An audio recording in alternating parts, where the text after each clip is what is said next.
I am no lady. I Okay, ain't got one of that's those. probably going to go live as soon as YouTube catches up with us here. All right. There, look at that. Here we are. Yay. How do you like that? Hi, kids. Greetings, sentient Howdy. beings. Hey, cats and kittens. Meow. Wow. Not you, Sylvia.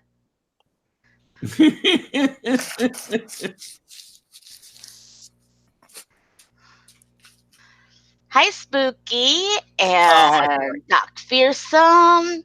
And I see Big Milzabub. And I see Johnny Drive By. What the hell is this, romper room? Yeah. I was about to say she gets to do the romper room lady tonight. Miss Barbara? Yay. Yeah, Miss Barbara. And Klaus Schumacher is here. And Riley S. is here. Welcome. I haven't seen you before.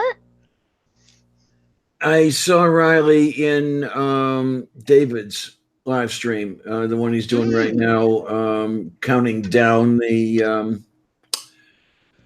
subs to what is it, non-sec. There's a dumpster fire, ain't it? God, if it isn't one thing, it's another. I don't get it, man. Well, if it isn't one thing, it's your mother. Well, happily, she's dead. Mine too, but not happily. I was sitting over there in Worley's just because I saw he was so close to 300 that I kept trying to send links out just to push him up to the 300 mark. And he had a very annoying soundtrack. Yeah, there are so many videos on YouTube that I just listen to it with everything muted. Mm. Oh, what do we have here? Hi, Tony. Yay. And Brian. Soul Watcher. I'm not sure I know who you are. Fill me in. There are a lot of people I don't know yet. He got his 300 subs, is what he's saying. Hey, this one guy. Okay, I've seen you before because I'm subscribed to you. My memory is shit, so don't worry about it. Yeah, this one guy's kind of new to me too. I ran into him in a chat stream a couple of weeks ago, but he's got some interesting stuff on his channel. Yay. Soul Watcher? No, I'm not quite sure who you are, actually.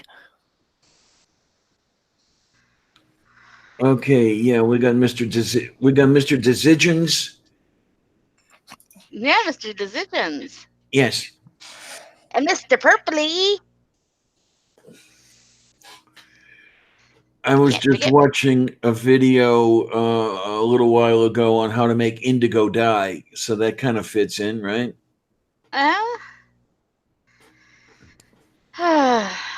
Okay, yes, I am sub to Soul Watcher. Yeah, I am as well. I didn't know that I was, but I am.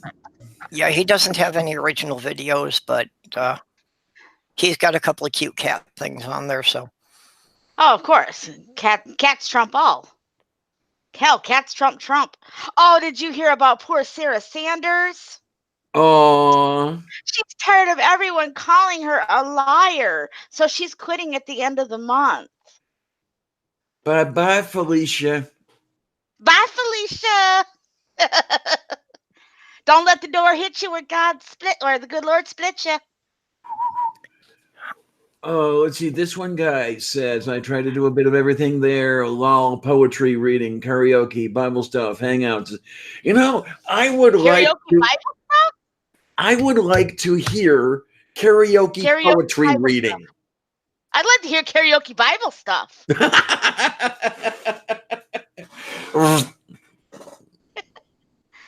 That'd be impressive. Oh, yeah. I'm only really good at limericks, so. And it turns out I'm nowhere near as good as Bionic Dance at limericks. Oh, my. I got schooled. Have you read the one she's been doing about the NFIB? Anyway. Diana? Huh? Have you been reading the ones Bionic Dance did about the NFIB and Tommy McMurtry? I picked up a couple of them. She's good. I'm impressed. Sigh. I did pick up the one she posted yesterday, asking whether or not she was over the top, thinking about running away. And yeah, when you get Kate sounding scared, it's time to be scared. Yeah. I missed that. What was If Trump gets running away? She put up a post. She put up a post of, "Hey guys, an opinion, please. Am I over the top for thinking about running away from the U.S.? If Trump gets reelected, yeah. No, I might join her. Wish I could. If it was an option, I'd probably already be living in Canada by now. Well, you know how easy it is to get over the border from here, babe. All you need is a good canoe. Yeah, and I've been asking if somebody give me sanctuary, but unfortunately, officially, they are not going to let me in.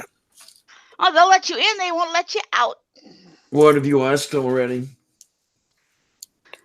I tried to drive across the border once many years ago. Ooh. And because I have a conviction for writing some bad checks like 25, 30 years ago, they won't let me in. Oops. Because he has a felony. Hey, Jay. And the conspiracy is here.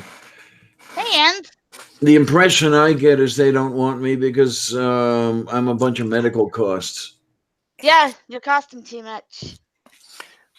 Yeah, I've heard other people with various medical conditions say that they ran into that.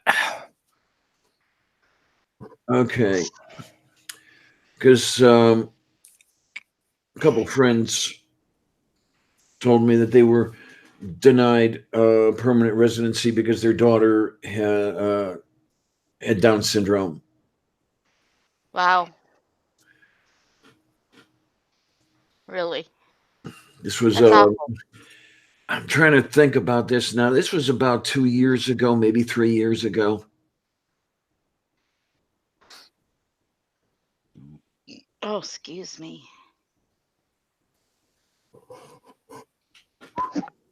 You fall asleep there, Diana? Nah, not yet. Well, Brian Stevens when the cat starts meowing. I don't know. Brian Stevens has got a good idea if somebody can afford to buy an island. It's an idea. Can we all get together on a GoFundMe and buy an island?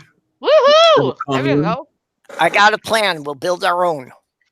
We shoot down the moon. When it crashes in the ocean, we've got an island. All right. Out of Legos. Vegetarianism in on that one. Build one out of Legos. I don't know, man. There's already so much, bad press about too much plastic in the ocean, though. Well, I wonder if you could build a boat out of Legos.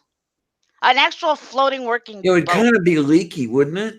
Yeah, I don't think it would seal. I don't think it would seal watertight. Flex steel. Well, yeah, if you sprayed it with something like that afterward, that would probably work. I mean, it's plastic. It should float. Oh, yeah. Oh, yeah, the individual bricks will float. Concrete will float if you do it right. No, I'm serious. Oh, I know it will. It's not the density of a small lump. It's the way you spread it out. Yeah. The U.S. Navy. Navy. It's buoyancy. Yep. The U.S. Navy actually made a class of harbor tenders out of concrete holes. Yeah, I thought so. They weren't very seaworthy, so they wouldn't let them out in the open ocean, but they were good for ferrying supplies to and from the bigger ships. Oh, Spooky Bed here says, please don't shoot the moon. I haven't heard... If anybody out there in chat wants to join us, let Purple know. I think most of them are already on lists that got the links. Yeah. Just think it's tired of hearing our voices. Maybe they'll come in. Yep. Wait a minute. Anyone ever hear of a guy that made his own island out of empty plastic bottles and dirt? No, I do not remember hearing about that. I vaguely recall reading something about that a few years back. Good one, Tony. I have a theory that the plastic sargasso will lead eventually to a race of super intelligent barnacles that will take over the world.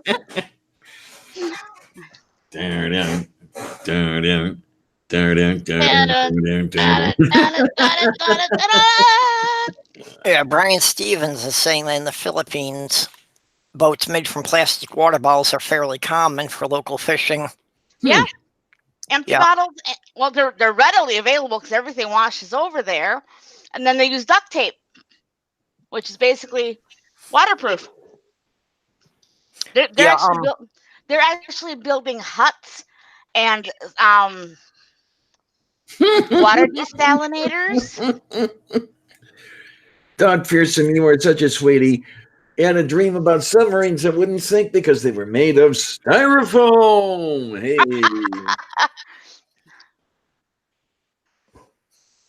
Well, the Spanish had a problem about a submarine that would go down only once. Yeah. Oh, kind of like his wife? Well, apparently that some parts had been subcontracted to an American contractor. And when they converted from metric to US units, somebody slipped a decimal point or something. So the submarine actually wound up being 60,000 tons heavier than it was supposed to be, and it wouldn't rise again. It didn't have enough in the ballast tanks. Oh, kind of like the Mars rover? Except they forgot to convert to metric? Yeah, same problem. Was that the Mars rover, or is that one of the other ones? Yeah, that was one of the Mars landers that they tried to do, and it turned out to be too heavy, so the airbags that were supposed to protect it exploded when it landed. Because the idiot forgot to switch from US to metric. Yep. I thought that was the crash into the surface, but yeah. Well, that was the thing. It was supposed to be a soft landing. Instead, it wound up just being an impact crater. Oh my! Okay, what we have. I wonder if I'll be able to see this because it's from the New York Times, which has that annoying paywall going. Let's see if we can do this, kids. Okay, Spanish sub's new problem. Once too heavy, now it can't fit into dock. Oh, I've already reached my limit of free articles. God bless America. Okay, I'll take it that trying to fix the problem, they probably increased the size of the ballast tanks. So now it won't fit into its harbor anymore. Okay, let's see if we can get it from BBC. So now we can't give birth.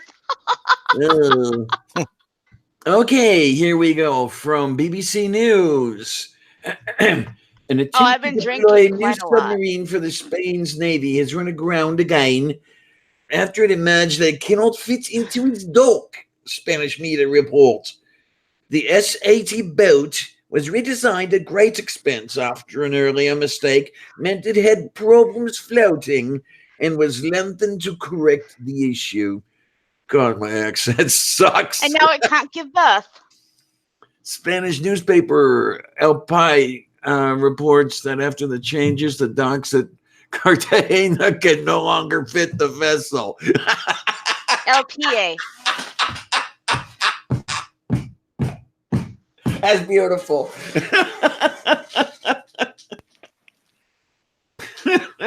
No, we're not legally obligated to talk about Steve and Kyle, Spooky.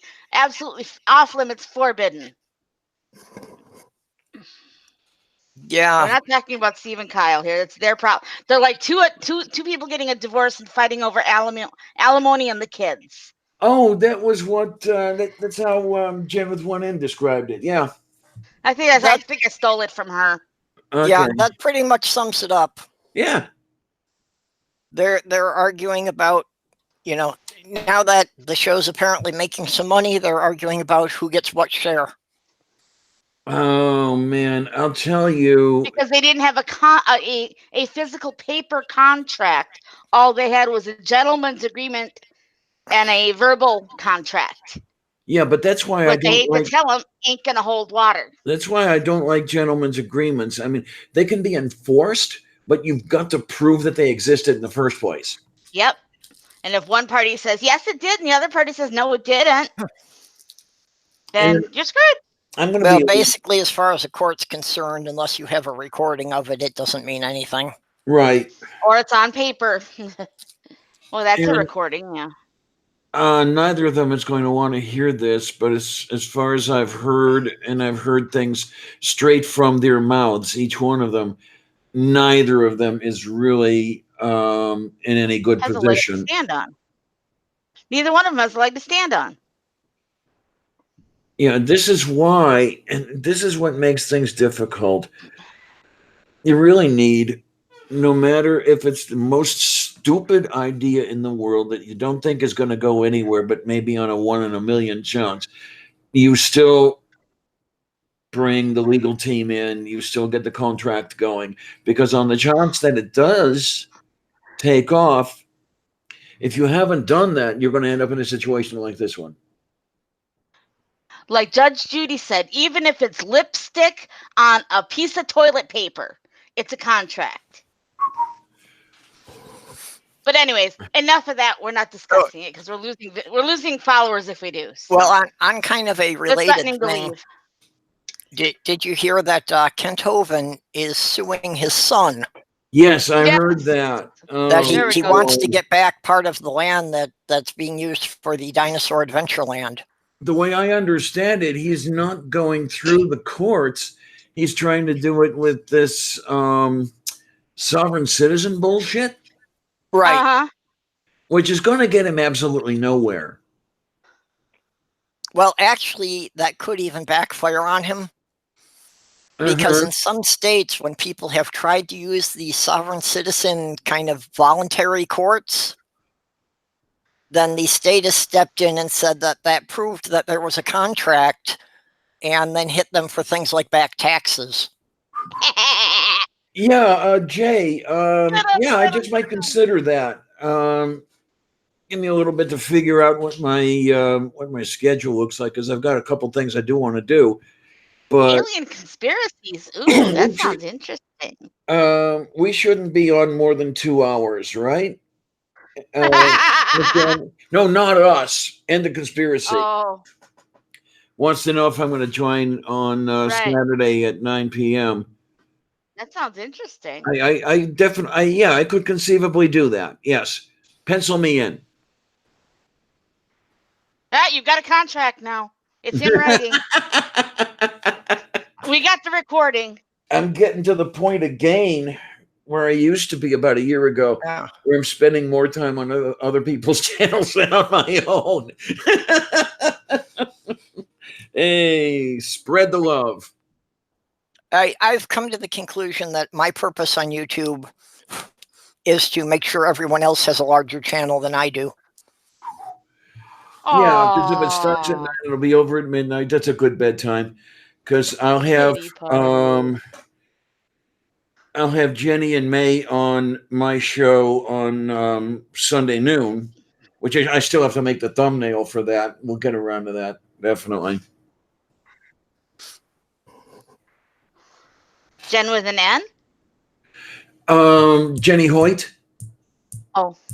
Not familiar. Trying to remember what the name of the program is that she's got with Megay.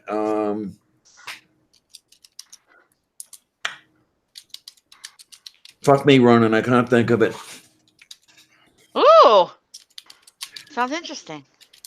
Oh man, it's been so long. I don't think I'd remember how. Well, you know how two sloths make love, right? In. Wait a minute. Who? What? Where? When? Out. When two sloths make love. Oh. What I was hearing Slav. SLOTH. Right, I was hearing SLAV. Sloth. That's why my ears Sloth. aren't working. You know how No to nonsense. make That's the love. name of their show. Yeah.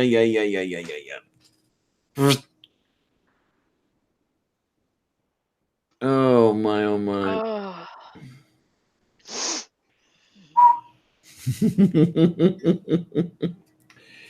Yeah, it's one of those weird. Where's Sylvia? I do not know. Oh, she is in the hallway. Kitty. You that kitty? You actually have a hall? I actually have, believe it or not, a hall that goes into the bedroom. Ooh, lucky you. Mm-hmm. We don't even have a quote unquote bedroom. It's called a no bedroom apartment because it doesn't have a door on it. I got so lucky. I got a 1-bedroom. Because I tell you, there wouldn't be enough room for me in a studio.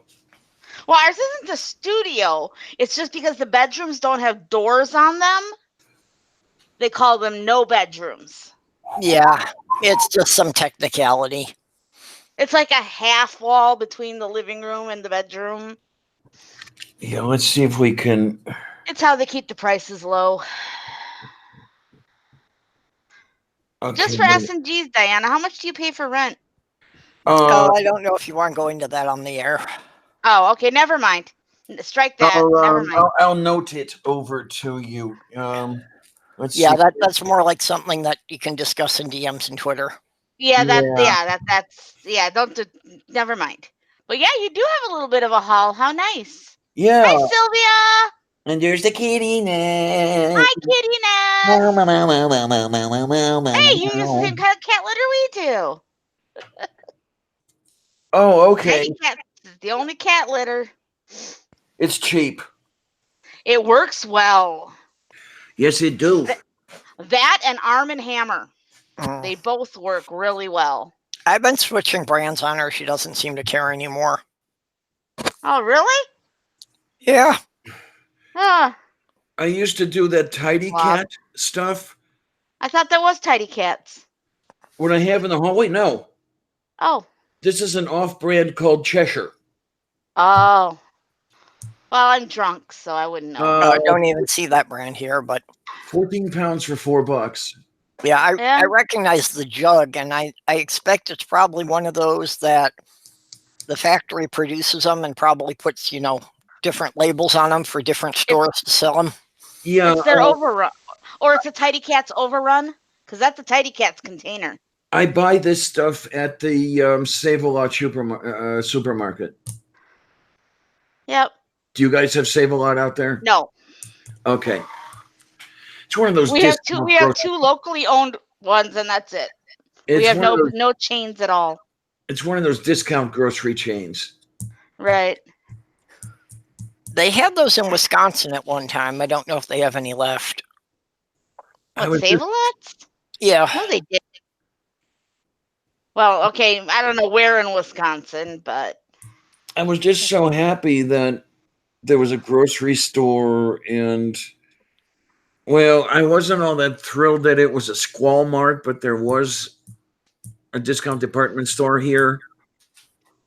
So, 90% of my shopping, I can just walk a mile and I'm there. So now we can't even do that anymore because our local Shopco closed down. So we have no department store at all. We have to drive an hour either direction. Ay, caramba. So count yourself lucky it's only a mile. Oh, that I do. And unfortunately, we completely stuck with Walmart. That I can't stand shopping at Walmart, but it's like it's a 2-hour drive to a Target. Yeah, it's like 3 hours to the nearest Target. Marquette is 2 hours away. For me to get to the nearest Target, it's about an hour and a half by bus. Yeah. It's not that it's that far away. It's just that the buses run really shitty. Right.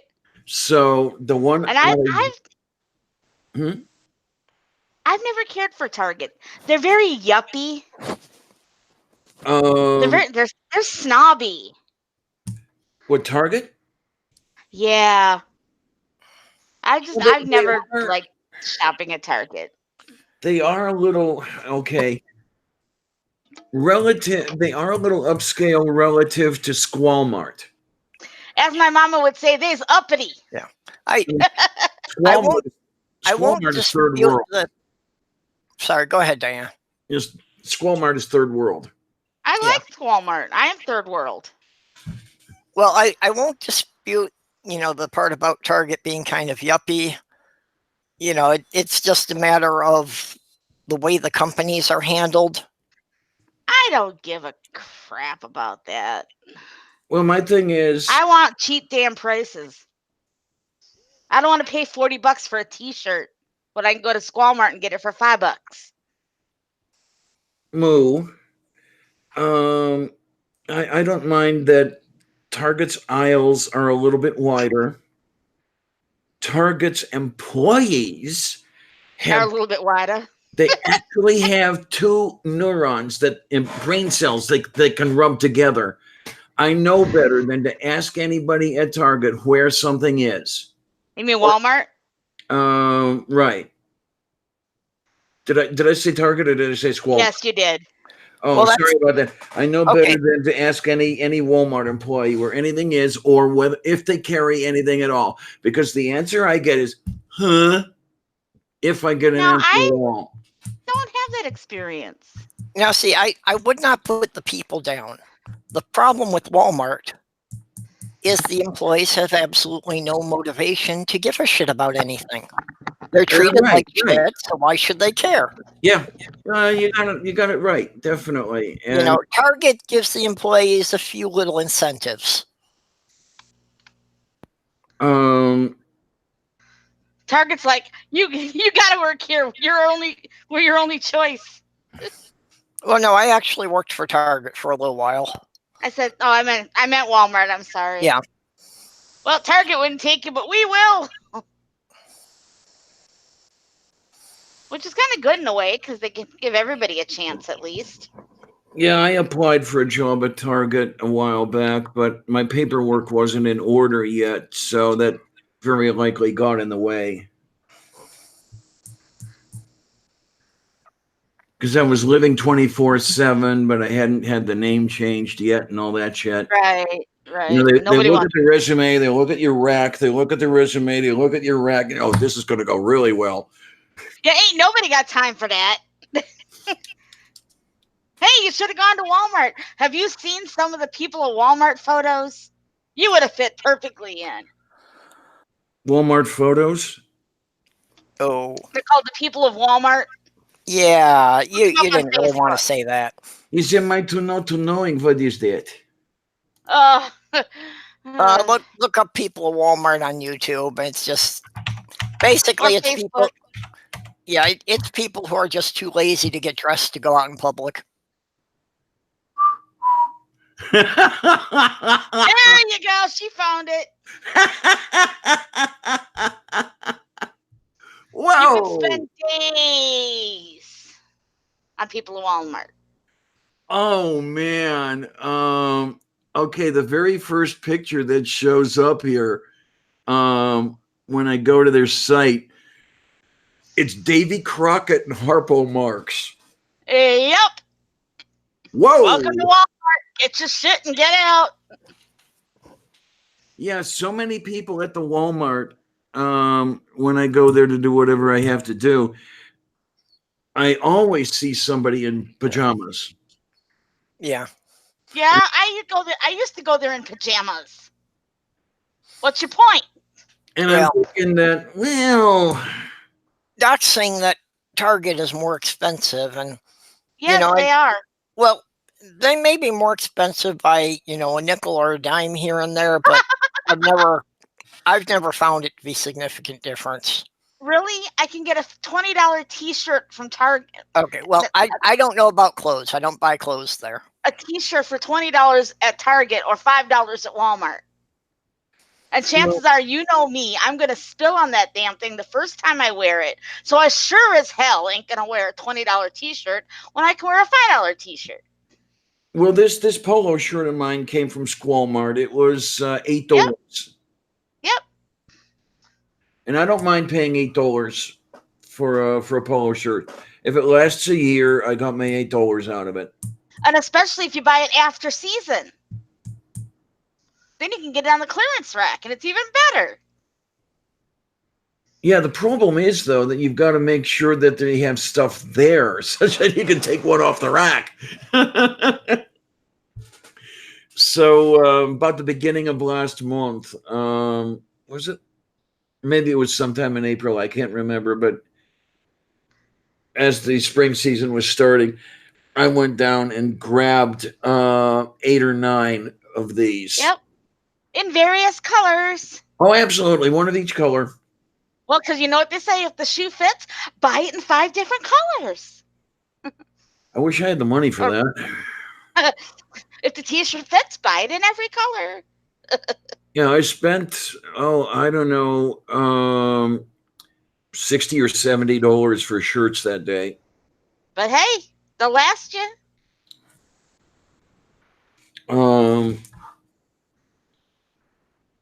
Yeah, because it's really unfortunate that a lot of the places you go to, the clothing they have is for girls in their 20s who weigh 90 pounds. That's Target.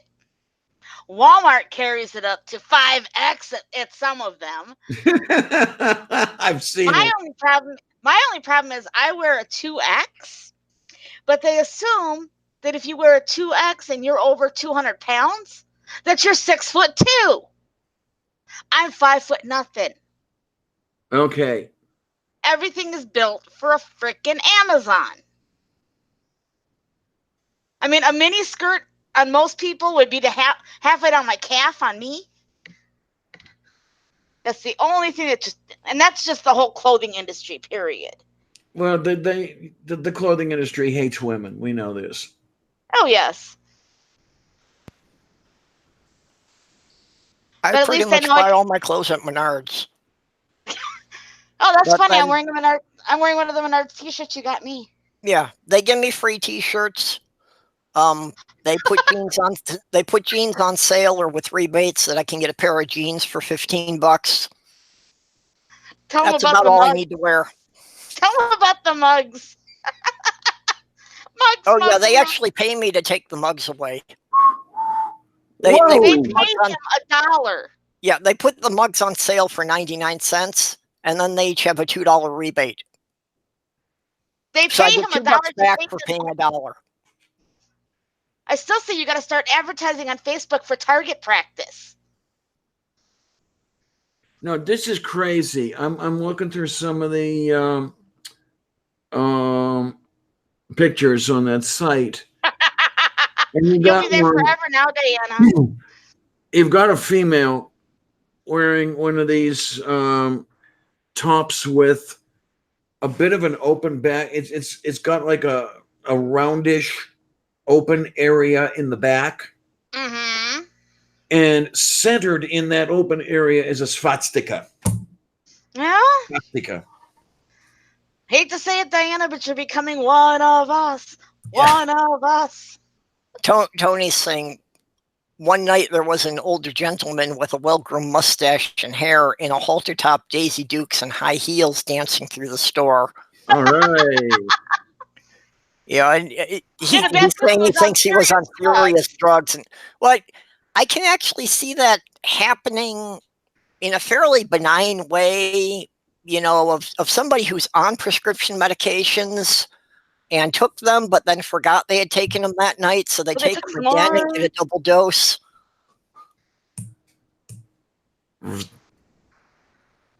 Yeah, I could see that. Or maybe he was roofied. Well, or some of these things I kind of wonder, you know, did somebody just, you know, bet them or dare them to do this? Now, Soul Watcher, I know exactly where you're coming from, because when I lived in the Twin Cities, we had 3 Walmarts within driving distance, and there was one that you just did not go to. It was known as the Walmart, and you did not go to that one. Oh my. The other 2 were fine, but the Walmart was bad. I swear some of the pictures were taken there. Well, unfortunately, the stores often reflect the neighborhoods they're in.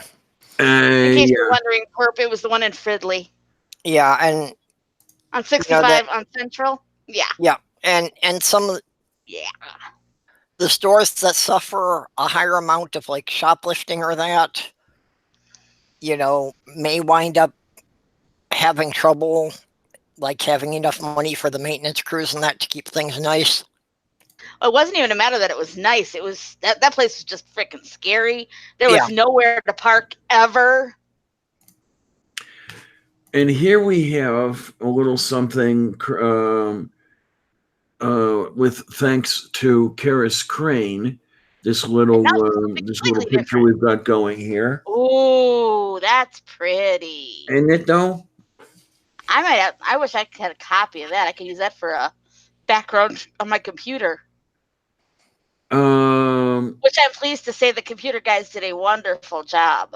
Oh, yay. Yay. Oh, yay. Yay. Thank you, Perp. He took my computer. We have a couple of retired guys here.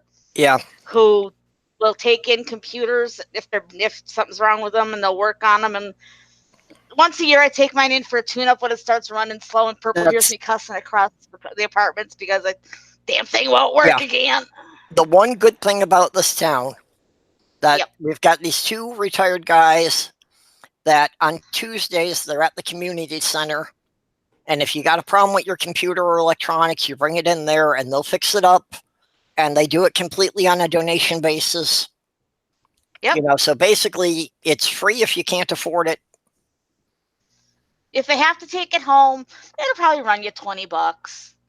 But I can afford $20 here or there to have my computer running lickety split again. I mean, I actually had to power it down and power it back up, and it only took like 2 minutes. It was taking 10 before. Yeah. So that's the one good money saving thing we have here is doing that as opposed to having to call in the Geek Squad from Best Buy. Oh God, I don't even know where the nearest Best Buy is. I think it's in Marquette. Probably something like that.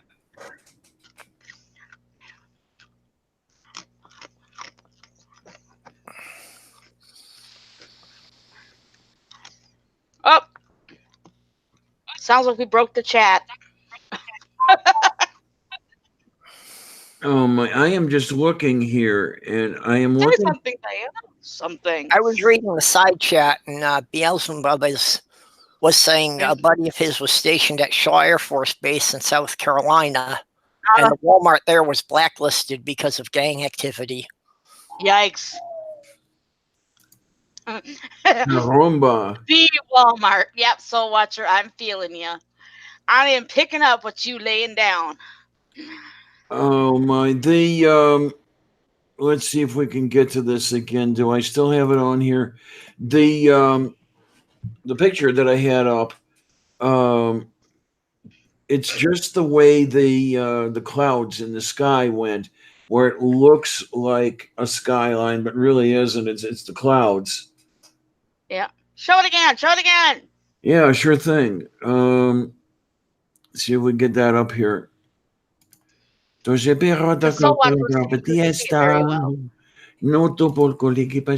Watcher, the problem with it blinking is if somebody puts it up in place of their avatar, then it only stays on while that person is talking. Right. Actually, if you click on Diana's name, it will stay on the screen.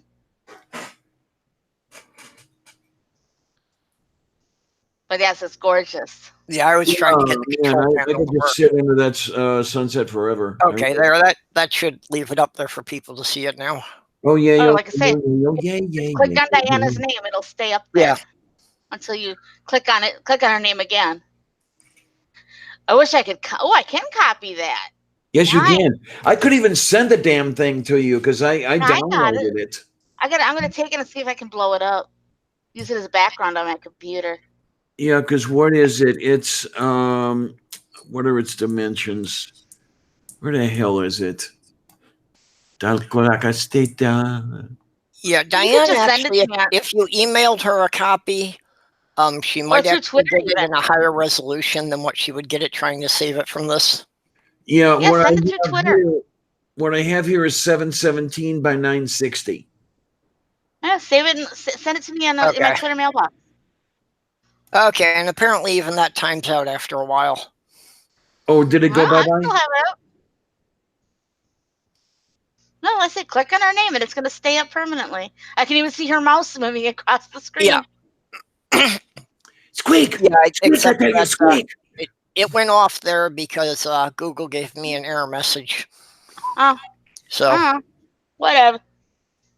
Well, such is the life. That's life. That's life. That's what all the people say. You're flying high. Everybody can get a good look at it. Shot down in May. Okay, we have the thing over there, and then we're going to see what everything looks like over here. Where is everything over there? There we is. Yeah, that is the pity. Yeah. Small crowd tonight. I'm not even getting most of our usuals. Kitty! It is the Sylvia. It's the kitty. Yeah. It's Miss Fuzzy Kitty. She is all of 3 years old. How do you know that? Well, I took a guess at how old she was when I took her in. Yeah, you estimated. Yeah, I guesstimated that she was about 12 weeks old when I took her in, which placed her birthday around May 27th. Right. Well, let's see. I got a Petunia from the pound, and the best they could do is estimate she's about 4. Okay. If they can look at their teeth and kind of guesstimate. Yeah. So I don't actually know how old my kitty is either, but she weighed in at 3.5 pounds. Tiniest little thing. Oh yeah, 12 weeks. They're pretty tiny. Not quite as tiny as they are at 1 week. Oh, did anybody Perp? Do you remember that kitty that needed surgery that you donated to? Yep. Oh, Suki? She's getting surgery. Suki. Yeah, Suki's getting her surgery. Yeah. Yeah, I saw that on Twitter. Okay, I wasn't sure if you saw that. They got about half of the money together, and I guess they can manage the other half, kind of. They'll probably make the other half in payments. They probably just needed like a down payment. A lot of vets are dicks that way. And then there is you over there, you fur face. Okay, Tony's saying that the link came really late for him. I sent it out the usual times. Now, if you want, mine came late too. Because I was on at like 20 till and I hadn't gotten anything. Oh, there it is. Oh my word. Well, I was sending the links out at about 1:45. Oh, okay. Then it came. Then mine did come about right. It's 2:45. There's no one in the place except you and me. Yeah, I used to do a better Sinatra than Sinatra. Joe. One for my baby and one more for the road. Okay, let's see if we can do this right here. Because if I can pick up the well, it should have also sent a link out, YouTube, but it was supposed to send a link out an hour before the chat started. Did anybody do that at all? Trust YouTube to do that. I didn't see it. Oh, YouTube just set up the link to the page, yeah, but you didn't. I didn't get the notification. Yeah, to the watch page, yeah. Well, yeah. Of course, I know it. I always know it's Thursday. Yeah. It's hard not to. I could tell you a lot, but it's not in a lady's code. Maybe you're saying Edward's voice should be better off. What is that? Nothing. Are you casting dispersions upon my character? No, never. I'm Dirk, that's all.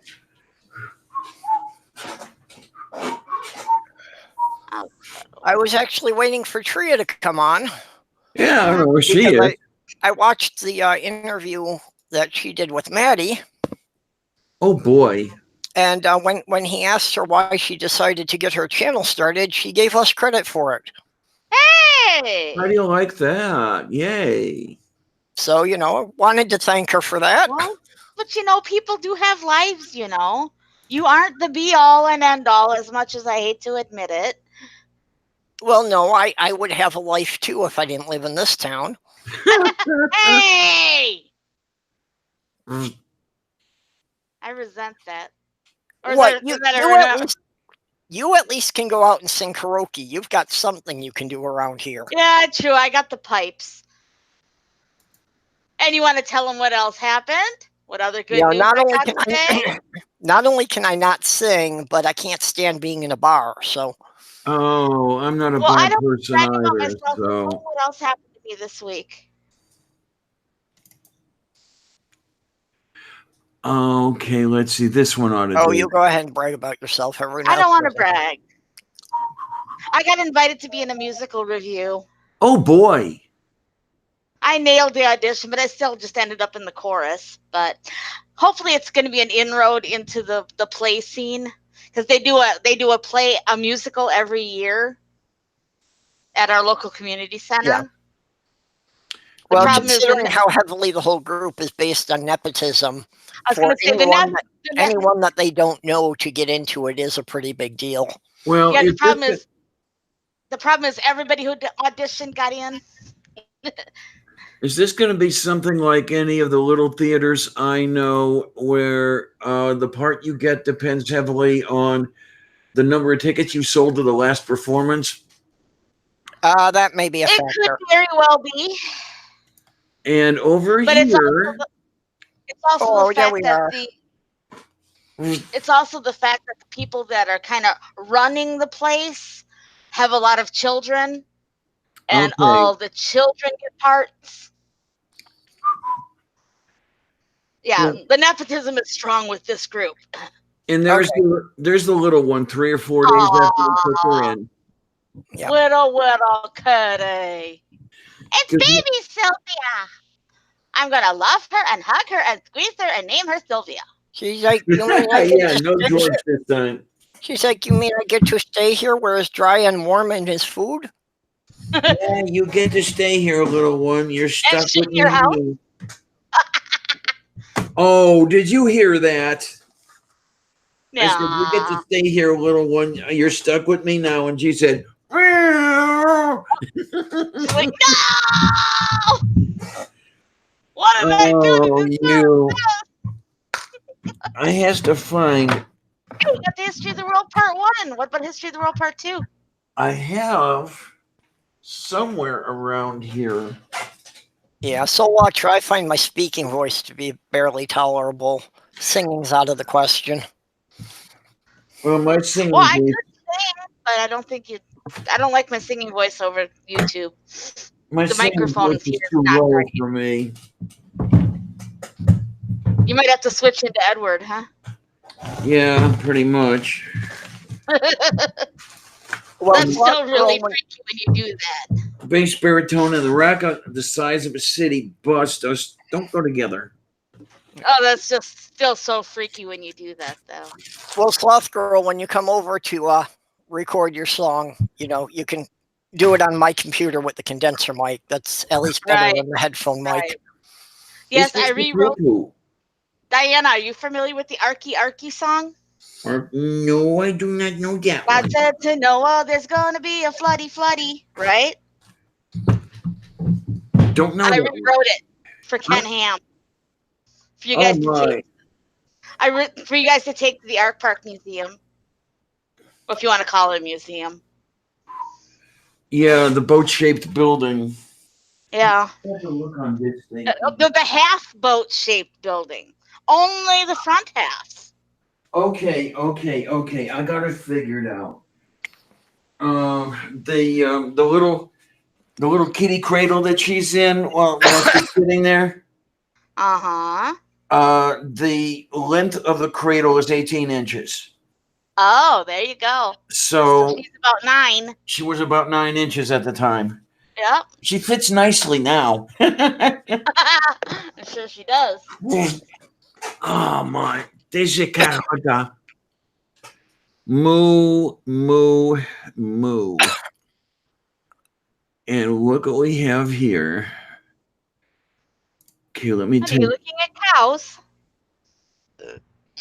Okay, now wait a minute. Okay, I will unmount that. I still haven't figured out how to do that. Say again? I still haven't figured out how to get pictures to come up on the screen like that. Well, all I did was, well, of course, I have a little something a little different. I mounted my external drive and then just clicked on the picture. I can't seem to get Google Hangouts to put the pictures up on the screen like they should. Oh, that's that thing.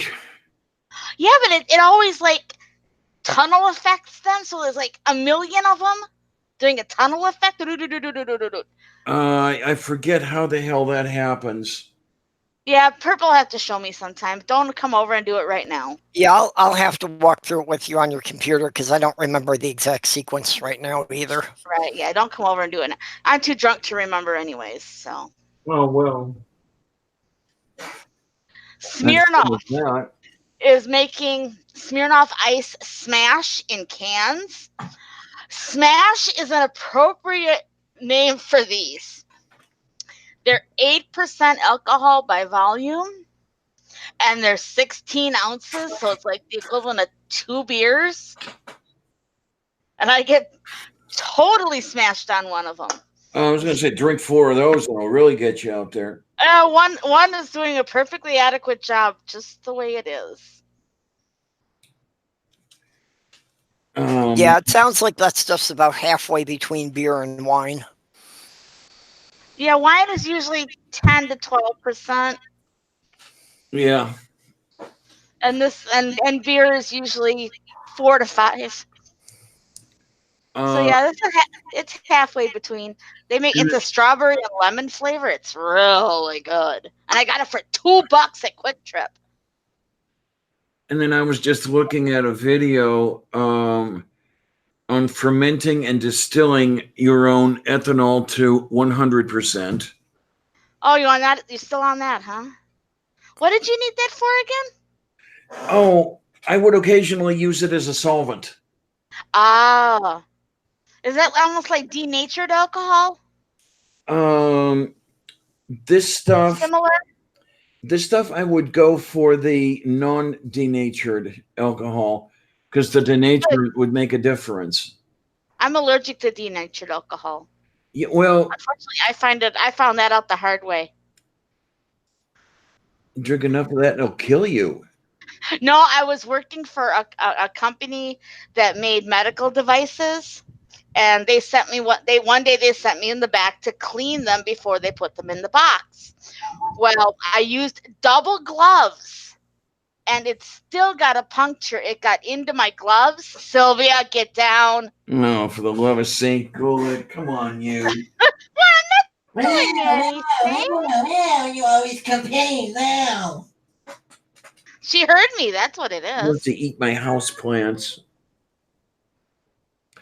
Well, there's the houseplant I have to hide until I figure out where I'm going to put it. Hang it. I just blew $10 on a little something. Okay, let's see here. Then there's this cat. Conspiracy cats. No one is better at flatting the flat. Oh, sorry. She started it. Hello? Okay, somebody's sorry. I was trying to figure something out here on Twitter. Thought you fell asleep, which wouldn't be a big surprise. Botany 101. Do you recognize this? Oh, it's pretty. That's rosemary, isn't it? Close. Or is it lavender? It's lavender. It's lavender. Yeah, I wanted. Yeah. I wanted lavender, so I got lavender. Yeah, Kitsumi, you're not on Twitter. That's why I wasn't able to send you a link. Mark Caesar, hi! I didn't see you there. Of course, I'm drunk, so that accounts for a lot. Who do we have? Oh, Mark is here. Yes. Hello. Yeah, Mark, why don't you step in? Kitsune? Oh, this just smells so good. Gin ATM. Tastes like bubblegum, which is weird for gin. I don't drink gin. Oh my. Kitsune, what song is a great song?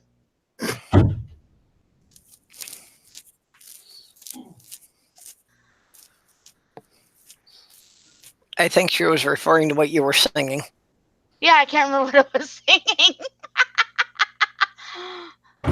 Du liegst mir im Herzen, du liegst mir im Sinn. Still got nothing over Diana singing in German. Schmerzen, weiß nicht, wie gut ich dir bin. German or Russian, Diana? What's that? Are you singing in German or Russian? German. Or Slavic? German. So watch, what kind of herbs are you looking for? I wonder what kind of herbs he's looking for. Hey, Mark, how are you? I missed you, Mark. Oh, where is this thing? We have an Australian sweetie. Oh, there we go. Hello. Hey, Australian. Yeah, actually, I would normally be drinking during this, but lately my body's been deciding that it's trying to do a reboot, so I've been avoiding alcohol for a couple of days. I'm not quite because I thought you were out. You're not out because you bought a whole case of whiskey. Avoiding alcohol? I don't understand the meaning of those words. Hi, Mark. Hello, how are we going? Turn your volume up just a little. How's there we that? go. That's better. Yeah. I just had to hold the mic in front of my mouth. Remember, you're from very far away. You've got to yell really, really loud. No, lately my body's even had this weird idea that it's going to sleep for periods of time. How the hell did you do that? Yeah, that's weird. But see, now we go in cycles because he'll sleep and I won't. And then I'll sleep and he won't. Oh, my. The problem is we got a big family thing coming up this weekend, and we both need to sleep. That's why I'm drinking. Part of the problem is I still can't predict when it's going to happen. It just decides to spontaneously shut down when I'm in the middle of things now. Oh, great. Sounds like me during movie night. Sure you did, Soul Watcher. You just meant eating and cooking herbs.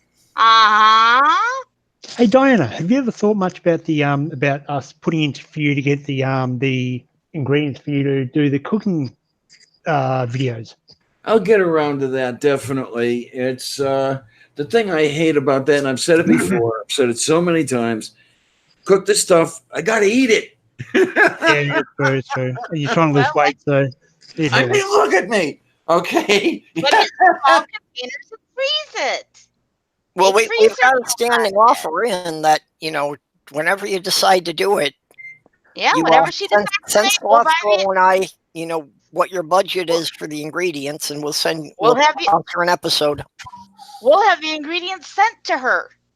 That's I can order right off of Walmart and have it sent to her directly to her door.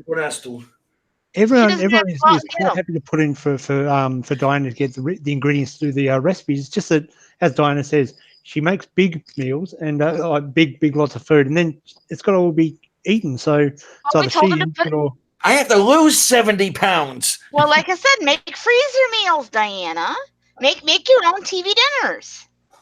Diana, do you know that in the last 7 months I've lost 70 pounds?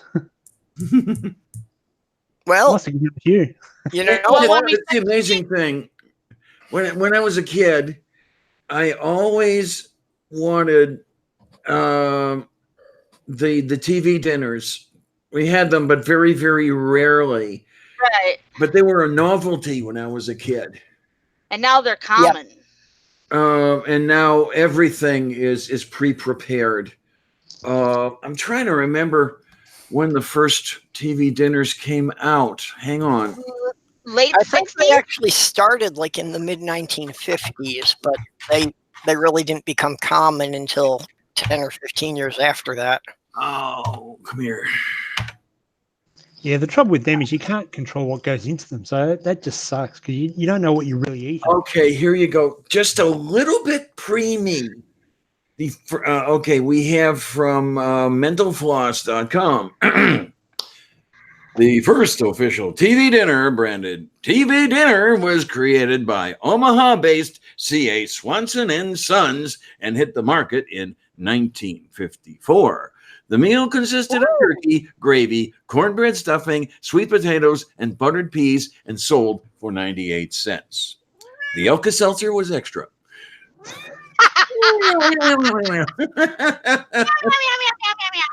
And Sylvia's like, I'll take turkey. And Swanson still has the better fried chicken. Those two bought a set of TV trays. And, I remember when TV trays were still aluminum. That's what they had. They bought the aluminum TV trays, yes. I remember those. That was before the days of microwaves. Yeah. When you actually had to bake them in the oven, and I still do most of the time because they taste better. Yeah, I'd go with that. Yeah, most of them come out better. Is everyone drinking all the tonight? time. Yes, so Watcher, I'm drinking tonight. Well, in the microwave, really all you're doing is boiling the water inside the food, and that's how you cook it. Let's put Mr. Hamster in the microwave. Oh, boy. Pop goes the weasel. Oh, Robin Williams, I miss you.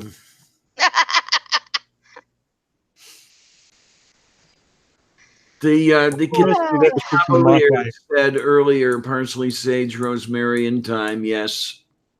What's the worst thing you've ever cooked in the microwave? Oh, man, I've got to think.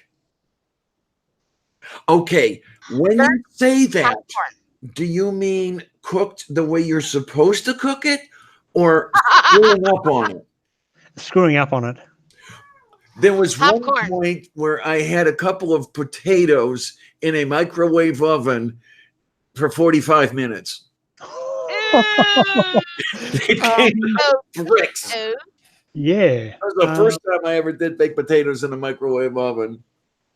Now, see, microwave popcorn is the absolute worst, though, because you can't get it out of the microwave. Every time you start that damn thing up, it smells like burnt popcorn. Yeah, no matter what you're cooking. I had to throw doing it wrong then because I love microwave popcorn. I love it.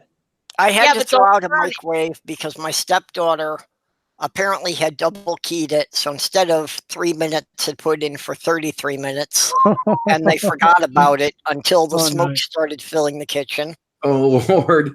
Oh, and I tried bleach, I tried vinegar, I tried everything you could think of to clean it, and there was no way you could ever get that smell out of the plastic. Every time you turned on that microwave, you had that smell of the burnt popcorn. I actually worked at a place at an office building where they banned microwave popcorn because people were burning it constantly and the smoke alarms would go off. Well, my best friend years ago, we worked together and he made microwave popcorn. He set the bag on fire. Yep. Yep. The oil can get hot enough that the bag will catch on fire, which will ruin the inside of your microwave. Yep. Oh, yeah. And he was the one that would do broccoli in the microwave oven at work. Oh, I love broccoli in the microwave. Yeah. Yeah, but the other people didn't like the aroma. I didn't mind the aroma of broccoli. They did. But it steams beautifully in the microwave. It never overcooks. Well, unless you double key, of course. So, how do you do it? You put it into a bowl with a bit of water and cover it with cling film. Cling film. I I knew you were going to say cling film. We call it plastic wrap here in America. Okay. But is that how you do it? There was one moment. That's how I do it. Yeah, cool. It works. If it's frozen broccoli, now if it's frozen broccoli, I don't even add any water, and I just cook it right in the bag. You just pop a hole in it to vent it. Mm-hmm. Boom. There was it's got enough water on the broccoli already that it's good. I just don't trust the bags it comes in, so I have to dump it into a container. I had a neighbor who used to love eating raw broccoli. I could never figure that out. Oh, yum. No, not for me. No. Oh, when I still had the teeth for it, I loved it. Actually, what was best, instead of completely raw, was just boiling water in the tea kettle and putting the broccoli in a glass bowl and just pour the boiling water over it just to blanch it. So you don't actually cook it. You just blanch it for like 30 seconds, and that was good. Okay, because I will occasionally lightly steam broccoli. Brussels sprouts, I will lightly steam. Oh, I love good them with shitloads of butter. Won't serve them to myself. Let's put it that way. The one I loved though was back when my ex and I were together. Her father would come over all the time for Thanksgiving. He'd spend 3 or 4 days in Pittsburgh just visiting with us. So there was one point at which we were making a dinner. I don't think it was the Thanksgiving dinner really for what went down later, but something we were going to warm up, put it into the microwave oven, turned it on, and there was this big flash like a plasma ball. She ran screaming. She was, totally scared by it. And then she started crying in frustration. She was like that. So we ended up going to Best Buy, getting ready and going to Best Buy right there, leaving everything in the kitchen. Well, have you ever seen when water get in the microwave does a super boil and actually and it goes. Yeah, and then you put a spoon in and it goes bang, it just explodes. Yeah, I've seen that. Yeah, that's just wow. I just like wow. That's why I don't know if it actually works or not, but this is why most of the time I'll put a tiny pinch of salt in the water to give it that, or just make sure the container it's in is not completely clean. Say again? Make sure, like if you're doing it in a measuring cup, if it's just a little greasy, that's a good thing. Oh, because the bubbles will nucleate. Yeah. Right. Yeah. Just make sure that's not completely clean.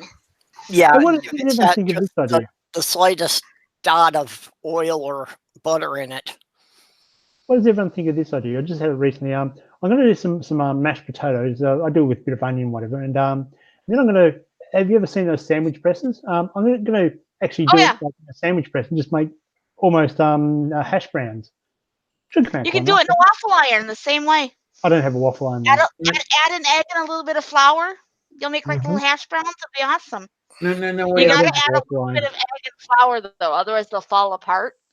I did actually buy a waffle iron at one stage and used it maybe 2 times and then had it sitting in the back of the cupboard for about 3 years, so I gave it away. I love waffles. I don't like pancakes, but I love me some waffles. Wait. What's the difference? Seriously, there is. I can't tell any difference between. Yes, pancakes are cakey. Waffles are light and fluffy and crispy. I guess I'm doing them wrong. There's a big difference between waffles and pancakes. My daughter's the same way. She won't eat pancakes, but she'll eat waffles. You've indoctrinated her to do that. I haven't done it in so long. Maybe someday I'll make waffles again. I mean, I remember saying I want waffles for dinner. So that day I went to the local Target and bought a waffle iron and made waffles for dinner. Go to the frickin' IHOP. Diana, how many times do you use the waffle iron after that? For most of the time, well, for a good long period, I would use it at least twice a week. I have not used it very much at all since I moved into this apartment, maybe 2 or 3 times. Mm-hmm. But I used to eat a storage thing. amazing, prodigious quantities of waffles at the other place. Yeah, I've never really much a waffle person myself. And the waffle iron was cheap. I think it was under $20. Yeah, I got mine for $20. Yeah, it's about the same price over here. And then there's the other one I have to do. I haven't used the corn popper in a while. I wanted popcorn, so I bought a corn popper. Do it in the microwave. Just don't burn it. Yeah. Well, the way I like it is that air popped stuff. Well, if you just put it in a brown paper bag in the just a sandwich size bag in the microwave, it tastes just like air popped. You don't have to add any oil. Okay. And it'll taste just like air popped. Oh man, waffles and pancakes are great, but French toast is where it's at. Yes, Bubba, definitely. Yep. Oh, Tony, I used to be a bagel girl, but those things, okay, when you look at the package, you see they're, like about 250 calories each. And for breakfast, I could have 2 of them. Yeah.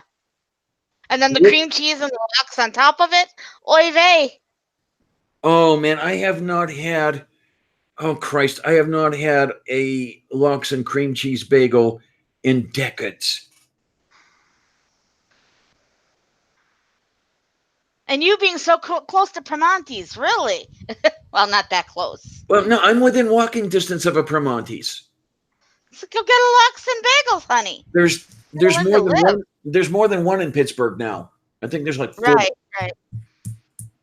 Well, that's why I told Purple when he comes, he better be bringing me back a pastrami. You can leave the fries off because they'll get soggy, but I want a pastrami. You better pick one up on his way home, or you better not come home. It's I'll point you to it. I could actually walk there from here. It's that close. I just don't have the money to go there. Right. Oh, man, Tony, you are so lucky. Yeah, you could lose a few pounds, but you only worry if it goes up. My target weight, I'd really like to get back to 180. Sylvia, good girl. Oh, no, come on. No, she's all right. She's good. But to get back down to 180, I'd have to lose 60 pounds.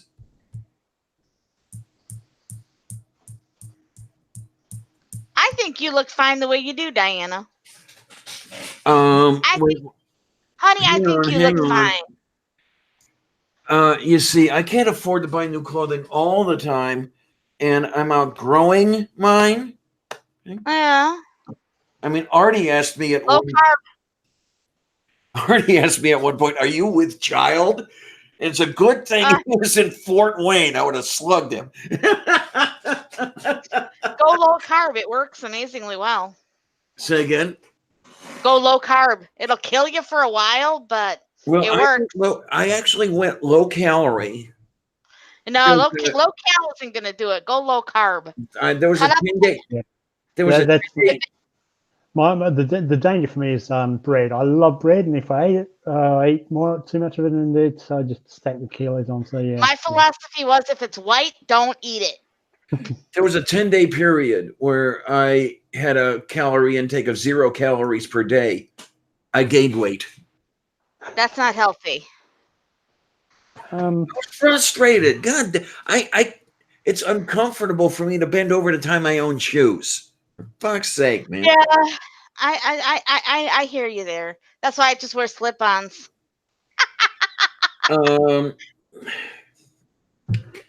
Yes, little one, you are a kitty. Meow, meow, meow. Meow, meow, meow, meow, meow, meow, meow, meow, meow, meow, meow, meow, meow, meow, meow, meow. Well, Diana, as I say, in the last 7 months, I've lost about 60 pounds, so 30. Oh, shoot. 60 kilos would be a little much. Yeah. But I mean, I still want to lose about another 15 kilos, and but I mean, I've been doing that through eating lots of salads, not much stuff or carbs, because they're my nemesis, and doing lots of exercise. So I've been using the workout, the exercise bike a lot, so it's making me feel good. It works. My meal today was 2 cups of beef bouillon, and I'll see what I want to eat tomorrow. Well, yeah. Robert is saying that I'm only running streams when he's at work. Person. Yeah, were you aware that I've started doing an alternate one on Tuesdays now? Yep, Tuesday afternoon, 1 o'clock Central Time, which is something like 7 p.m. British Standard Time. So maybe that's when you fit into better. I can't see my toes, Tony, when I stand up. There's nothing to see. It's a real problem. I'd say there was something else I couldn't see, but I don't want to see that. Nothing to see here. Move along. And hi, Stable. How is you? Is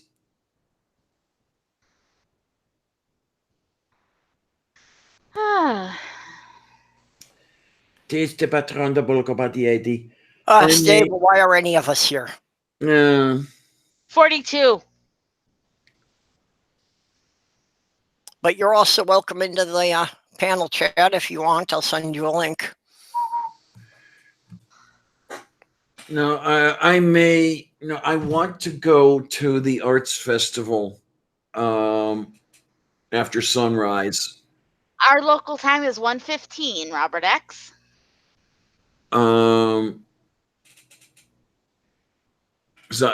I was going to go to the arts festival on Sunday, and I was feeling like shit. Cassie was feeling like shit. Say again. Soft and mushy and just kind of laying there. But feeling like shit. Oh yeah, definitely.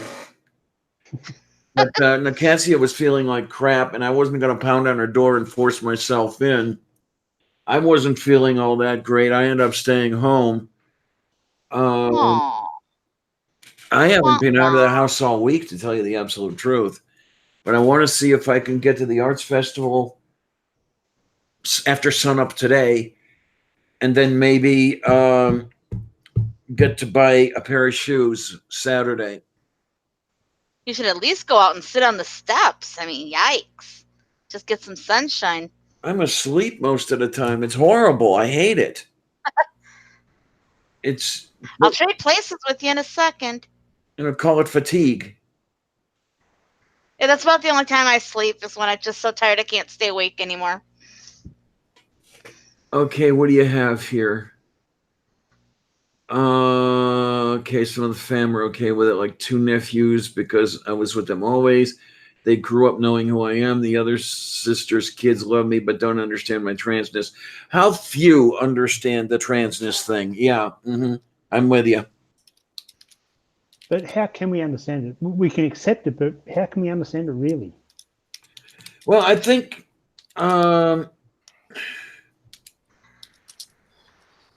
I don't know that I'm asking anyone to understand it the way I do, but I mean, just to get the idea of it wasn't working for me trying to do the boy thing, and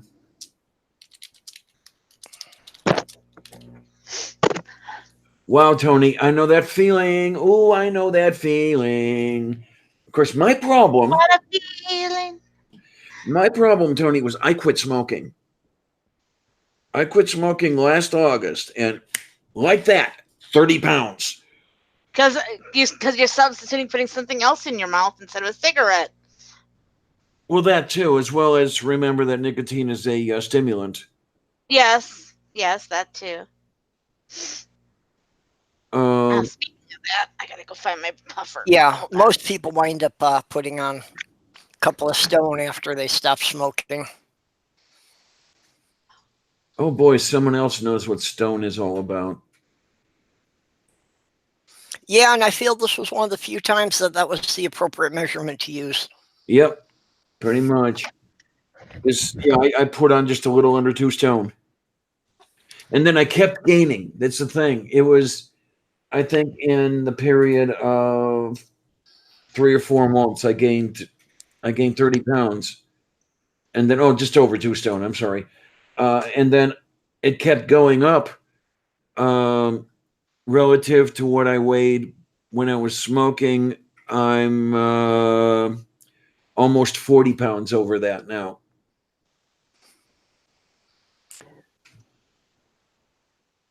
Kitsune, 1 stone is 14 pounds.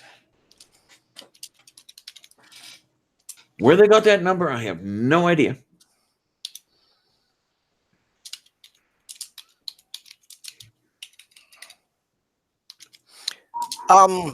I believe that the weight of the stone is actually based on the Blarney stone that sits under the Scottish throne that united Scotland and England.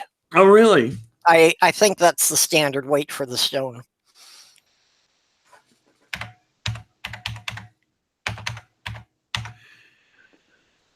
Oh.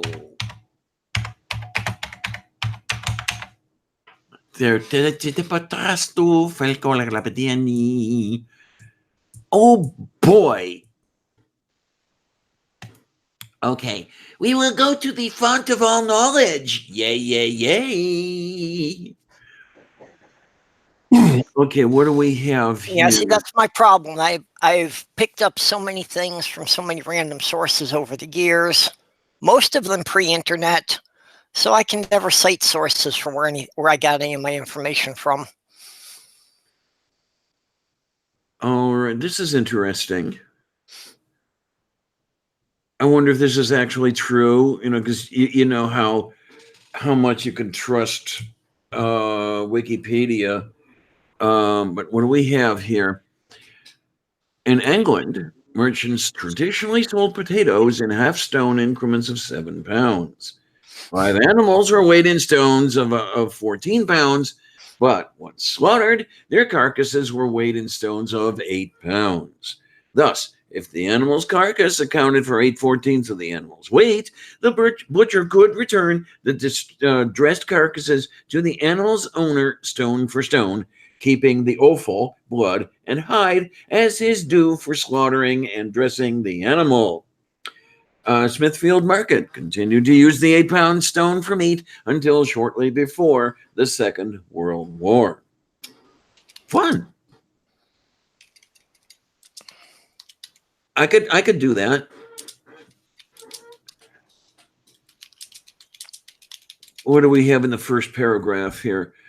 The English stone under law varied by commodity and practice, varied in according to local standards.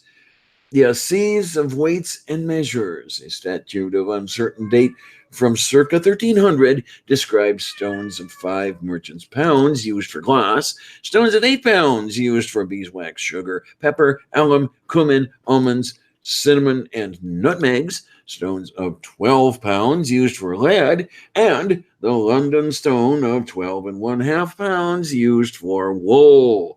In 1350, Edward III issued a new statute defining the stone weight to be used for wool and other merchandises, spelled with a Z, at 14 pounds, reaffirmed by Henry VII in 1495. And then you, 2 of you wouldn't make it to a stone. Boy, I killed that one. No, I was chewing, so we're just typing. So if you had a twin, you'd have 2 stone cats? The little one weighs about 6½ pounds. God, 2 of her wouldn't make 1 stone. When I was looking up in the on the net about where stones come from, I read something that said that Deuteronomy warns not to carry 2 uneven stones. My mind went to, oh no, nuts that are different size. Oh no. but it wasn't. It was about different weights and whatever. Oh my God, I remember. Oh man, and it's so long ago. I wish I could have some of that back. I dropped suddenly to 165. No idea how, no idea why. Felt great. Kept that weight for about a year and a half, and then I slowly gained back up to 190. I think the wife was feeding me too well. I was, when I dropped to 165, I was 22. That was a while ago. Purple? Hello? Yeah. The stone you were thinking of is called the Stone of Skun or Scone. Yeah, I just typed a reply to that. Oh, okay. And let's say in 1996, it was actually returned back to Scotland, so it's not under the throne anymore. Yeah, I had actually thought the two were the same, but no, it's two different stones. Yep. Someday I will go see the double Arnie stone. Yeah, and the thing is, the way I remember it, Spooky, if you could check me twice on this one. Blarney Stone is the stone you kiss to get the gift of eloquence, but you're supposed to do it hanging upside down, right? Yes. Yes. Yes. That's got to be a little inconvenient. Just a tad, but then again, what you do for the gift of gab, well, who knows? Word. Well, considering what the word Blarney is usually used to synonymous with, doesn't Blarney Stone basically means 14 pounds of bullshit? Pretty much. That'd be about right. So.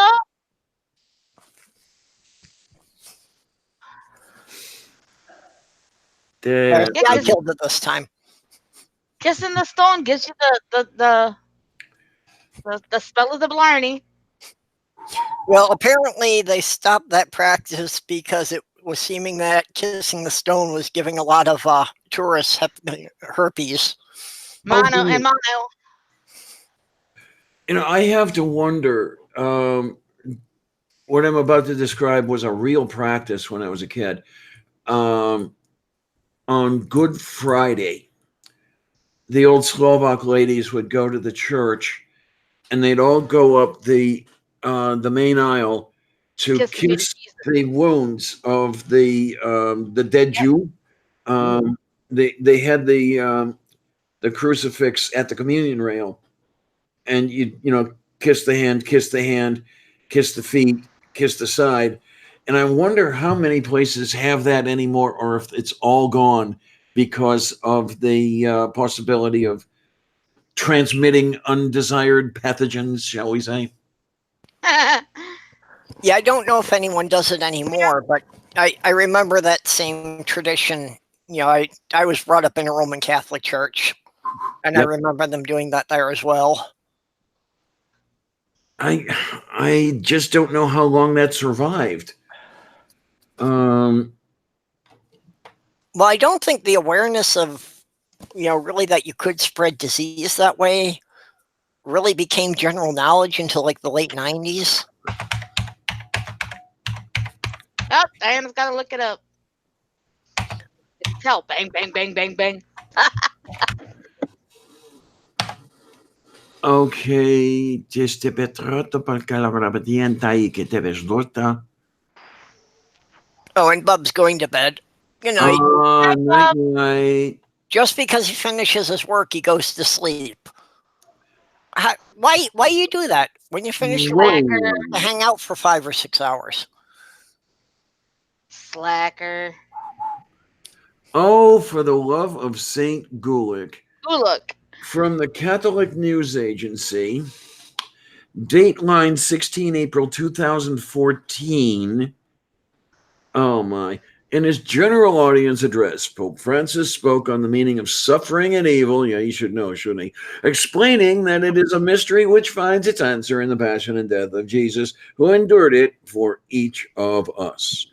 Quote, this week it will do good for us all to look to the crucifix, kissing the wounds of Jesus, kissing the crucifix. He has taken upon himself the whole of human suffering, the Pope expressed in his April 16th Wednesday general audience. They were still doing it 5 years ago, for fuck's sake. Okay, and in the side chat, Tony has explained the proper way to kiss the Blarney Stone. Yes. That apparently they have handrails for you to hold, and you're supposed to lay on your back and lean your head backwards over a drop in order to kiss it. Okay, fine. Kiss this. Oh, Yeah, man. saying about how to do it somewhere in Damn, I gotta clean that cat I box. can't remember it. You got cat box problems, Diana? Yeah, I have to clean the damn thing.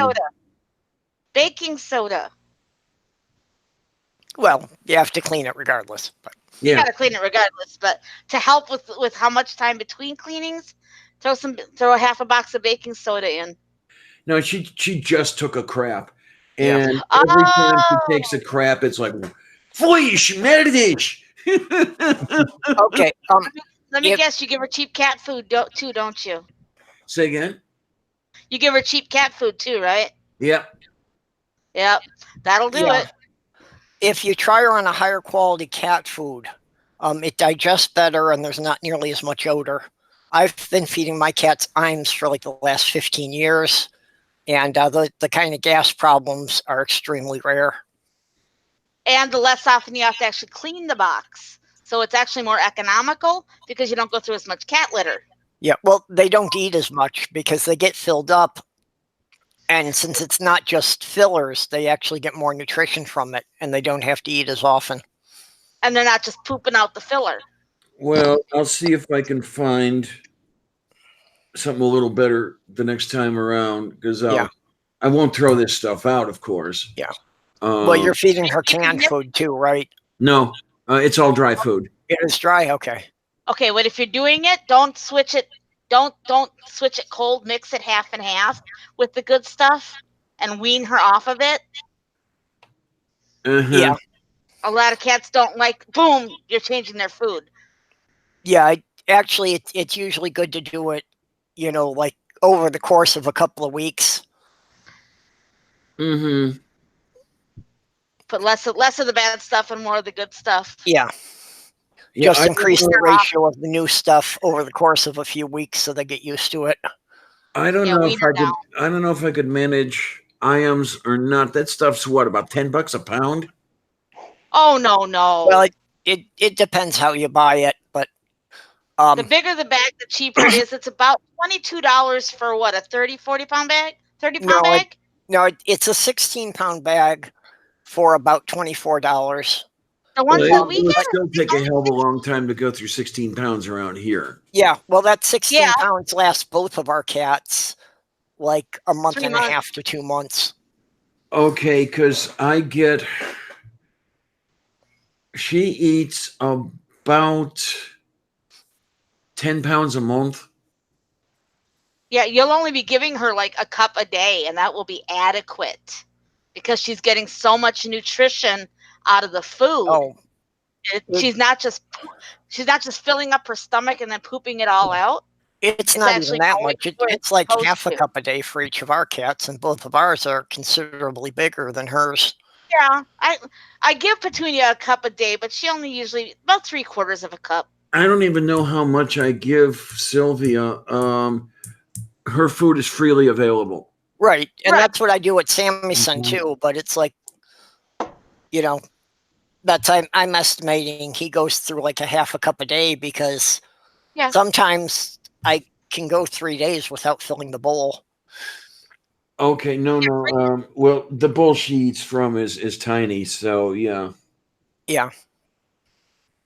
But yeah, free feeding is definitely the way to go with cats. And see, I have to free feed my Petunia because we think that she was neglected when she was younger. She will actually chew a hole in the cat food bag and eat for herself. Oh, I've had a couple of kittinesses. Well, they've had me actually, who would do that. We actually have to pour it into a plastic container. Yeah. So that she won't just eat through the bag and eat at will. Well, and when I put it in the plastic container, she panicked because she couldn't see the bag. So I had to cut up the old bag and wrap it around the plastic container so that you could see this container was her food. Tell me they're not. Because we basically keep it in one of the old cat litter buckets. You know, the big 40-pound buckets. Okay. Because it's got a lid that I can close. But she totally freaked when he put it in there. He's like, "Where's my food?" So now he's got the IMS wrapper wrapped around the bucket so she knows that it's her food. Yeah, well, she will freak if she can't find her own food. Yeah, she obviously was not well taken care of before, so we've had to deal with her mental problems. But and she's got issues. Yeah, she has settled down quite a lot. Was she a rescue cat? What's that? Was she a rescue cat? Yes, I got her from the pound. Yep. Yeah. Cool. She's Would got some mental issues. Would it have worked any better instead of going to the pound had you gone to the kilogram to get a cat? We're in the United States. They don't run a kilogram here. So. Well, Jesus, you could. Okay, look, you could stand where you are, and if you aim it correctly, you could take a piss into Canada from where you are. Not me. I'm a girl. I don't have one of those. You have I don't have outdoor plumbing. Bend backward. Hands-free. Girls can piss better than guys can. Yeah. Well, that's I've told people. You know, if they want to come and visit us, the directions are really simple. You just go north through Wisconsin until you hit the Canadian border and take a right. Literally, US 2. Aside from Alaska, US 2 is the furthest north US highway, and it runs right through the center of our town. And if you hit water, you went too far.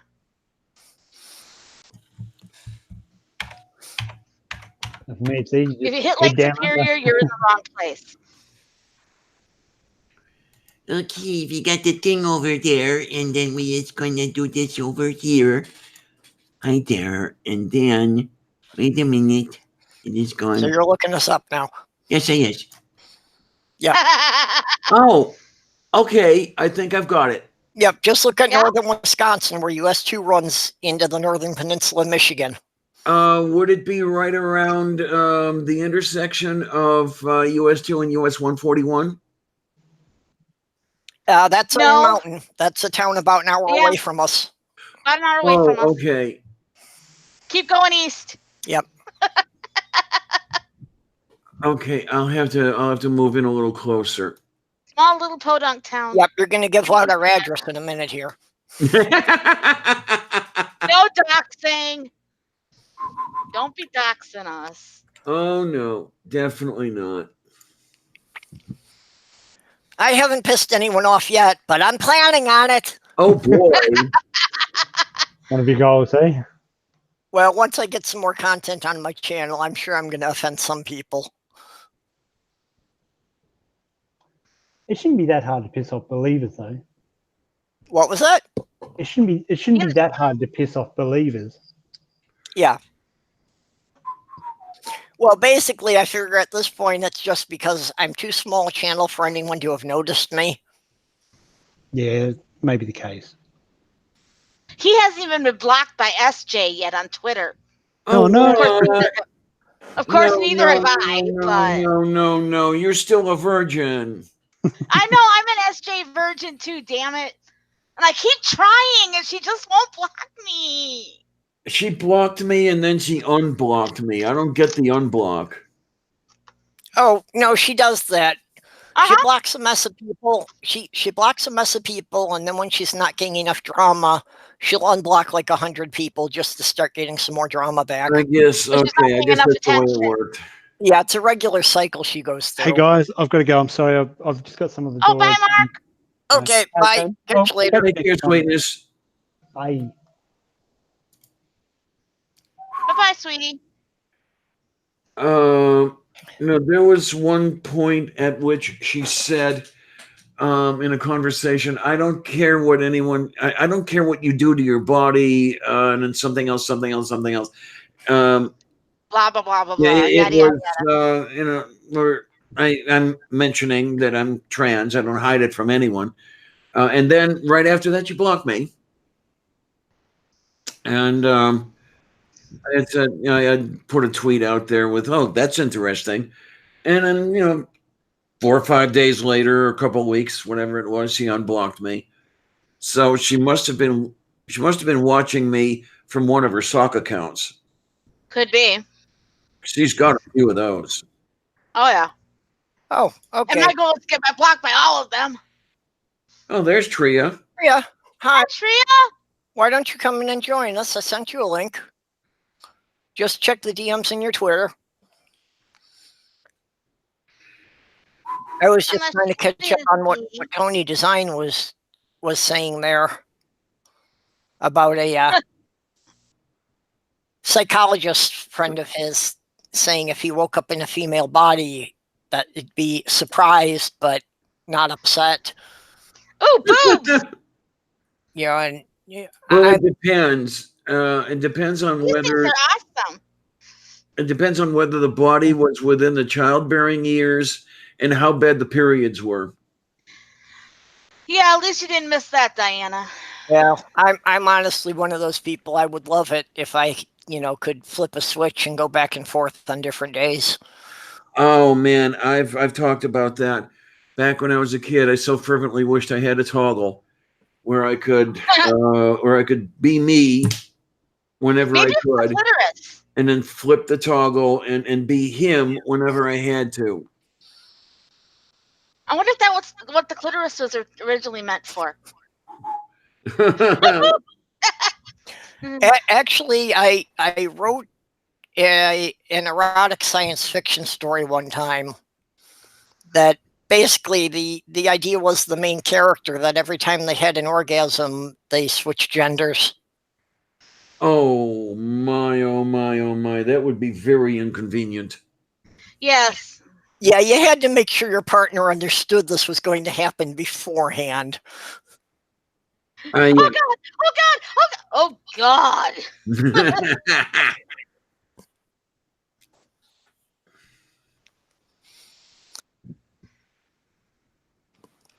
Oh, yeah, okay. So Tony, you do drag. Oh. I could use some makeup advice. Yeah, so could I. That was really why I never got into it, because I never understood how to do the makeup. When I had a female friend who would help me, I've done it a few times. Okay. I just don't have anywhere to go to be dressed to the nines and all made up and everything.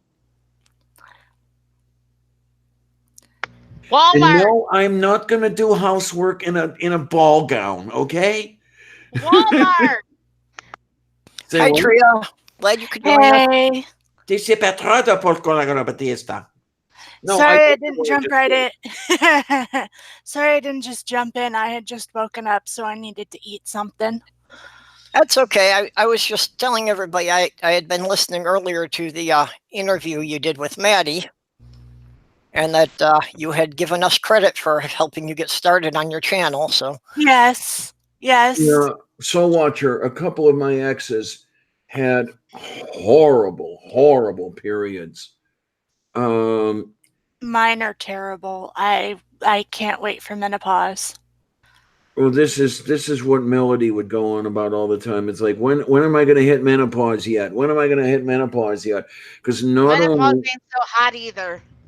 Not only were her periods painful, they were random in length. Yeah, I go through that at times. When I was in college, unfortunately, when I get stressed, my periods don't get shorter, they get longer. And if I'm stressed enough, my periods will go for 3 weeks, then I'll be off for a week, and then I'll start back up with 3 weeks. That's what would happen to Melody. Yeah. Now with Linda, the length didn't change all that much, but the pain. Intensity. Oh, the pain she had. Yeah, and mine range from, wow, that's really so annoying, to curl into a ball and wish for death. Yep. I remember taking care of Linda through those periods. Yeah, where she would just curl up on the couch, crying. God, that was a long time ago. Yeah, my fiance used to go through something like that too. We did find that catnip tea helped a lot with muscle cramps.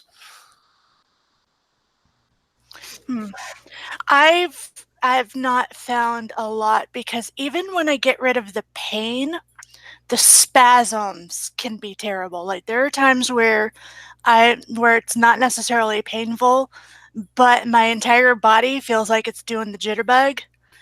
And that's sometimes almost worse, because at least with the pain, a lot of times it's enough to like force me to fall asleep. If I'm doing the jitterbug, I don't get sleep. Moo. So I really need to try to get into Planned Parenthood. I keep meaning to, and every time I do, stuff comes up that I can't do later with my sister. Have you been tested for endometriosis?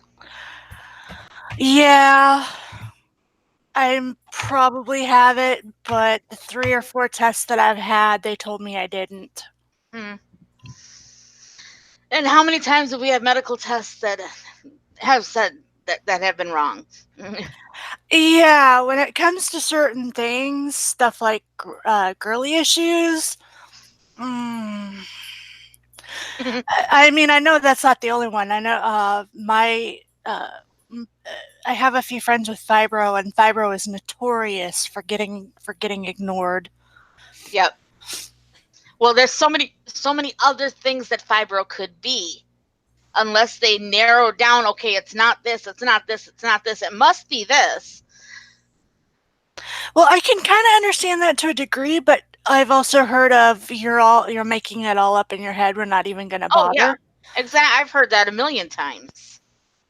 Oh yeah, that's actually a very big one. And is it my imagination? Is it my imagination, or do they hand that to us women more than they do to anyone else? It's not your imagination. I have struggled to be listened to, because it's like, oh, you're just making it up, or you're exaggerating, and I'm like, I'm in the freaking hospital. I'm not like imagining this bull, and I'd really rather be anywhere than sit here with you telling me that the best way for me to deal with my period stuff is to get pregnant. I've actually seen a number of clinical studies where, just in general, they have shown that doctors are more likely to just ignore women complaining about pain and other symptoms. Why do you think more women die of heart attacks than men? Well, I was reading a little while ago, have heart attacks. a couple days ago, that our heart attacks, well, I really can't say more in this case because my physiology is still male, but women's heart attacks present differently than men's do. Yes, they don't feel like men's heart attacks. And what gender are most doctors? Gee, I don't know. Yeah, like, I wish she was still working there, because that's when I was getting stuff done. But I had there was a nurse practitioner at the free clinic that I went to for a little while. She only lasted about 3-4 months, and I kind of understand why. She was too good for that place, and she was also being treated like shit. But I went in and I told her my symptoms, and she says, okay, I know you're going to hate hearing this, but I'd like to get a pap smear because you haven't had one in a while. But you need to come in for the pap smear. I can't do it right now, but I'm going to go ahead and give you the birth control pills. You sound like you need them. Because that can really help with your periods a lot. Yeah, she was like, you really sound like you need them. I'll have you come back in for a pap smear because I know you're not up for it today, and I don't have the time, but I'm going to go ahead and give you the birth control pills, and then I want you to come back for the pap smear. Yep. I had been fighting with all of the other doctors to let me get birth control pills, and all they kept telling me was take ibuprofen, and I'm like, you don't understand. I've been doing that for like over 20 years now. What? That stuff doesn't work anymore. Well, yeah, and unfortunately, it actually even goes further than it just being that most doctors are men. Because in some of the things I've read, apparently it's the training, because even the women doctors seem to be more likely to ignore women complaining about pain. That's kind of why I love my... If they have... Go ahead. That's kind of why, for some reason, nurses are trained a little bit differently. That's why I'm like, give me a nurse over a doctor every damn day. Just give me a nurse. I will deal with a nurse over a doctor. Because even if that nurse is a gruff person who I have to contend with, most of the time I can get them to listen to me with a bit of budging. Yeah, I would agree with that. That my best experiences have always been with the female nurse practitioners. That they seem more willing to actually listen to me than the doctors do. Yeah. They're much more receptive.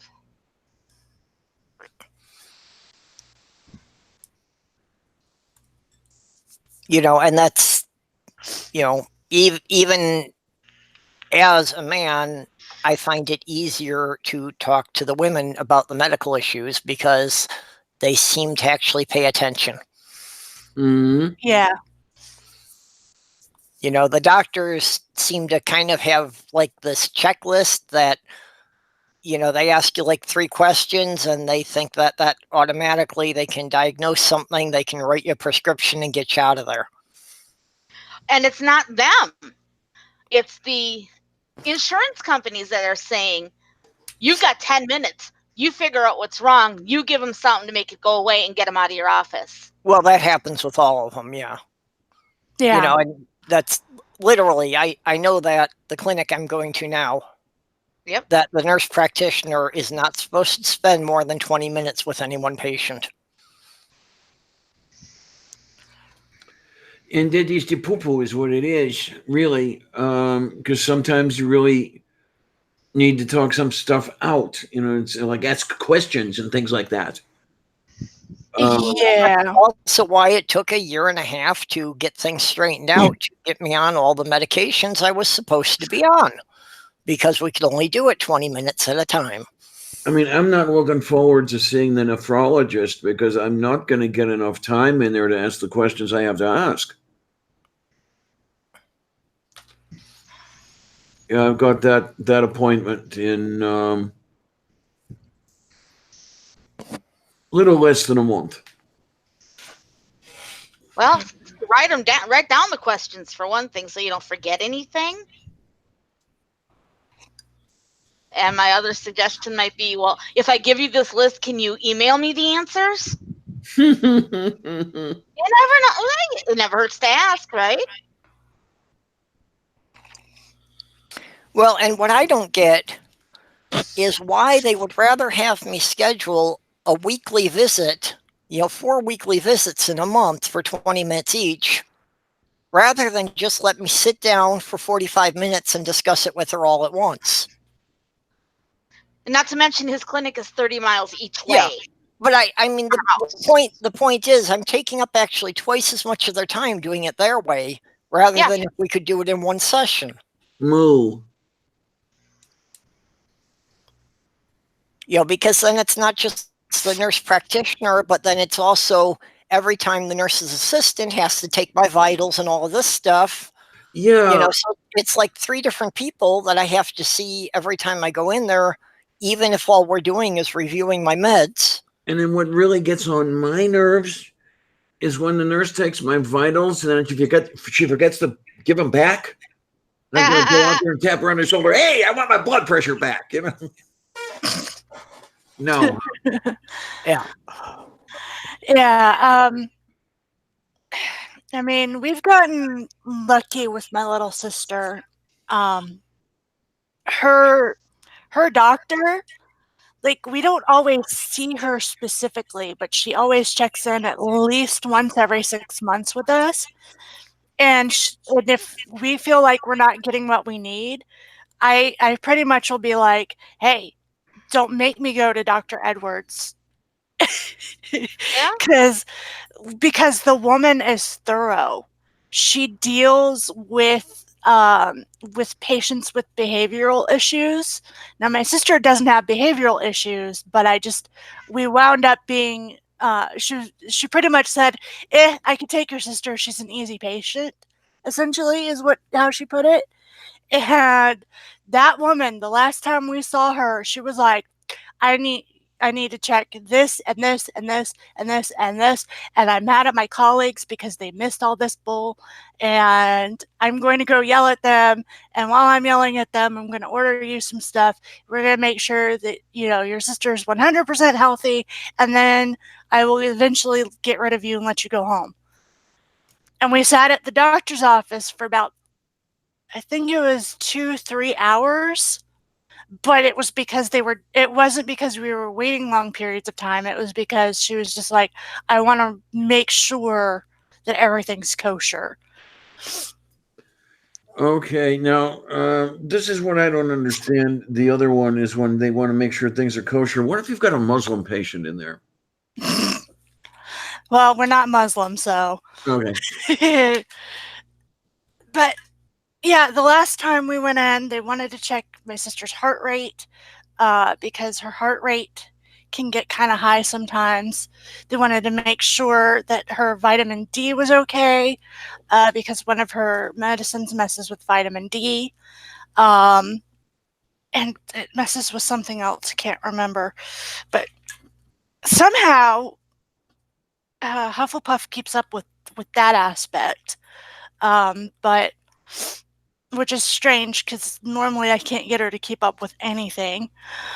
And then they did blood tests, they did an EKG, they checked all of her reflexes. I mean, basically her doctor was like, how has this not happened in the past few months? I'm going to do it all right now. Yeah, my problem is my doctor is too thorough. He's by the book. You turned 50. I need you to have an anal probe, and it's like, and the whole thing about this is, just try to get the appointment to have it. Went through that bullshit for years. Because if you have bullshit, you really do need that anal probe.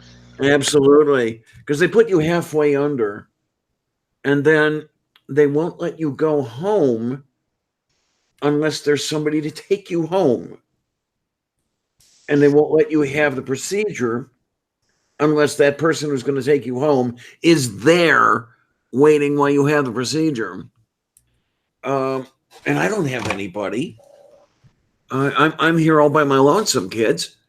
I mean, anybody who offers help, is always available in the past tense. That works. And then there's the other stuff like that. I think my cholesterol may have been a point or two either side of the break point. And he says, okay, I'm putting you on, what is it, atorvastatin. A statin. Yeah. It's like, Doc, come on. I was raised by hunkies. We don't have blood in our veins. We have cholesterol. Well, the thing is that in my sister's case, all of that thoroughness has helped to keep her alive when a lot of kids in her situation, we watched a lot of kids with just as severe spinal cord injuries as her.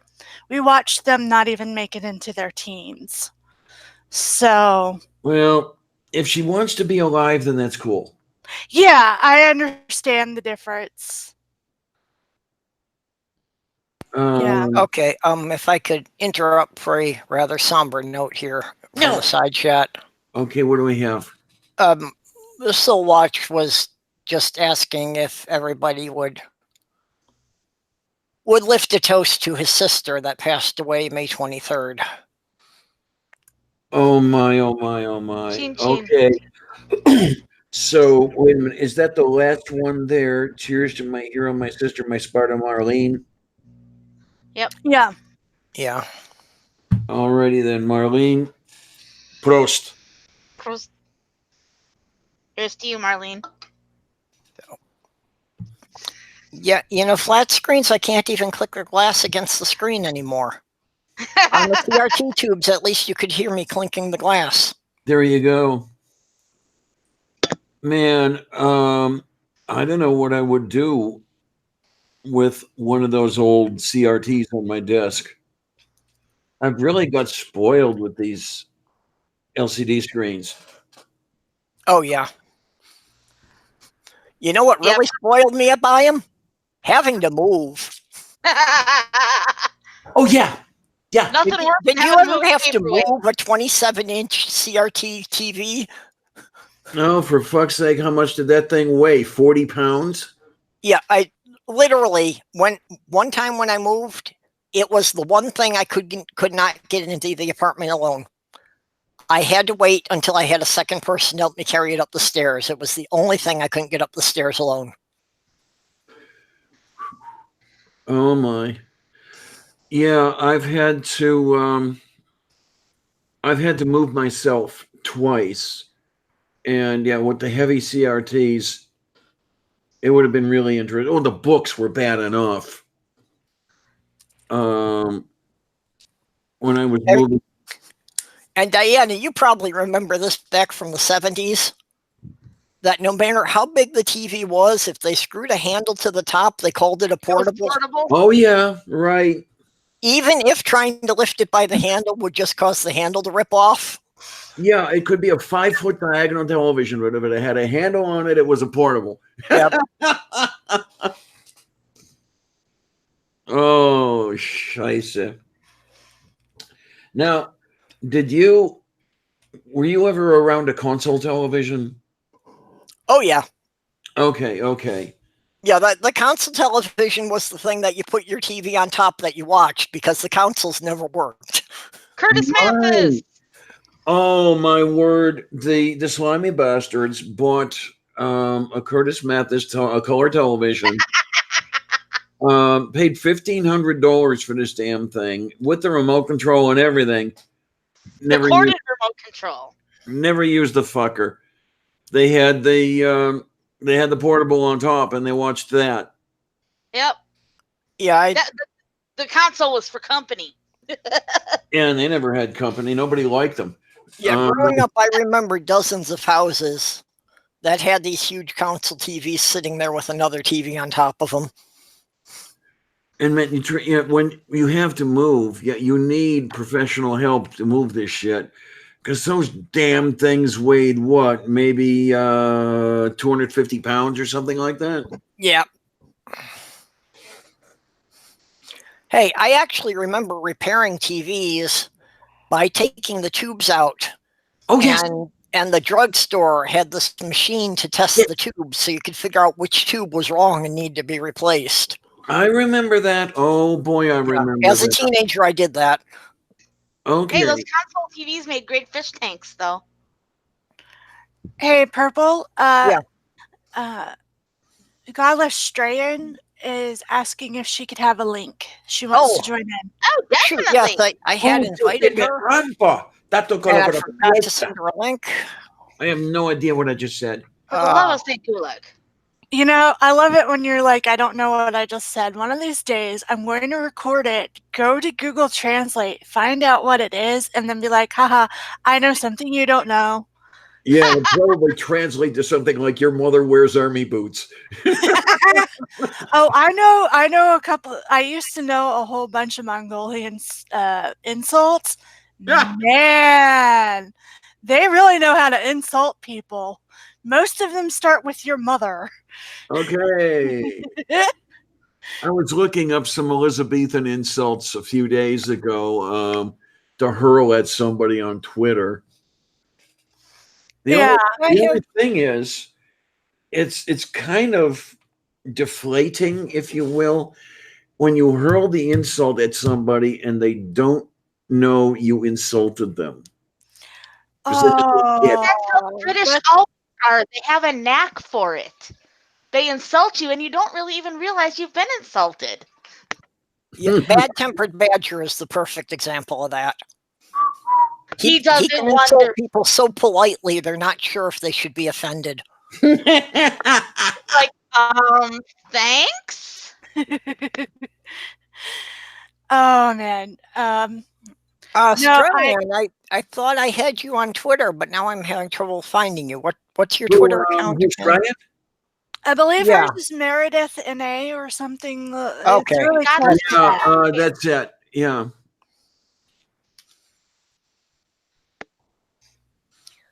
At least I think that's, Yeah, that's Meredith. Look up Godless Strayan. Well, actually, I did that wrong. I should have pronounced it correctly. Godless Strayan. I'm not even gonna try because I slaughter. I slaughter any. It's spelled. Yeah, I slaughter any accent that isn't deep south. And even then, I can only do deep south after I've been around my family for about 3 or 4 months. And who wants to be around them that long? I used to be able to do a pretty good received pronunciation, but God, that was 30 years ago. I don't know if I could do that anymore. I'd really have to work on it. I tell you, it was, you want to get the ladies to swoon, you just turn on that received pronunciation and you're halfway there. What is received pronunciation? That's the BBC and film that highbrow British accent. Oh, the kind you just want to sit around and listen to them read you poetry all day? Yeah. Okay.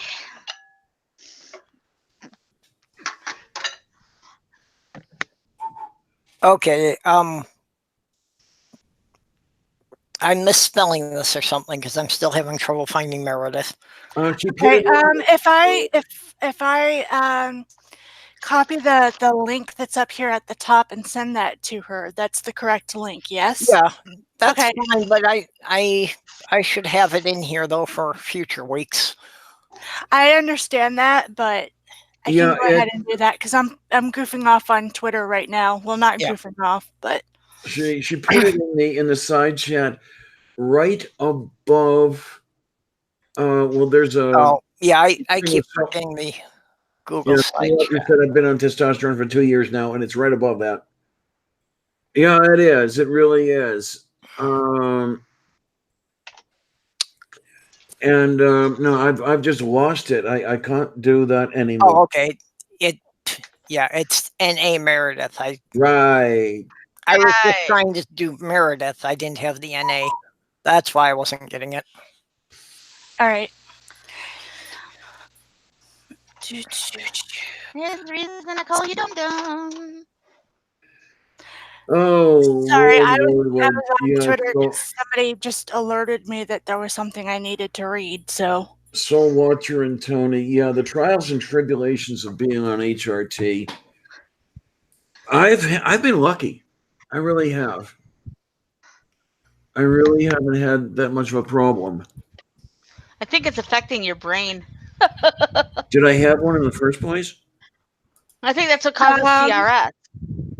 Well, I do have blonde syndrome. I do.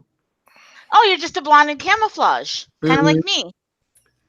Well, no, the thing is, I actually am a blonde.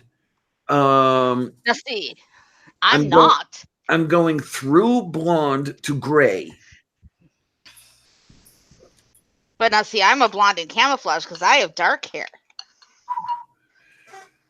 Yeah, when I was really young, say 2-3 years old, my hair was white. Then it went to blonde when I was in grade school, early high school.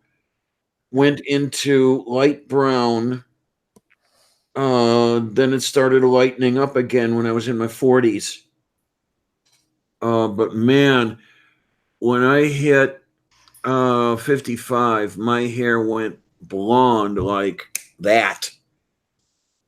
It was amazing. Okay.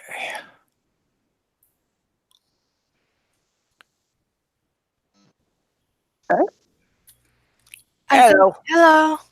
Hello. There she is. Hello. Yeah, yeah, yeah, yeah. Well, thanks for joining us. Well, Nice to thank have a you new for person inviting in. me. What was that, sorry? Oh my. Nice to have a new person in. Oh, thank you for asking me to come. I appreciate it. Well, I've been watching your channel. You're putting out some good stuff. Oh, thank you. What sort of thing are you enjoying? Because I personally think I am not doing amazingly well, but So wait a minute, are you at work? no, I'm at uni. Well, Okay. Yeah, I only have mobile phone data because the data here in Australia is ridiculously expensive. So I thought I'll come to uni and steal the internet there. That didn't look like any living room I knew. Yeah, I remember college days. I was like, I can't afford internet. Yay, the library is open 24 hours a day.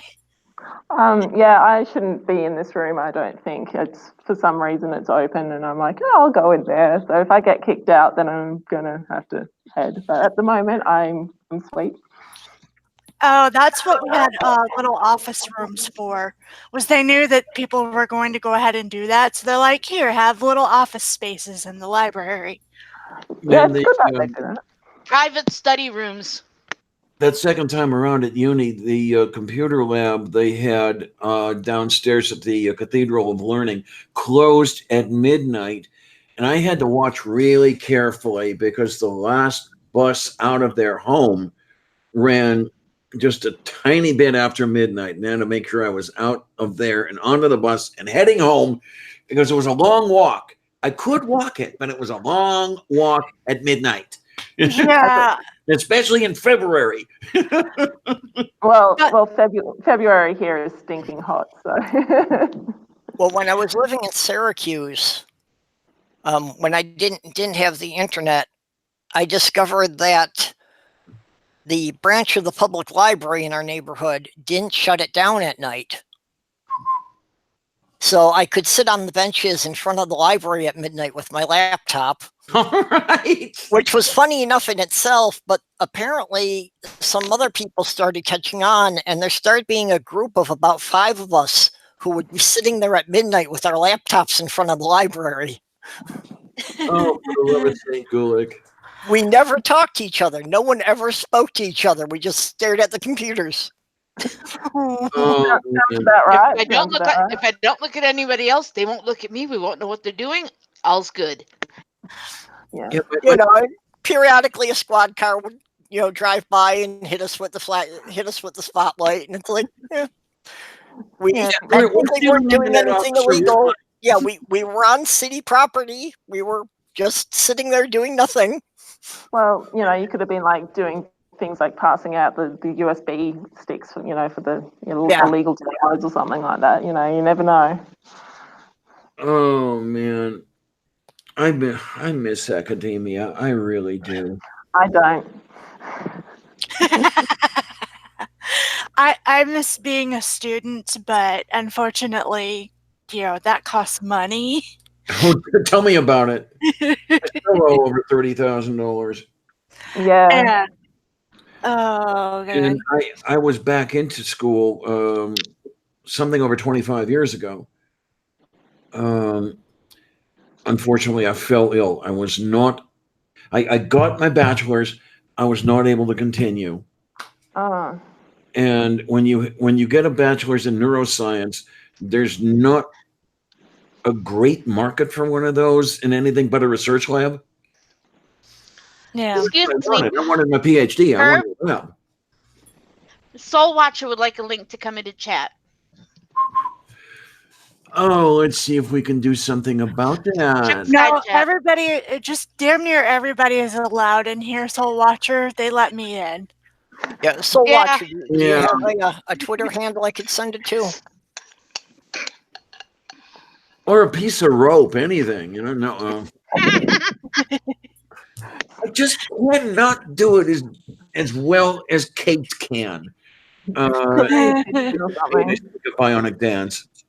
I can't post the link publicly because it'll stay there, and then anybody who wanders in, get anyone in here and have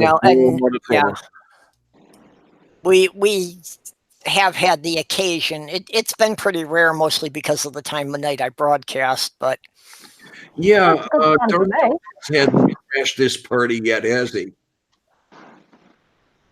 Not this particular one, but a live stream I did before I started doing these midnight ones. Yes, I had to deal with them once. Oh man, I've had to deal with him a couple of times already. There's the one, it was the after show following the time I had Neil, the 604 atheist, on my show. And in the after show, well, he was giving us a hard time during the show as well, but then into the after show, Neil was there, Kate was there, Russ was there, frustrated atheist. I was in there, and he crashed that party. And I took the clip and posted it to my account as Darth Dawkins' Day Off. I'm sorry, Darth Dawkins' Day in the Sun. That was it. And it's the Kitty. It's the most watched video I ever put up there. Say again? Pay attention to me. See, cat.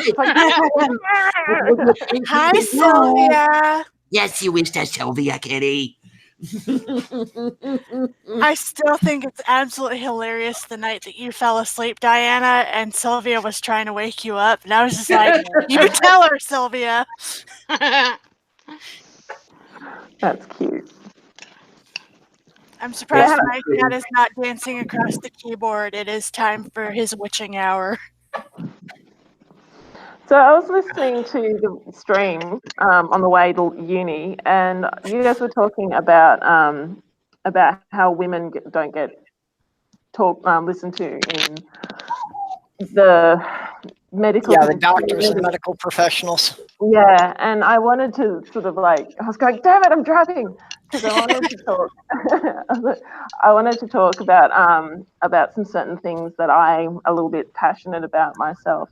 So I don't know if any one of you have seen that video I put out the other day about the NIFE and my take on it.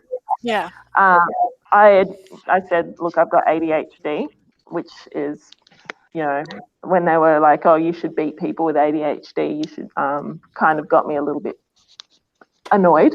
And the thing is, something that not many people realize is that ADHD and other neurological disorders such as autism actually present differently in women than in men. And in women for ADHD, you tend to be more like off with the fairies and daydreamers and stuff like that. And yeah, and most women actually, they actually think that a lot of women are undiagnosed because the diagnostic criteria are based on men and on boys. Yeah, and I personally was diagnosed at 26 years of age. I've got a friend, she was diagnosed at 28. Another friend of mine was diagnosed at 23. Yeah, so I think it's on average something like it's up to 8 to 12 years per woman on average that later than a male, and if women even get diagnosed at all. So yeah, it's just something that I really want to get people to understand, because it's also the same with autism. A lot of women present differently with autism than men, and yet the diagnostic criteria is based on men. It's very annoying. I love that euphemism, though. Off with the fairies. that really is me. Hey, it really is me. Just yeah. So what you were saying about the differences with autism. That was actually one of the things that started one of my doctors questioning if I was trans.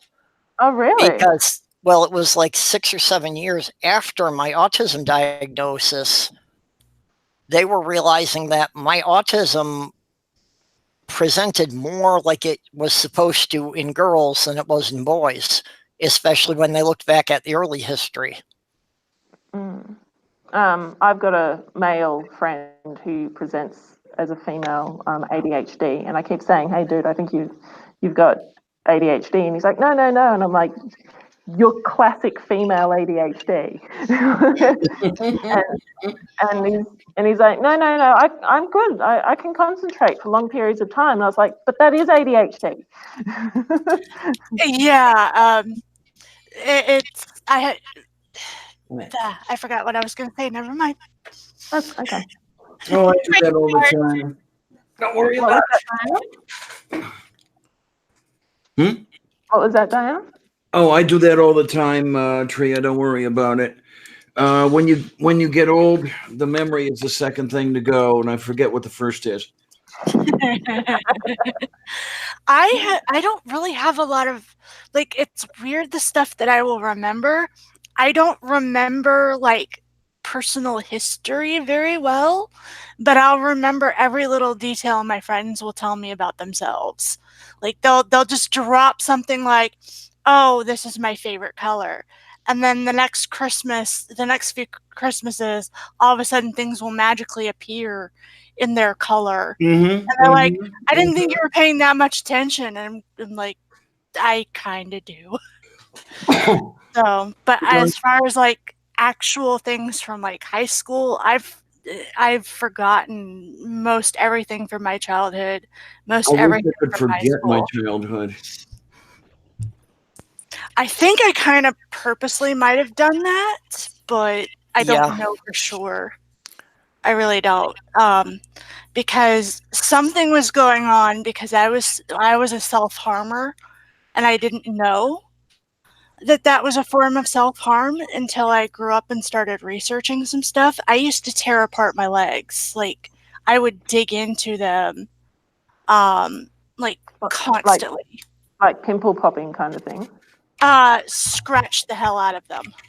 And if I ignored the itchy feeling, it would cause me like physical pain. So like, but apparently, like at first when I was a kid, they said, "Oh, you have eczema," and then when I got a little, I think I was going to another doctor for something else skin related, and I told them what I was doing, and they said, "You know, that really sounds like psychoneurotic scratching." Wow.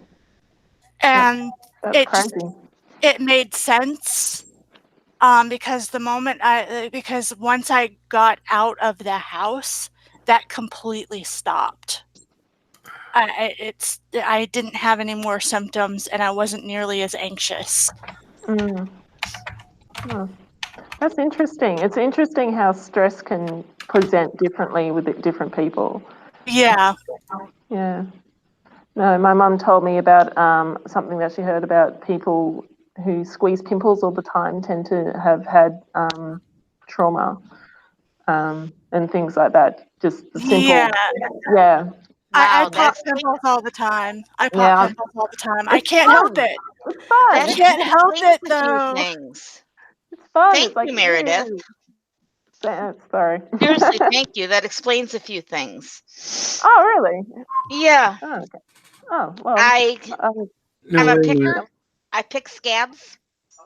Yeah, me too. Yeah. Me too. I do that too. So Walter, I don't know. So Walter, I don't know if you're subscribed to me or not. I am subscribed to you. Who are you speaking to? So Walter mentioned to Tony that he thinks that he's actually subscribed to me. Okay.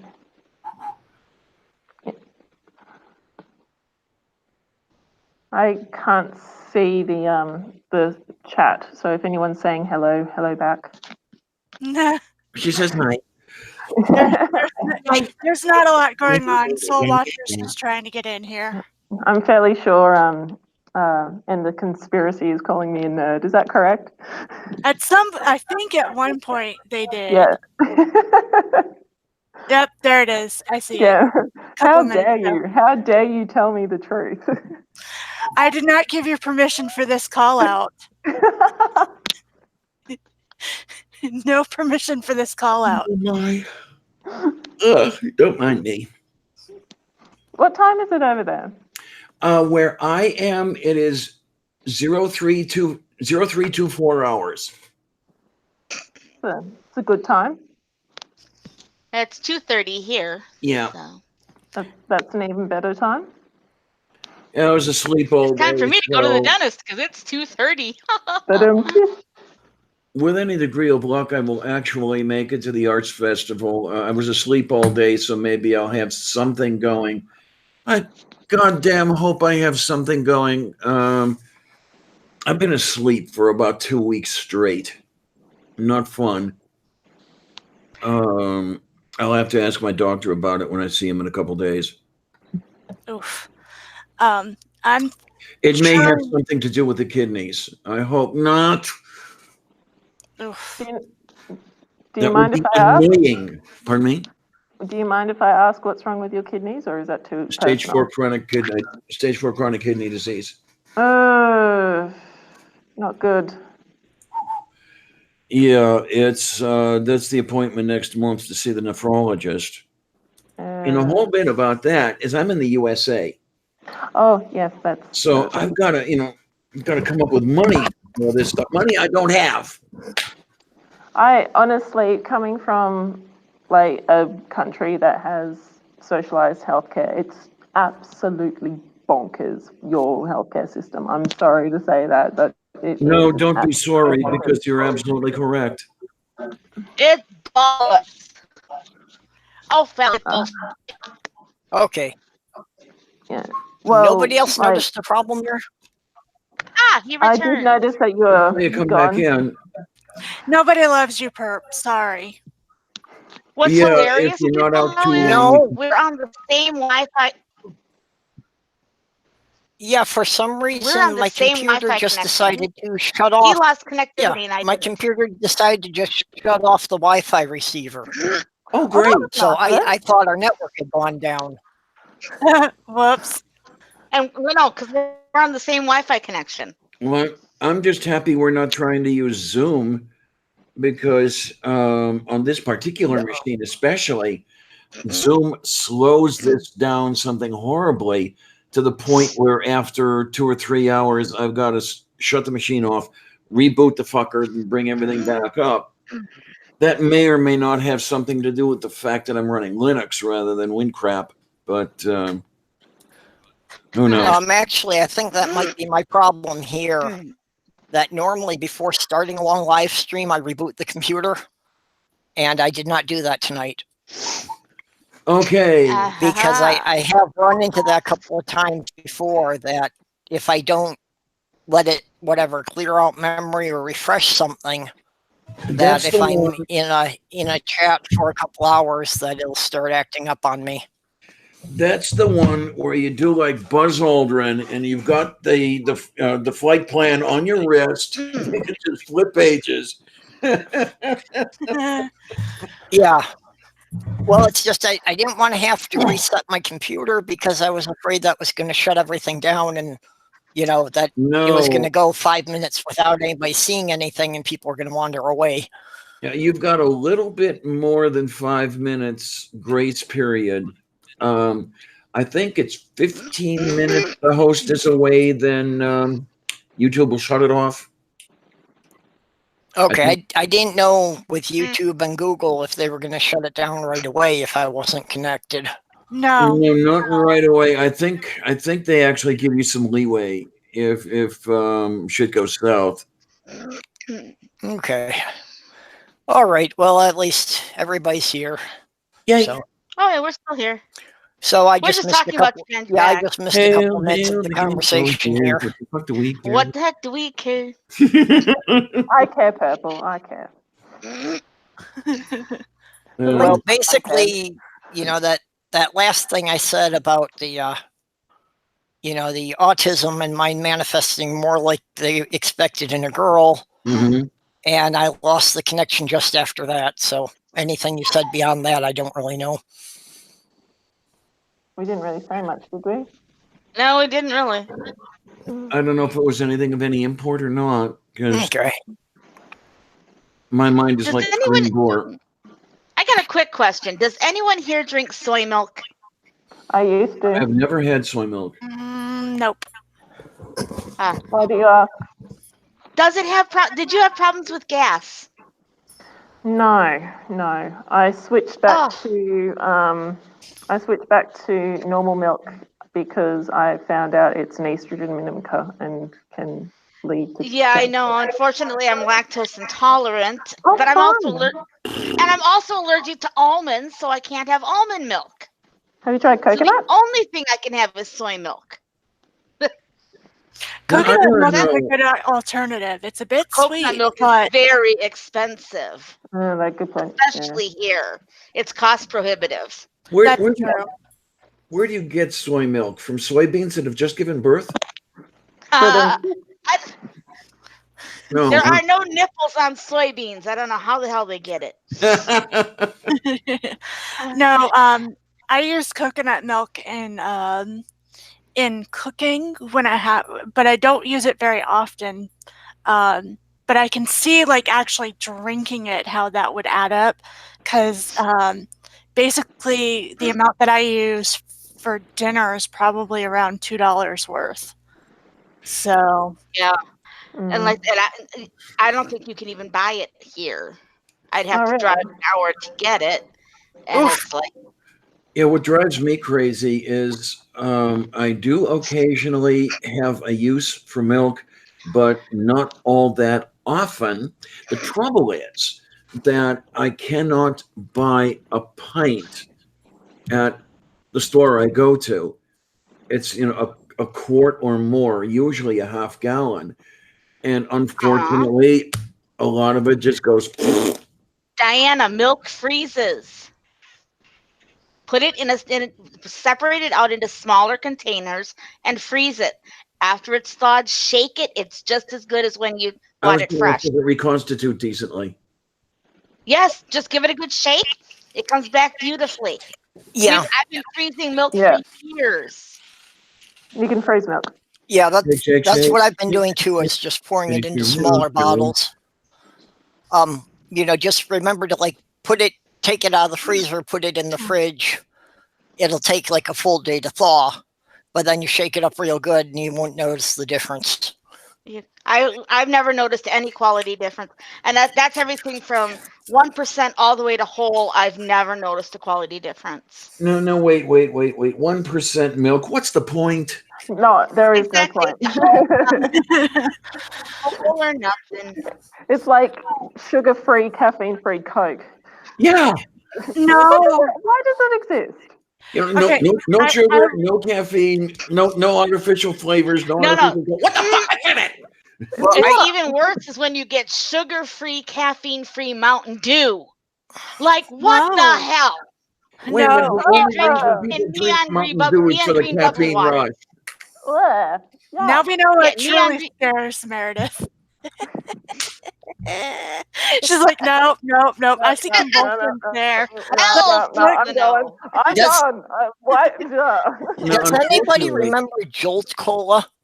Yes, I remember that stuff. Yes, okay. I do. The most pointless product ever invented. It was on the market for a month or two. They actually had produced a caffeine-free Jolt Cola. Why? Yeah. That's what I mean. It's got to be the most pointless product ever made. The whole marketing point was that this stuff had 93 times the caffeine of a chemistry lab. For fuck's sake. Yeah, it's like if it had any more caffeine in it, it wouldn't be liquid anymore. If it had any more caffeine in it, it wouldn't be legal. Oh, Lordy. Oh, my. No, he can't help you. He doesn't exist. Did you know that? I need to go to West Michigan. Sorry. Did you know that there's like clear Pepsi and clear Coke?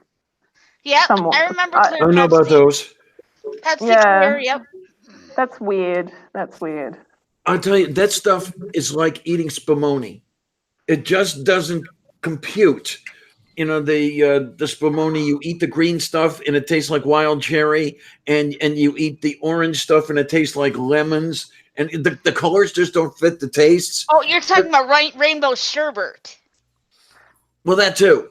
Spumoni is usually chocolate, vanilla, and pistachio. Oh, sorry about that. Okay, yeah, I got that wrong then. Yeah, right. Yeah, I do that a lot. You're talking about the rainbow sherbet. Okay. But still, the colors are all wrong, and the clear Pepsi and the clear Coke are just like that. Water. Drink. No, it's not. What the fuck? It's an abomination. Yes. Complete call abomination. me an abomination, for fuck's sake, man. For the love of St. Gulak. Oh man, is that catching on? Because Tornado It Pelt is now. It is with me. It Tornado is with Pelt me. is doing that as well. Love of St. Gulak. I can't wait for movie night tomorrow night. Tornado's always fun. Oh my. Movie night, it's so much. Unfortunately, we can't do movie seen, night tomorrow night, Purple. Have you sat in on a movie night, Meredith? No, I have not. Okay. Oh, with the Sci Strike. Sci Strike calls it a drinking show with a science problem. Ah. We scour far and wide for the most stupid of pseudoscience and creationists and whole thing videos, and we will review them. By the millisecond at times. Yeah, I mean, you hear something that sounds egregiously horrible, and you yell out, drink. And you go around the horn, and everybody explains why that's worthy of a drink call. So a 40-minute movie might take 8 hours to review. And everybody is totally smashed off their fucking arseholes. They have a drink counter. If it's under 60, it was a really good movie. Nice. Man, that night that I was doing gin and Dr. Pepper all night, that one was legendary. And then who the hell did we have? You Wish was his handle. He came out. Was that a Hovind too? And I think our drink count was into the 70s on this one. And by the time it's over, he is so plowed. He's on the floor reaching up, so he's there. I was getting worried about him. I thought he was dealing with alcohol poisoning. Was that a Kent Hovind? That was, I believe that was Kent Hovind. Yeah. Kent will do that to you. Or was it Hovind the Lesser?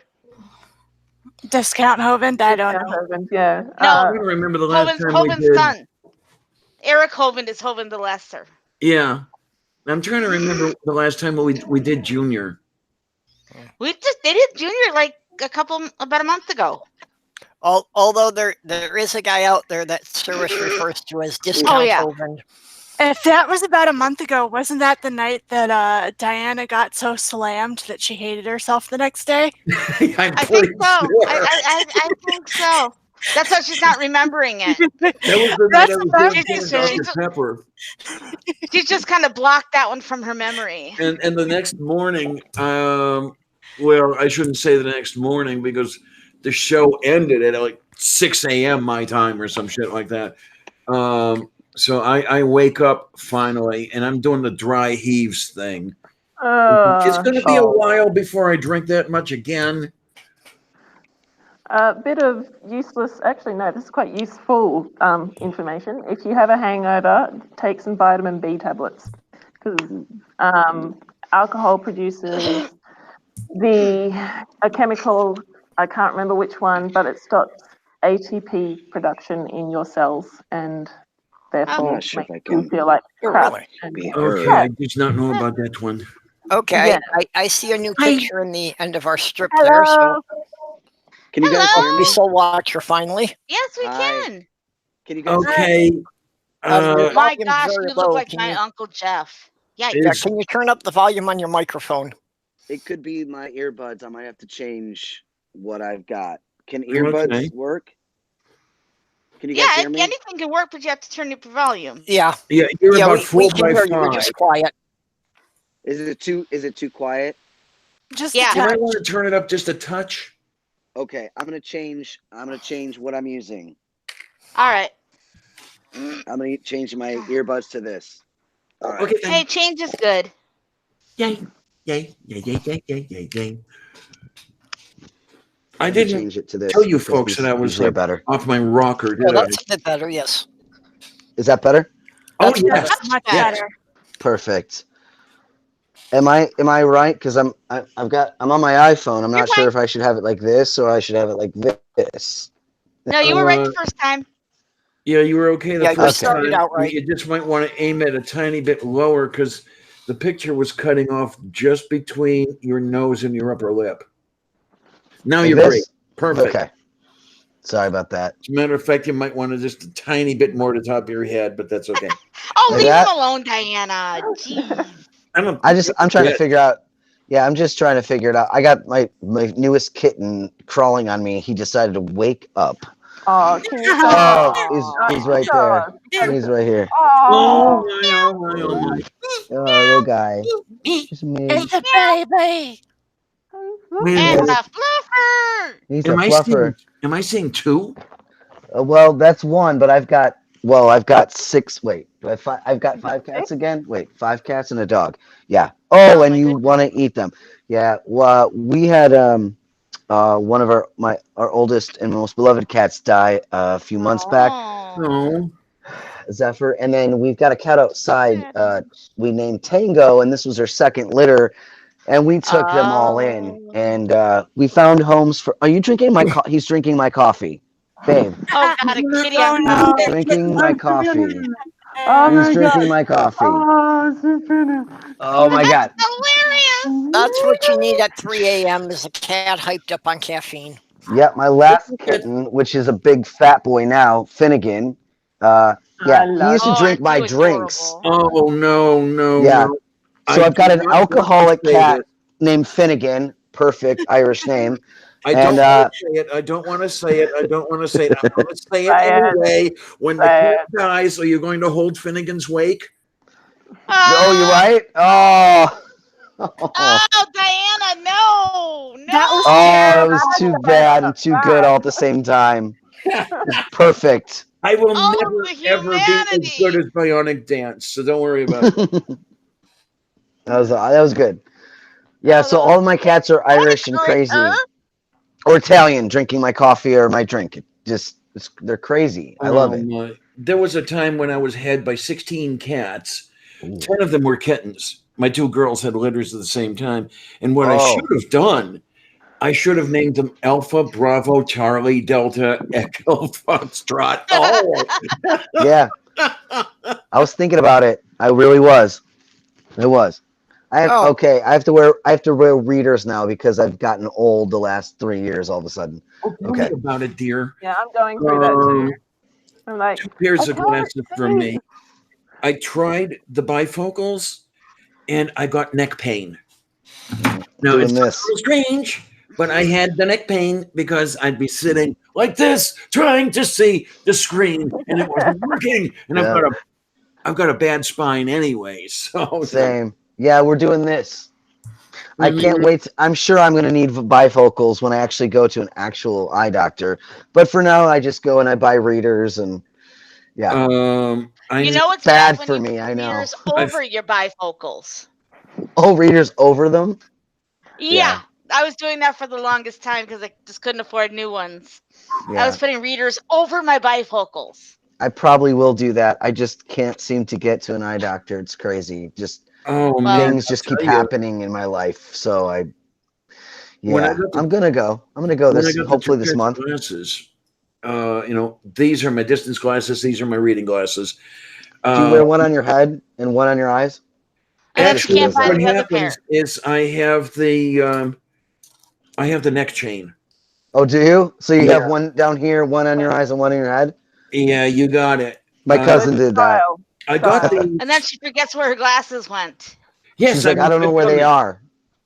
But I got these just before I went to Illinois because I figured that if I was going to go all the way to Carbondale, I wanted to be able to see the total solar eclipse. Okay? That's right. So Absolutely. that one was a $500 expenditure right there for the 2 pairs of glasses.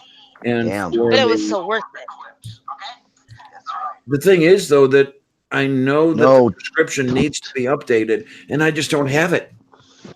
That's true. I on my previous glasses, the stupid person behind the counter at the optometrist would not leave me alone until I let her order the bifocals for me. This was the second time, not the first. I'm telling her I can't wear these things, and well, you ought to try me. And I know I caved,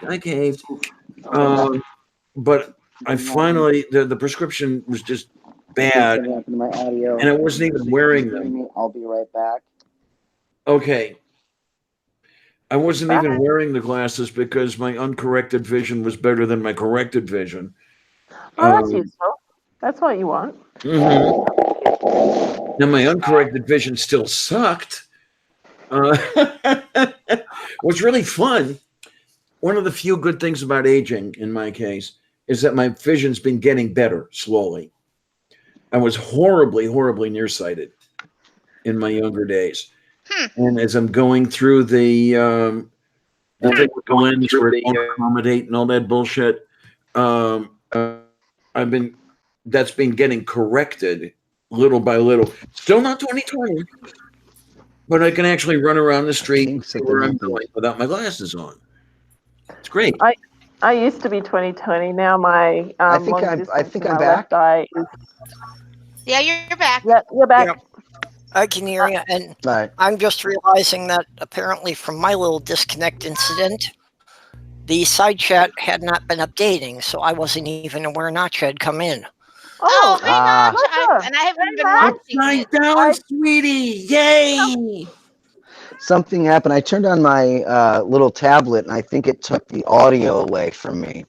I'm not sure. You might just want to refresh that screen because it's been going for me. Yeah, well, I just did that. I just did the refresh on it, but yeah, there's upside down, sweetie. There's Brian. There's upside down. Like I said, apparently from the time I had gotten disconnected, anything people were typing in the side chat wasn't coming up. Let's see, where am I? Hey, sweetie, did you get your butt in here? Yeah, get on there, Notch. Come on. 2 strains in one chat. I don't know. Can we take it? Probably not. I'll risk it. Everyone sounds computerized to me. Is it just me? No. You sound pretty computerized. You are kind of roboting there. Robot got in here. Now, what I'm trying to remember, are you two from different sides of Australia? What, me, not Jeff? Yeah. Not just from we're in the same city. Oh, you are? Okay. How convenient. I know. Same time zone. It's friggin' amazing. It's so weird. I have developed a new theory. Nacha has now been around too long for us to continue to say that Australia doesn't exist. You're just upside down, I guess. Well, it is starting to exist, but it has not yet achieved object permanence. So Australia only exists as long as there's an Australian on YouTube at the time. Well, if you all sign off, it ceases to exist again. I think you're correct on that one. Sometimes I wish that in Australia didn't exist occasionally as well. Adani. You've got to have it better than we do in the U.S., right? Probably when it comes to, at least when it comes to your healthcare, yes. Yes. Now, I don't know if you know things offhand. Well, the chords. We've got Scott Morrison. I've heard informations here and there that Australians aren't necessarily all too happy about the queers. Is that true? Oh, I think we're pretty fine with the queers. Oh, yes. okay. So yeah, we're pretty fine with the queers. 2 years ago, we had this. year and a half ago, we had the gay marriage plebiscite, and it was 62% voted yes, but I would say that, there would have been a little bit, it wasn't compulsory. So a lot of the people who voted no would have done that. Like they would have had more motivation because they were told that it's not going to pass if you didn't vote no. But I think the majority of surveys throughout Australia was like 70% wanted marriage equality in Australia. Yeah, it was $120 million worth of taxpayers' money just bloody wasted on one of the most toxic plebiscites that you could ever possibly have. Oh, right then. Yeah. By the way, I voted yes for marriage equality because, I kind of have this weird concept that gay people are people. I know it's weird. Love. Really? Yeah, I know. Yeah, who would have thought that? Who would have thought love. I don't care who you are. Exactly. Every now and then I think of begging you people to let me in, but please come, please, man. well, I don't know. Okay, I'm old. I'm on a disability pension. Let's see what else is wrong with me.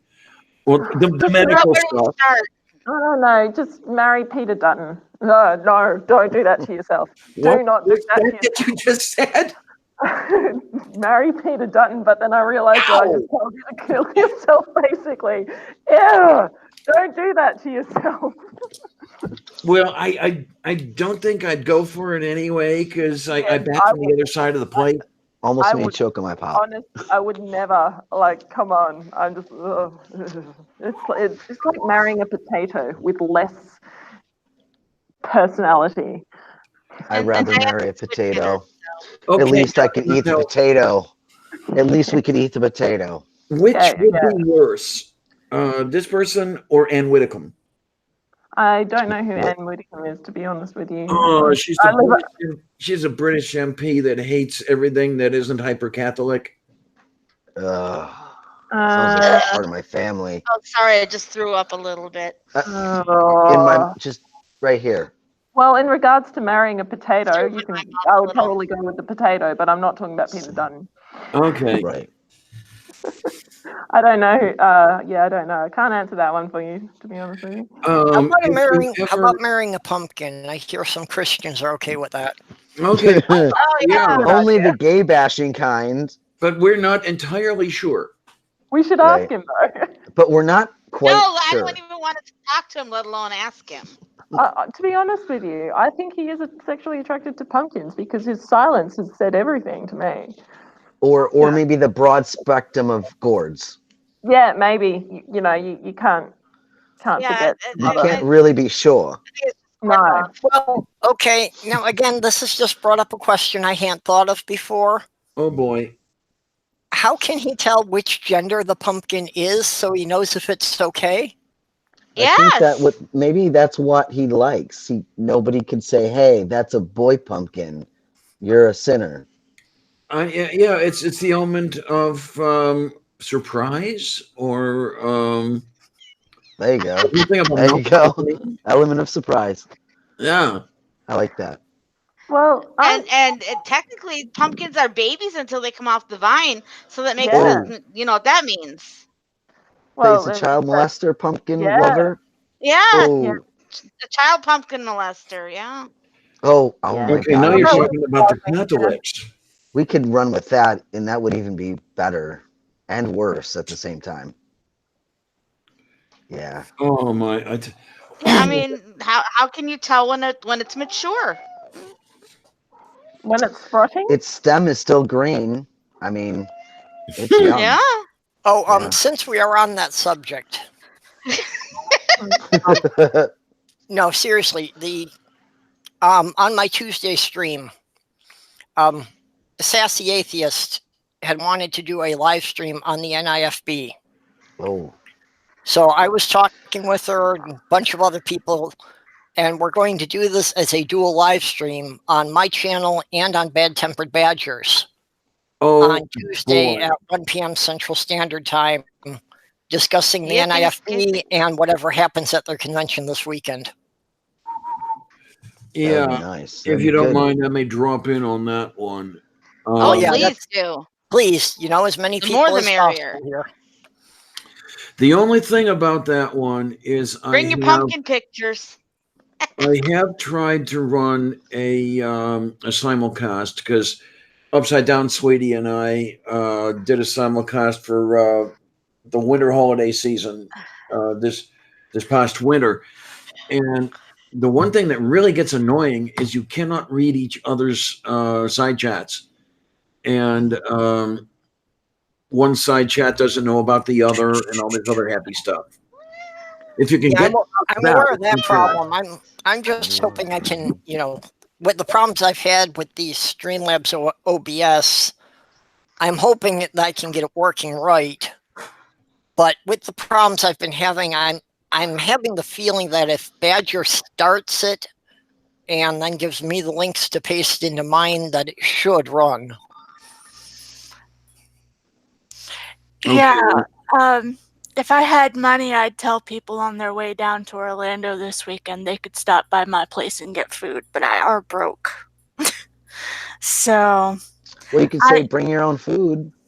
You're welcome to my home, but bring your own food and drinks. The problem is that I can't really invite a lot of people in because, unfortunately, I share my house with my very, very, very Mormon family, and they don't know I have a YouTube life. I'm kind of trying to keep it that way.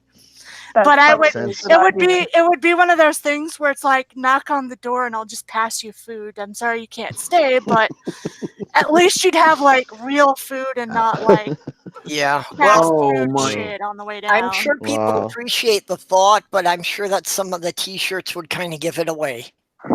Right? Probably, that's true. I just feel bad because I literally cannot do anything from here. Like, it basically, this is my backyard. Like, traveling for 3 hours is nothing for Floridians. Right. And Orlando is 3 hours away from me. But, like, I don't feel safe going. I have a feeling that that's not going to end well. I'm hoping that there's no violence, but... I'm terrified, actually. If anyone goes, I am too, and I'm a caregiver. Like, if it was just me, I'd be like, I'll ask for a ride and go. But I have my sister to take care of, and I'm not going to risk having her not have a caregiver.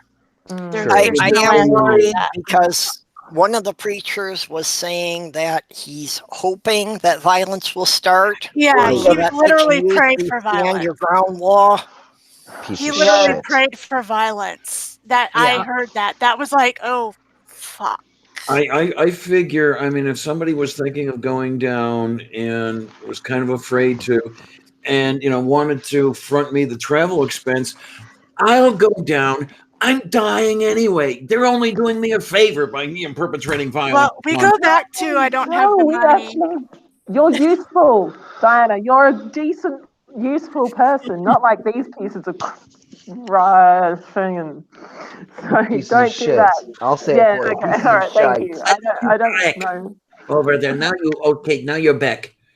Your Ryan Stevens makes a good point over in chat about pumpkins. Your Camaro was pointed off into the distance somewhere. Who was gone? Was I gone? Who was gone? I missed it. Oh, your camera was pointed off in a weird direction at a wall there for a minute. Yeah, I'm sorry. I've got all of a sudden all of my cats and my dogs are like, I want your attention now. That's because you're talking to other people. Oh yeah, it's true. 4 in the morning, and they're all like, "Hey, Dad." I'm surprised mine's not messing with me too much. Although my room is a little bit cold, so he's probably underneath the blankets. Probably. My little guy, he just freaked out, and he was with me for a little bit, and now he's probably in some other room making crazy decisions. Florida in June is cold. How does that look? Okay, I'm not sure. Hold on. Shh. Y'all. I'm in Michigan. It's always fucking cold. Okay, I have 2 problems at my house. 1, my neighbors were assholes and cut down all the trees in the yard. 2, our air condition doesn't fully cover every square footage of this house.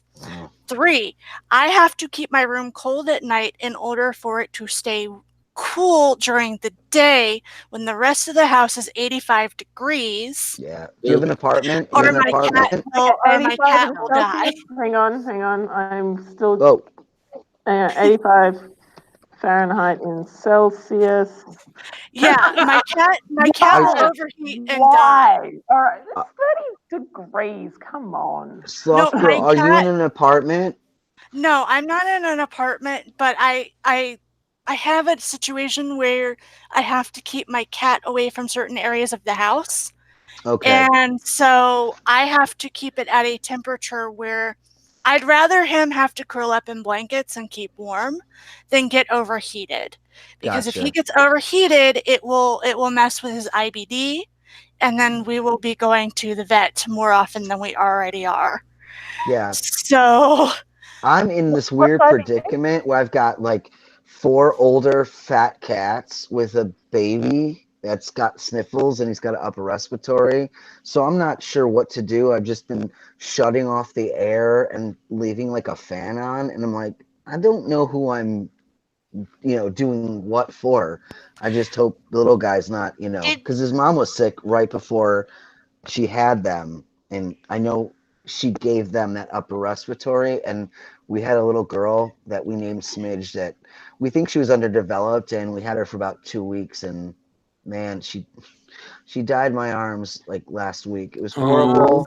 sorry. I'm sorry. Yeah. It was bad. I mean, my sister. Did you Jesus. say? My sister died Did on you the say you're in 23rd, and Michigan? then the kitten died a week and a half later. It was. My emotions are like up, you know what I mean? Yeah, so I'm not sure what to do with myself. I'm still kind of just not dealing with anything yet. Cuddle from here. What's that? I'm sorry. I'm giving you a cuddle. Thank you. Yeah. I'll Cuddles take. from here too. I'll take it. Oh, I need a big hug. I need a big hug. Okay. Yeah. Some Sorry, I don't mean to be advice? dark. I got dark. I'm sorry. Yeah, I'm just. Yeah. No. Let's go back to what we were talking about. Wait, Sorry. no. Some practical advice for you. What was that? Do you have central air conditioner you're running, or? I do, but I have it off right now because I don't want to get him sicker or more sick. Okay, well, the first thing you want to do, is change the filter. Yes. And pay the money for one of the allergen filters. I do. We have they're allergen like filters. 10 times the cost, but they do make a difference. It's true. Yeah, we do. And And even though they're like other thing to 1 month check is- filters, or wait, we usually get 2 or 3 month filters, but I change them monthly because we had 5, and then our older boy died, and then we had 4, and then we just rescued 2 and 1 died, so we have 5 again and 1 dog. So, we're back a lot to of hair. That's a lot of hair. Anything so you have we're that's changing it circulating every the air, month. anything you have circulating the air, fans or the furnace or anything, clean it out really well. Yeah. Preferably with a bit of bleach, because often you wind up with bacteria growing in the air exchange systems. And if they're having any kind of a respiratory problem, if they're inhaling the bacteria spores, that could be a serious problem. How do I do that? Because we have double filters. Because we're in a mobile home, so we have 2 filters that we change out. And I change, like I said, every month. I change them. I try to usually I run just the air that makes the house, circulate. But even now, as you can probably hear, I have nothing running because I don't want him to get sick because he's already got an upper respiratory. What do I clean with bleach? Because me and my sister that passed away, we got like a belt with bleach on our side guns, right? Like, but how can I? Well, take off all the front panels off the front of the furnace, and basically the bottom of the furnace there, where anything could settle. Unfortunately, mobile home furnaces are particularly bad about this and particularly hard to clean. Tell me about it. That if you can afford it, have a professional come in and clean it, because we lost him. It could be an issue that without cleaning the blower. We lost lost him. Yep. Yeah. Okay, you went out for a while. But there he's back now. Were you Now able he's to hear that? Am I back? You may actually want to, you know, if you can afford to, have a professional come in and clean it. He's having trouble. We can hear you kind of, but just barely. Barely. Am I here? Am I here? Oh. Yeah. You're here. We can hear you. Vaguely. All right, I'm back. Sorry. Yeah, It's There raining you here. are. It's storming. Yeah, the furnaces Sorry in about mobile that, homes guys. are particularly difficult for that. So if you can have it professionally cleaned, I would highly recommend it. Okay. I'll do that because, you know, don't have my own kids, just my nephews and my niece and my cats and my dog. So, Yeah. Yeah. Well, my fiance had severe asthma, so I became very aware of, you know, all sorts of air quality issues and how to, you know, minimize the dust and clean out mold from anything. I need to figure that out because I never had asthma growing up. I ate dirt. I lived in dirt. You know, my mom was like, live in it, you'll get good, right? Like, even though she was like a germaphobe, we were good. And then as an adult, I started getting asthma. I started getting allergies. Now I have allergies to all my cats and my dog. And I'm like, well, I just suck because now I'm suffering, but I'm not sure what to do about it. Like, Did you at some point I work wish- in an office building that was built in the 70s or 80s that the windows Well- wouldn't open? Yeah, I was a I was a postal worker. Yeah. You So got you probably sick are a building victim of syndrome. the sick building syndrome. Uh, That a lot of the materials that were used in the 70s and 80s in the office buildings, some of them still have not finished gassing off today. Some of them have been Yep. gassing off for 50 years. yeah. That they're I worked- still giving yeah. off toxic chemicals.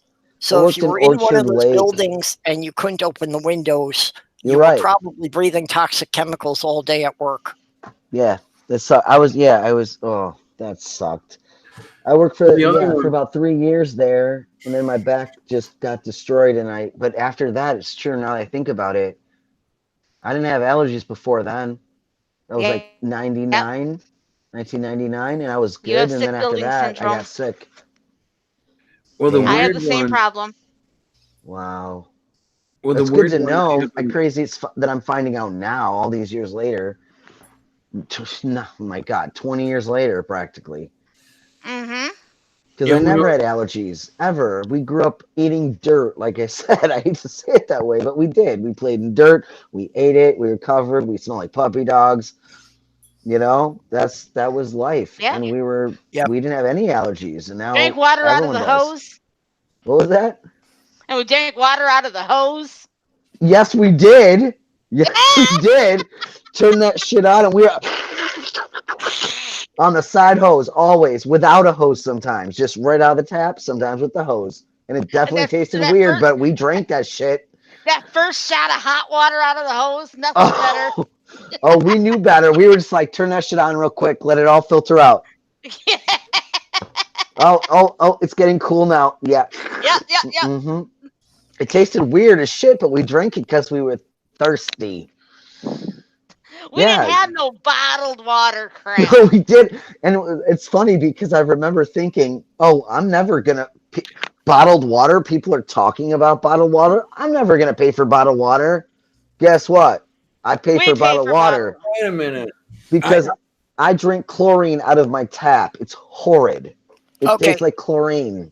If your problem is chlorine, what you should do is fill up some bottles at night before you go to bed and let them sit overnight. The chlorine will gas out and they'll be okay. That's you're supposed to like leave the tops off and put them in the sunlight, right? Something like that. Well, you don't even have to put them in the sunlight. No. In fact, I wouldn't, because that can affect the plastic. Oh, you're right. That's true. You know, but glass, yeah, only glass. Yeah, if you just line them up by your sink there and leave the lids off, right. You know, after a few hours, the chlorine will gas out of them. Not 100%, though. It'll not 100%, but it'll make an Yeah, improvement. you'll have to shake it. But yeah, it's sort of the best way to get rid of it is just to filter it. Like get a filter if you can. I did have a filter for a few years, and then I got tired of paying for the filter replacements because it happened. Yeah, that every British shit's filter. expensive. every filter they would say, like, say every 3 months. We had to do it every month. Yeah. And I did that for a long time, and then I was like, I'm over it. We're buying bottled water, but we probably should go back to that. Probably should, because if it's that bad in the suburbs of Michigan that they have to chlorinate the water so much that you feel like you're drinking chlorine. Yeah. I drink that, and I'm actually thirsty, so I don't even bother anymore. Yeah. If you don't mind sharing, where in Michigan? I'm in Clinton Township now. Which is? I used to live in East Detroit or East Point. It's now East Point for the last 20 years. Just getting the general area. Right. So now I'm probably almost 20 miles outside of Detroit now. I used to be 9 miles out of Detroit. I'm a troll. Me and Purple are Yoopers. Oh, really? Upper? Yeah. I've never been up there. Can you believe I lived in Michigan my whole life? I've not enjoyed anything in Michigan. All the most beautiful things I've missed out on so far. Because I live in a suburb of Detroit. We call you trolls because you guys live under the bridge. Oh, okay. Right. Well, except for the fact that all of our tax money goes downstate, we're actually northeastern Wisconsin. Oh, right. Yeah. We all have the same accent. Because we're not like the Michiganders that are like, and we talk like that. I don't know who those people are on the commercials because we don't have that. We've got more of the Ohioan accent. And we have the A. Wait a minute, the which accent? I think I speak more like the Ohioan Wisconsin accent, where there's a lot of people in Detroit or Michigan I see in the commercials. They talk with really hard A's and stuff like that. Okay. And I'm like, who are you? Yeah, and I'm like, I don't know you. I've never talked to you. I've never heard you in my life. I don't talk to anyone that talks like that. So it's one of those weird accent things. This accent I have is not the speech pattern I had when I was growing up. The sharp A's, that stuff gets on my nerves. I grew up in Cleveland, Ohio. Yeah. I spent some youth down there at Cedar Point. Okay. Well, Cedar Point was about 80 miles west of Cleveland. Yeah, it was actually closer to Sandusky. Yeah. Yeah, we were coming southwest to. Did you ever get onto any of the Lake Erie Islands? You know what? My uncle did have a almost yacht, and he used to let us drive around the lakes, but I was such a young kid, I don't know where I was. We used to just, here, take the wheel, and we're going to steal you, and we're going to spend the night on the boat. So it was more like, I didn't really know where I was, and it was great. It was great times as a kid, but. Because my paternal grandparents had a summer cottage on Kelly's Island, which was. That sounds familiar. More or less due north of Marblehead, Ohio. Okay. About 5 or 6 miles into Lake Erie. I don't know if I ever. Okay, trying to remember. It's the one that. It's the island that kind of looks like the thumb for hitching a ride. Right. You've got the bulk of the island here, and then a Long Point was up on the east side. Right. Oh man, when the I wish I could remember all the islands we used to go to, because he used to drive us somewhere, and it was this white sand beaches. I don't know where it was, but it felt like paradise. I remember that. But damn if I could remember right now. I know my sister could remember. God rest her soul. I know she could remember the island names.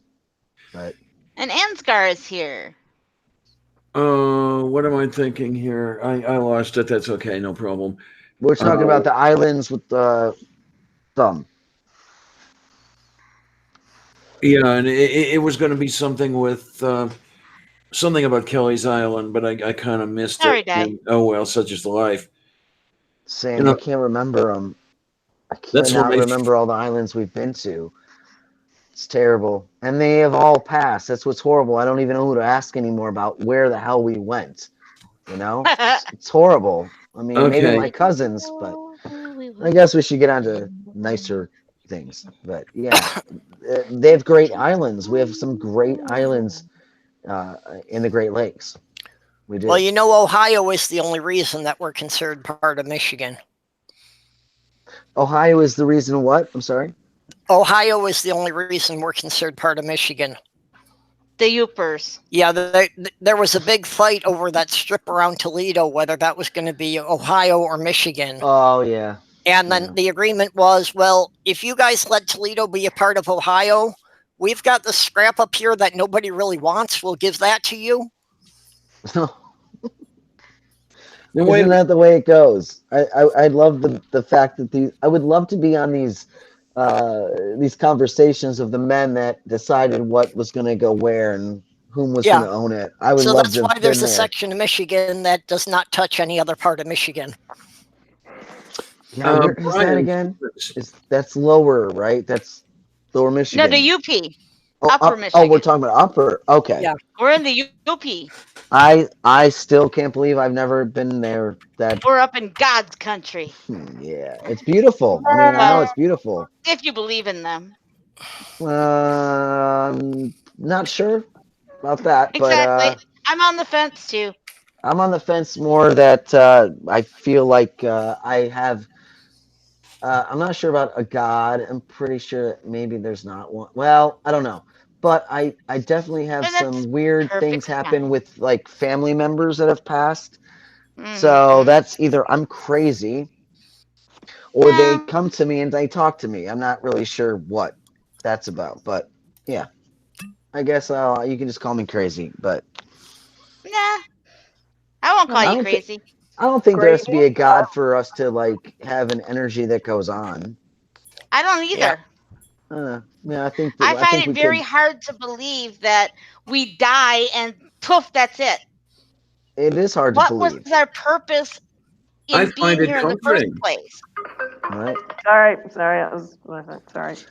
And you're fine. The weird experiences I've had in my life is what always holds me back to saying, either I'm nuts or there's something more. And it's not usually a God that says anything to me or I feel. I see things, I hear, I have really weird, crazy like dreams that don't feel like dreams. Yeah, experiences. Yeah. That like last week, my sister that just passed, I dreamt, but it didn't feel like a dream, that she was next to me and she was holding my hand.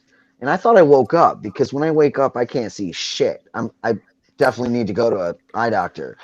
And I was holding her hand, and I kept saying, I kept lifting it up and going, Mara, am I holding your hand? And I would pull it to my chest and try to look at it, and it was blurry. And all of a sudden, she was just right next to me here, and she said, "Yeah, that's my hand." I woke up, and I was my hand, this hand, was like this, like I was holding her hand. Mm-hmm. So, yeah, maybe it was some crazy dream, but maybe she was saying, I'm here. I'm here with you. She was. Oh, there are medications for that. No, there's definitely medications for that. I've had a dream. But I don't know. I've had some crazy shit happen in my life. I really have. So I don't know if there's a God though, but I think there's spiritual. I think we may have some energy that goes on, but I don't know if there's a God. There's nothing I've ever experienced that makes me believe that at all. I've had a couple personal experiences that I would be more likely to believe in ghosts than I would be to believe in God. Same. Oh yeah, definitely. Same. My great grandmother. I knew that my great grandmother had died 2 hours before anyone else had because she came to me. Oh yeah, that's happened to us before. In my family. She came to me and she said, "Don't worry, everything's going to be all right." See? And then 2 hours later, we got the phone call. She was gone. I'm sorry. I'm so sorry about that. Oh no! This was years and years and years ago. I know. Still So I'm sorry. It's terrible. It's terrible to lose family that you're close to. It's terrible. But exactly. Well, and that's the point is sometimes we they come weren't to you. exactly that close either. But she came to me. Yeah. Maybe I think that's she why knew that she I was came to you. vulnerable. And maybe she I came think to maybe you because of that. Because if she yeah, came to because we someone that weren't was super close. close, they would say, "Oh, well, you're close to your grandma. She came to you, Right. yeah." But because you weren't close, she's like, "Yo, Right. listen, I'm real. I'm still here, Go man." bitch. Right? Exactly. I think maybe that's true. I can't prove it, but you know, I know. I get things that happen too. I think a lot of us have. And we all have to just deal with it as it comes and keep flip-flopping. I mean, 3-4 months ago I was like, there's nothing. 3 months before that I'm like, I've had too many things happen to me to not believe there's something. And Mhm. here I that's am 3 months perfectly again. okay. Well, Yeah, I'm being flip-flopping all going. over the place. Yeah, Meredith has doing- been trying to say something. I'm sorry. Sorry, Meredith. I'm sorry. That's all right. I'll just rewind 20 minutes. But I'm sorry. I'm so sorry, No, Meredith. Oh, you're yeah, fine. Can I speak? No. All right, fine. I'll go then. Talk, don't please dare. talk. Please tell us what you're gonna say. I was just going to say, like, I can see where you're coming from, but I'm doing a science degree, and it's just you become very cynical when it comes to certain things like that, and I'm not just I just kind of It's true. in my personal thought processes, I have serious doubts in regards to God because of some of the things that I've learned at uni in my science degree. And it's Me a lot too. of the, like I'm if you don't know, I'm doing chemistry and microbiology majors. Oh And boy. Amazing. yeah, That's awesome.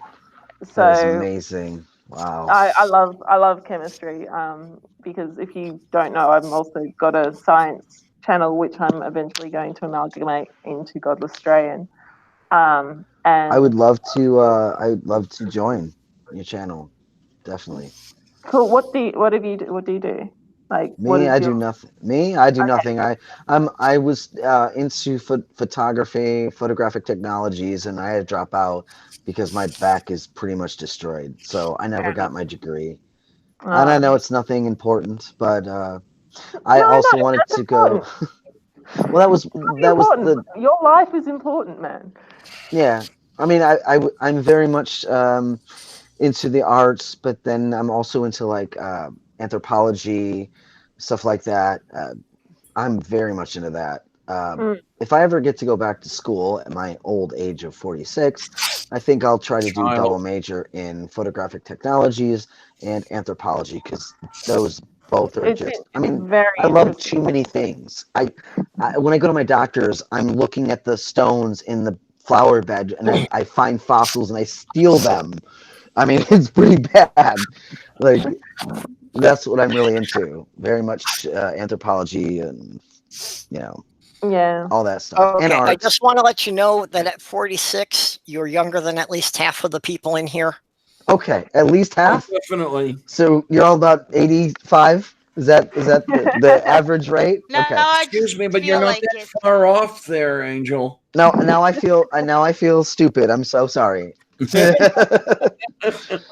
I've always been the young one, the brat, as my sister calls me. My sister called me the brat. I'm the brat because I was the youngest. That's okay. I'm the youngest, and even after I got to be 50, they still referring to me as the baby of the family. Yeah. Yeah. Which, Still, you know, it after you get never into your ends. 20s, that pisses you off to no end, and they never stop doing it. Actually, I've come to love it. I've come to love that I'm the brat at 46 years old. I'm the youngin to them, but yeah. Well, let's see. Always be the baby. Always be the baby. I'll be 90 if I live that long, universe willing, and I'll be the baby. So I'm okay with that. I like it now. I hate it when I was, Universe willing. 5 or 6, but I love it now. Universe willing. I like that. Right. I like Universe that. willing. In about 5 weeks, I shall be celebrating the 62nd anniversary of my birth and the 50th anniversary of the first manned lunar landing simultaneously. Nice. That's right. Congratulations. Woohoo! Yeah. One happy 12-year-old back in 1969, let me tell you. That would have been Right? so cool. To be honest, I guess I was. I would have loved to have been able to see that. I guess I was a twinkle in my mom and dad's eyes. Then not even a couple years off. Just a couple. Only a couple. It's amazing when I think about it, because when I was born, the only satellite orbiting the Earth was the moon. Wow. This is what, Right. like, At least if that's all we know. That we know of. Like, how many are there? The current cell phone network alone is responsible for over 70,000 satellites, and that's just for cell phones. Oh my goodness. Did you say 70,000? Yes. 1,000. They have launched more than 70,000 satellites since 1985 just to support cell phones. That's 4 zeros, people. So 70, not 17, 70. Yeah. Comma 000. 7 and 4 zeros. Yeah. Holy shit. And that's not counting all of the military satellites and everything out there. That's not even in there. Just for cell phones. Yep, just for cell phone communications. Are they geostationary? Wow. Yeah. I think they would have to be. It's a whole network of geostationary satellites to make sure that there are always at least 2 more satellites that are, in invisible range that aren't blocked by the curvature. Well, I'm thinking, yeah, because you'd want, at least 3? Because you've got one coming over the, let's see now, over the western limb, another one going below the eastern limb, and you want one in the middle just to take up the slack in case one of the others fails. And you need to have at least 3 satellites for the GPS systems to work. Yeah. To locate any position on Earth, it has to triangulate between 3 satellites. And also, fun fact, because of general relativity, was it general? Or one of wait a minute. Is it general or special? I forget. I can't remember. I always get that. Anyway, they actually have to, I think they have to update and synchronize the clocks like every hour or something like that, or every day, because if they don't, the GPS accuracy would wander by something like a mile a day or something. Yeah, you do have to take the time dilation into account. Yeah, which is cool, which is really cool. Yeah. I'm going into the darkness. No worries. Another fun fact is there is a chip in one of the windows on the International Space Station caused by a paint chip. There's a crack in one of the windows of the International Space Station that was caused by a paint chip because it was traveling at such high velocities it actually cracked the window. Okay, fine. Yeah. This said better be one of those 7-layer windows, right? Yeah, obviously it's not come all the way through, but there is a crack on one of the on one of the windows of the International Space Stations. I know they had to do a couple of repairs because of micrometeors, and because of the velocity, that things that were literally the size of a speck of cat litter have torn a hole through the solar panels. Space junk is a really, really huge problem with space exploration in the future. Like a huge problem, massive problem. I'm thinking somebody's trying to work on a garbage scow. I don't know how far they've got with it. What was that, Diana? I think somebody was trying to work on a garbage scow, but I don't know how far they've got with it. Sending up a spacecraft to collect garbage and then I don't know if it's either send it into solar orbit or plunge it back into the atmosphere. It'd be probably plunge it back into the atmosphere. It's actually really hard to get to send things into the sun. Yeah, I think the idea, or the one I've always wondered about that. Yeah, the one I saw actually had lasers on it with the idea of being able to knock stuff out of orbit so that it would burn up in the atmosphere. Yeah, I've heard of that as well. Oh, that would be a nice idea. Yeah. But there's apparently massive problems legally as well because if there's one paint chip from the Russians and the Americans knock them out, then that's like an international incident or something like that. Apparently, there's legal problems. And look at Skylab. I was just about to mention Skylab. Yeah. Coming down in your neighborhood back in, what the hell was it, 79? Yeah, I remember they actually found an oxygen cylinder in Australia from it. Jeez.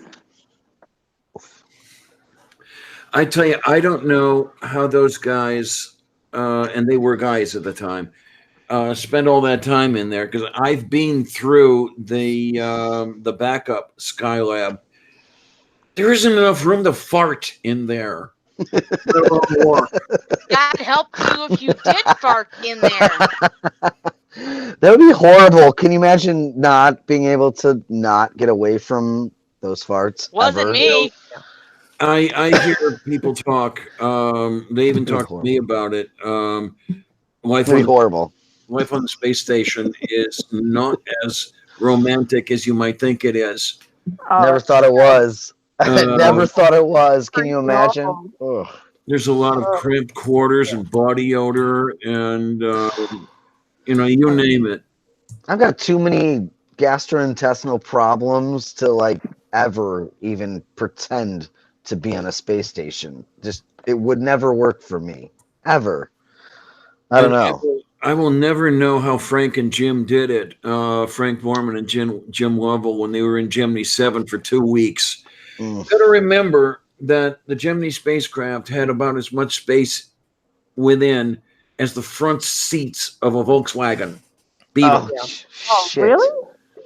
Oh man! Wow! I have stood next to Gemini 12. A lot of training, I guess. I stopped in Chicago on the way to Carbondale to view the solar eclipse. Stood next to Gemini 12. Oh my word! It is so cramped. And then what's worse than that was Aurora 7. Oh, those Mercury spacecraft were you could barely get in them and then out of them. Well, what was it? Wally Schirra described it. You don't so much get in as put it on. I'll just see if I can't find. Let's get it on. No, I know what you mean. I grew up in the Chicago suburbs, and at one point they had one of the Apollo capsules at the Chicago Museum of Science and Industry. They still have it there. There's one. Okay, so I did actually get to crawl inside that. Holy shit! It's the Adler, dear. That's amazing. It's actually at the planetarium, not the Science Museum. Was it? Okay, but I got the to crawl Adler. inside that when I was like 12 years old. When I was realizing that there were 3 guys stuck inside this thing, and it was like 3 days to the moon and 3 days back, not counting the orbit time. So that's like they're stuck inside this thing for a solid week and can't get out of their seats. Well, you could get out of the seat, but you couldn't go too far.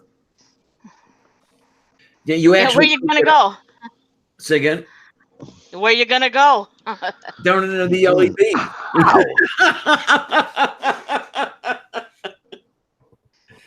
Oh no! What is it now?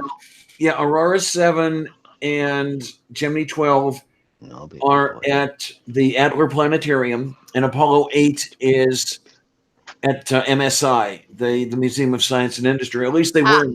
At least they were in 17. Yep. And you had some kids standing around wondering why this crazy old broad is standing there crying. But she remembers. She remembers all that stuff while it was happening.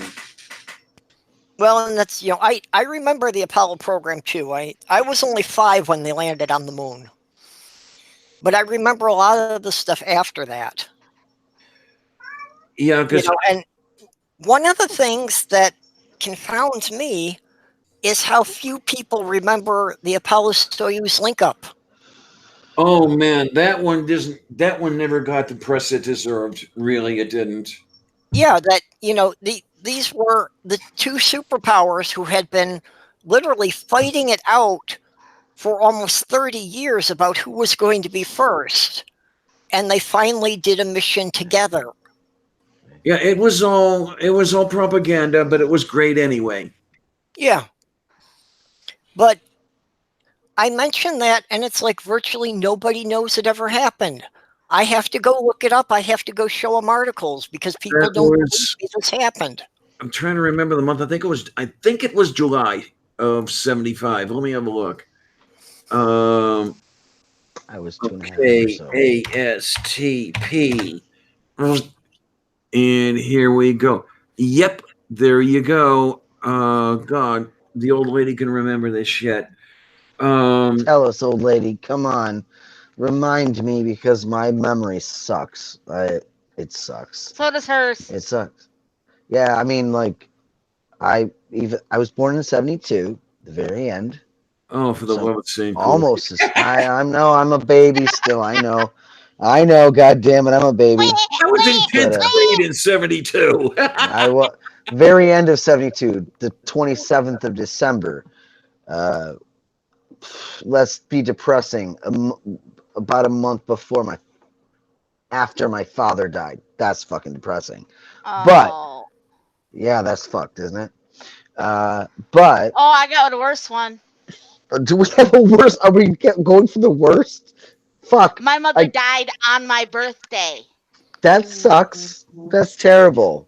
Well, and I had a sibling, a sister that died at 2.5 years old of leukemia. I never met her. Fuck. How can we get more? Let's get depressed. Are we gonna get depressing? Yeah. Are we gonna go? We don't need to make a competition out of this. I don't want to make it. This is a depression competition. I might. Maybe I could win, but I don't want to. I don't want to win over this. This is horrible. This is not starting to tell a story. Want to win. Finish your story there. Yeah, let's tell us about. Let's tell us about the. What are you going to tell us about? Quote unquote old lady. Soyuz. Even though you're not an old lady, you're just older than me a little bit. You could probably be my sister. Because they were 9 and 11 years apart, and 9, 11, and 9.5 years apart. Yeah. So, my sister's age.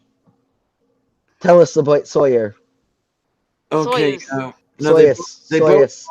had it right. They both launched 15 July 75. 75. I was 2.5. They docked on the 17th, my late sister's birthday. Soyuz came down the 21st. Did you say your late sister's birthday? Say again? Did you say your late sister's birthday? Yes, I did. I'm so sorry. Oh, she died, let me see, 12 years ago. I'm so sorry. She had just turned 46. First cerebral aneurysm. Oh, my God. That's awful. Jeez, terrible. I was a kid in my school. I think it was about Jesus. 15 or 16. He died of brain aneurysm in my school. At least thankfully, most of the time they're quick. Always fucking horrible, if I may say so. It's never okay. That was pretty nasty. That was pretty nasty. Yeah. I was always envious of Anne Marie because she became Saint Anne. She could do no wrong because she was dead. Right. I gotcha. Yeah. Okay. I do. I gotcha. You know, Diana, I had never really connected this before. But it just occurred to me that actually I'm the youngest of the family. Two of my siblings are older than you are. Oh boy. Great. How old are all of us? How old? I mean, I know I'm in the middle somewhere. I'm 46. Probably I think. the youngest then. I think Strayan's the youngest. I would be the youngest. Because you're down there. I'll be 55 next month. Yeah, the thing is, because of the spin of the Earth, we actually go backwards. Right. Oh, so you get younger. Yeah, so. Yeah. No, but you don't exist. Yes. So. That's true. That's also oh my God. You know how great that would be for a story? That the people on the top half of the equator were getting older and everyone that below the equator got younger? Actually, that'd be a great, sci-fi. Well, story. it would mean that every 10 years you'd have a mass migration of them switching places. Yes, we should write a story because that would be a grand story. I would love that story that we just kept going back and forth. Yeah. Because I'm due to go to Australia now. I need about 25 years back. To Australia until you're 30 again, and then you move back to the North America. 25. Oh no, you don't want to be 25 again. Oh, I definitely. Why not? 25 was I don't want grand to for be me. 25 again. No. Why I is was 25? too stupid at 25. You're still stupid at 25. I might have been stupid at 20. Okay, can I pretend I'm 25, but I'll be 32 or something? Yeah. Something like that. Something I think, like that. yeah, you're right. We are stupid. Just act 25. I'll act 25. Okay, I'll pretend we're 25. Some of the space capsules. Yeah, Yes. if you want to throw that up there, when I was talking about how cramped it was, this is the interior of Gemini 12. And remember that each of these couches Volkswagen. Let me hit that had shit just and enough see. room for one guy. Yeah. So you God had bless two you, guys. Shit, that's the size of a Mini Cooper. Or maybe less. Oh my god, I'm getting claustrophobic looking at that. Yeah, I mean, I definitely, if I ever was, an astronaut, I would have definitely had to dealt with my claustrophobia because I didn't think I had it, but I think I have a little touch of it. I think I can handle it. I think I can, but in outer space, knowing I could die any second outside, yeah, I don't know. Yeah. Well, physically, I probably could never have made it anyway, but for the early missions, remember that the inside of the spacecraft was nothing as far as claustrophobia went. Think of the claustrophobia inside that suit. That's what I have thought of it all because I always want to be an astronaut too, and an anthropologist. Like it's heaven and earth type thing with me. It's kind of weird. I don't know. I definitely wanted to fly. The problem was that at that time, you had to have been a military test pilot in order to apply for the Corps. And to be a military test pilot, you had to have 20/20 vision. Yes. And my vision sucked arse from the time I was 7 years old. My vision was great, but I mean, well, maybe when I was like 20, 21, I might have been in good health. I don't know. At the time, but probably not after that. I don't know. They had some crazy shit they had to go through though for testing, so I don't know. Oh, okay, there we go. Yeah, the Genesis rock. Genesis. What is that? I'm squinting with the glasses on. Oh wait, is that Detroit? No, that's Chicago. Oh well, they kind of look the same. From Canada. That's like the view from Canada. The darn thing is that when I went to Illinois, I stopped in Chicago on the way because I hadn't been there in 35 years. I discovered how much I missed it.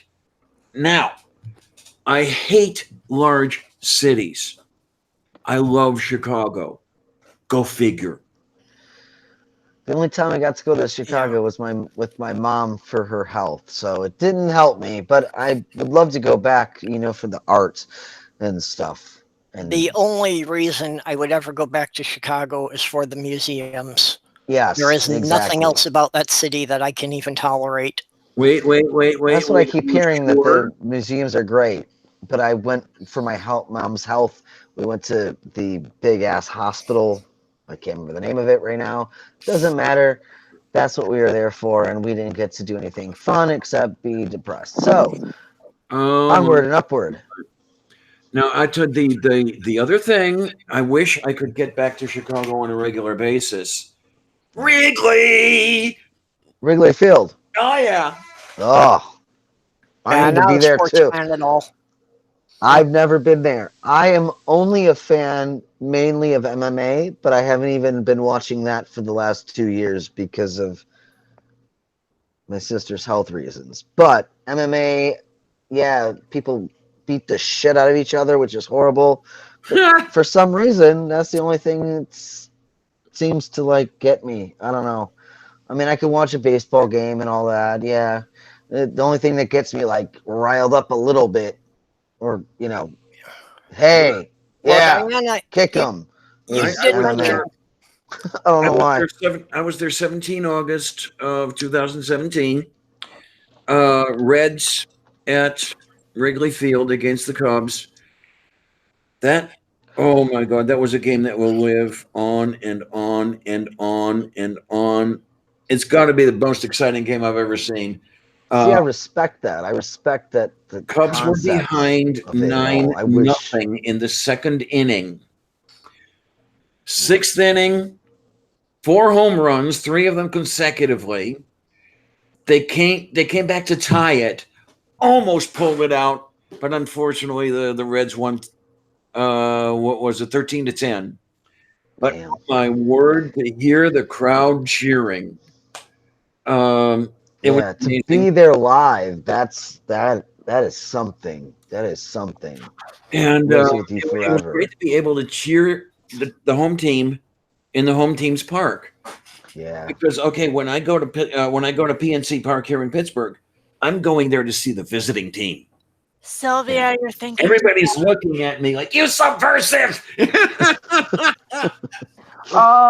Actually, in Queensland, there's something called State of Origin. So it's between Queensland and New South Wales.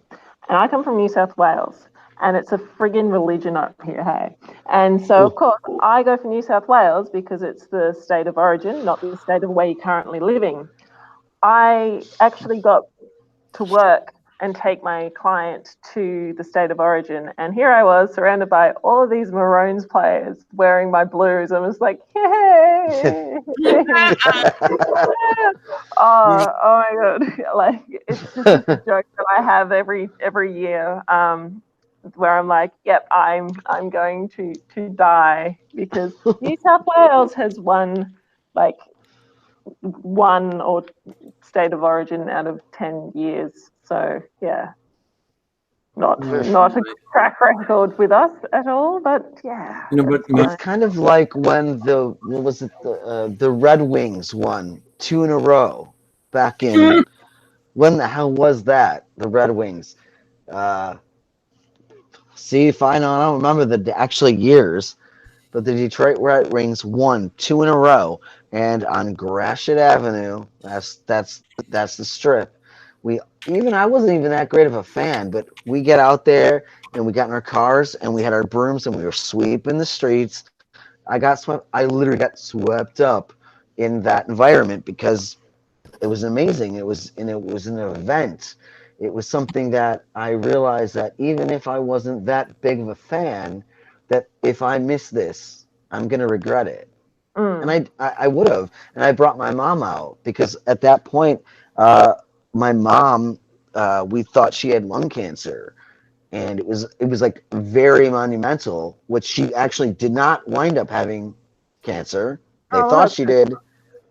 Well, they thought she did. And then all of a sudden we're like, do this test, and then nothing, even though they were about to take out her lung.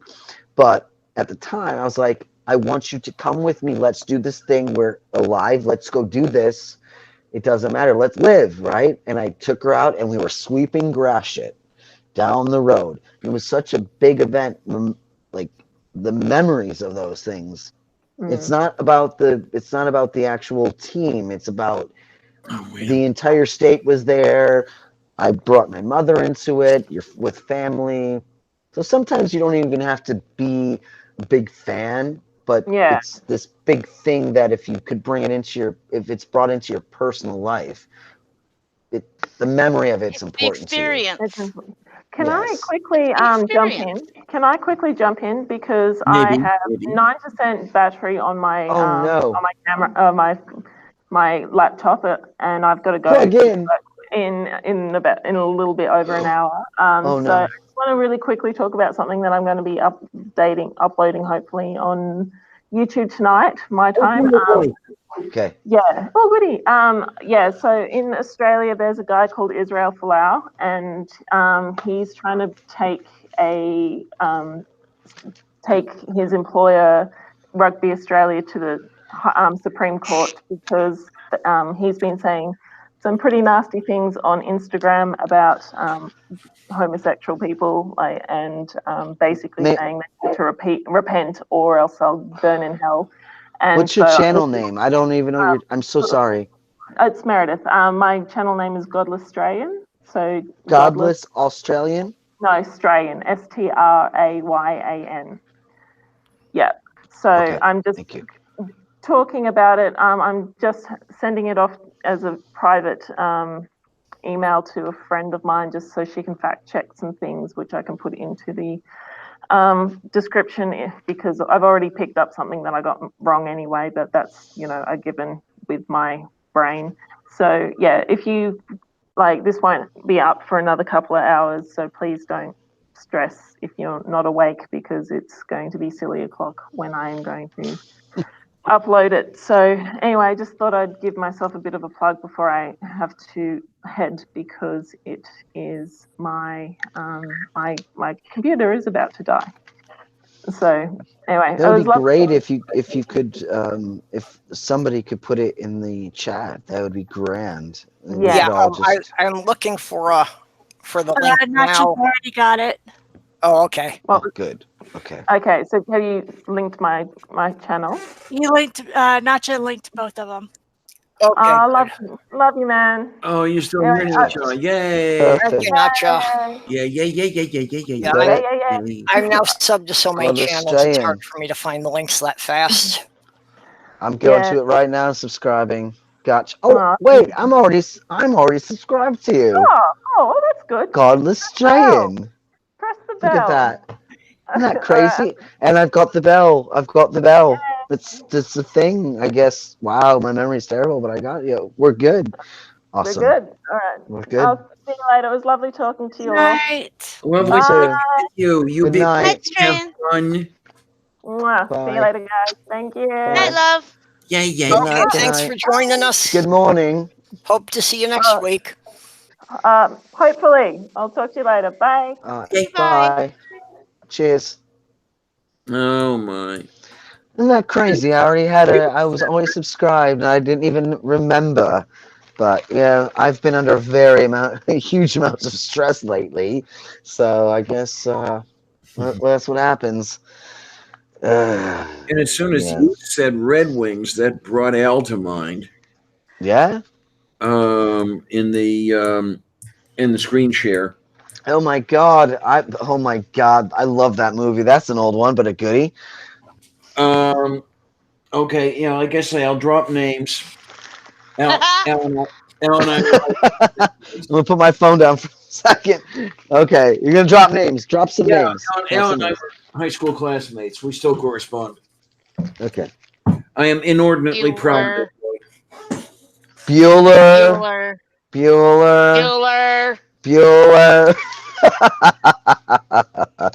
He's a righteous dude. I have no idea what I just said. Okay, so wait a minute. I can stop hearing. There it goes. I'm going to go get another pop. I'll be right back. I'm here, but I'll be right back. Soda. I'm not going anywhere, but I'll be right back. It's a soda. Soda or a pop. Soda. You know what's funny? I say both. Even though I'm from Michigan, I say soda. And pop. I started saying soda because all of my relatives are from Pennsylvania, and that's where my mother originally came from, was Pennsylvania, Hazleton. So I used to say it. I used to say soda, and then I started saying pop because I grew up in Michigan, and then I went back to pop. So went to soda, and I just said pop. And then I just said pop just now, didn't I? And I grew up in Wisconsin. It's always been soda. Yeah, one set of great-grandparents lived in the Hazleton area. Did they? Most of the female slimy bastards family was southeast coal country in Pennsylvania. My grandfather was my mother's father was a coal miner. Okay. Yeah. You know about a small town called Crystal Ridge? I've heard of it. Shit. I mean, my mom, like I said, she came from Hazleton, PA. We went back a few times when I was younger. Like I said, her family was from there mainly. Sorry, that was my Oliver cat. He's a That's mouth. all right. He's an orange cat, so he's a big mouth. Oh yeah. They always are, Well, aren't they? The second only to orange. Siamese. Oh, and Second only to Siamese, true. Siamese. True. And the orange boys, they just talk and talk. But yeah, I Siamese are mean, the worst for talking, though. I only had one Siamese, and we should have gotten two. And he was a pisser because we didn't have two Siamese together. Always get two Siamese together. Don't ever get Yes, one. they They're can talk to dicks. each other. Yes. Otherwise, they're pricks and they fuck you up. He was a prick. I loved him, but he was a prick. He's still If alive. you get two of them, they're still pricks and they team up on you. Exactly. Or maybe they can just, I could have shut them in a room together. But thank God I didn't have to have him. My ex got him. Did you know that in feral cat colonies, they very rarely vocalize? Meowing is almost entirely for communicating with humans. Yeah. Well, that's great. Yes, but what's really amazing is the newest baby I've got now was a feral cat outside. Her name is Tango. We named her Tango. She had her first. She was a baby, and she had her first litter. She had three. One of them got eaten or taken, and when we found a forever home for the two little girls. And then my sister got sick. I went there. I was there for about 6 months, and she got pregnant again. And then she just had five. We had found homes for three of them. We kept two. The little girl that I named Smidge passed away a few days back. We think she just was underdeveloped. And the little guy that I showed you earlier, we call him Bjorn, little bear. So, Bjorn, yeah. Yes, Bjorn. I watch Vikings, yes. Nothing wrong with that. Yeah, but it means bear. My soul feels like it's Viking, even though I'm not sure genetically I am. I know I'm Irish and Italian, but I'm sure there's more in there, plus Neanderthal. I'm sure of that. But what the hell? What was my point of the story? Because I get lost. I lose myself in this. We're talking about cats. Right? We're talking about cats. You're talking about a feral cat? Feral cats, yes. So Tango outside, even though she's feral, I'm still trying to. We are still trying to find a home for her. We're trying to get her. Want to get her fixed, but I'm too afraid to bring her in because I'm not. We've got, like I said, we've got 4 other adult cats and a dog, and we took in one of her babies. We found homes for the rest. We want to take her in so she get fixed because she's just a loving cat. Even though she's feral, she chose us as her humans. You know what I mean? Yeah. And more than ever, she has been on our porch screaming at us, talking. She wants in bad. I'm like, what the fuck are we gonna do? Yeah, you can't risk your other animals' health. No, and me and Christina, my fiance, are just like, what are we gonna do? We should have done something a year and a half ago for her, and none of this would have been an issue. But life happens, you know, and oh yeah. We've had how many kittens? 5, 6, 7, 8 kittens of hers that we've placed in homes now. We don't know what to do. So not all feral cats are horrible and crazy. I mean, I think if we could separate her from them for a few weeks to make sure she doesn't have anything, deadly, she would be great. She'd be a great cat. Like an indoor cat, she might want to go out here and there, but our only worry is that even though she's a female, they spray. They don't say that females do that, but they do. Excuse me, that was a huge burp. Sorry. They urinate. They urinate all over my house to say this is my house. So now we're in this position where we're like, she's a great cat. She'll let us pick her up. She talks to us. She verbalizes. She cuddles with us. But we don't know if we can bring her in. So help. God damn, I wish we had like I wish we had I wish I could make I wish I could have some land where I could make a home for cats that, were not necessarily for, families, where they could bring them in the house. I wish I could be that like safety net for cats and other animals that are like, they're great cats, but they just probably can't live in a house, But I don't know where to go. Like, I don't know where to go with that. Like, my cousin was probably someone that I can maybe figure out or get some help from, but she's just been very physically ill herself, so I don't dare ask her. But damn, I feel like there's so many states and cities that need um, some forever homes for animals that can't necessarily go to a home. You know what I mean? We Feral need cat some like sanctuaries. yes, we need that. Like no kill shelters. There's one or two. Up at like 20 some mile road for us, but I don't know if that's true. I don't know if they really don't kill them. I don't know if like when they give them a home and they say, hey, yo, if you don't want this cat or something's not cool, if you guys don't get along, just bring them back. I don't know if they do that. And like that's what I want to do. I'm like, yo, if you can't deal with the cat you got, bring this bitch back and they can live on the land. So it's all about finding how to do a uh, for no profit, not for profit cat sanctuary and buying. I mean, like, if we were all rich, we could just buy the land and do this shit, right? But who's rich? I don't know anybody rich, and anyone I do that know that's rich, they don't give a shit. So what are you gonna do about it? The only riches I know are dicks. Usually, the people that got the money are the most stingy with it. Always. Yeah. That's what the only person I've known that was not rich but had it their pocket, which, like I said before 1,000 times, was my sister. She would give you a shirt off your back, and then you know what she would also do? She'd be like, "I'm gonna buy you your own shirts. I'm gonna give you the possibility of getting your own shirts, and you own them." That's the type of person she was. She didn't just give you the shirt off her back. She gave you your own shirts. And that's what I want to emulate. And I've always wanted to emulate her that way because she's always been like my best friend and my bud. Like, right.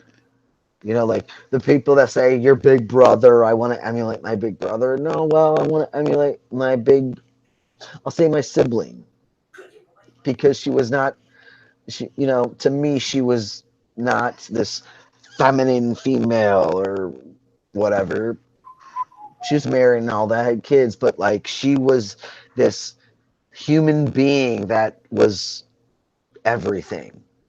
Like, I found out a lot of people thought of her as sorry, a lot of people thought of her as their best friends.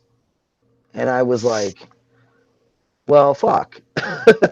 uh, Shit, that's crazy. That's amazing. But I mean, and then it makes you go, well, damn, I guess there's a lot of people that thought of her that way. That means what I thought she was, she was. She was a really fucking good person, Uh, I have to go there. but she was like, we used to talk about like being Spartans together, like being brothers.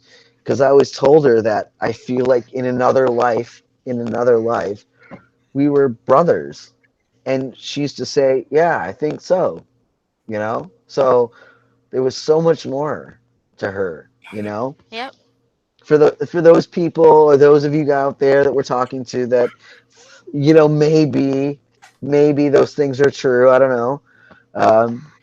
She was that. She was my brother. Like, even though, I'm trans in this life and she wasn't, but she was like kind of a masculine woman.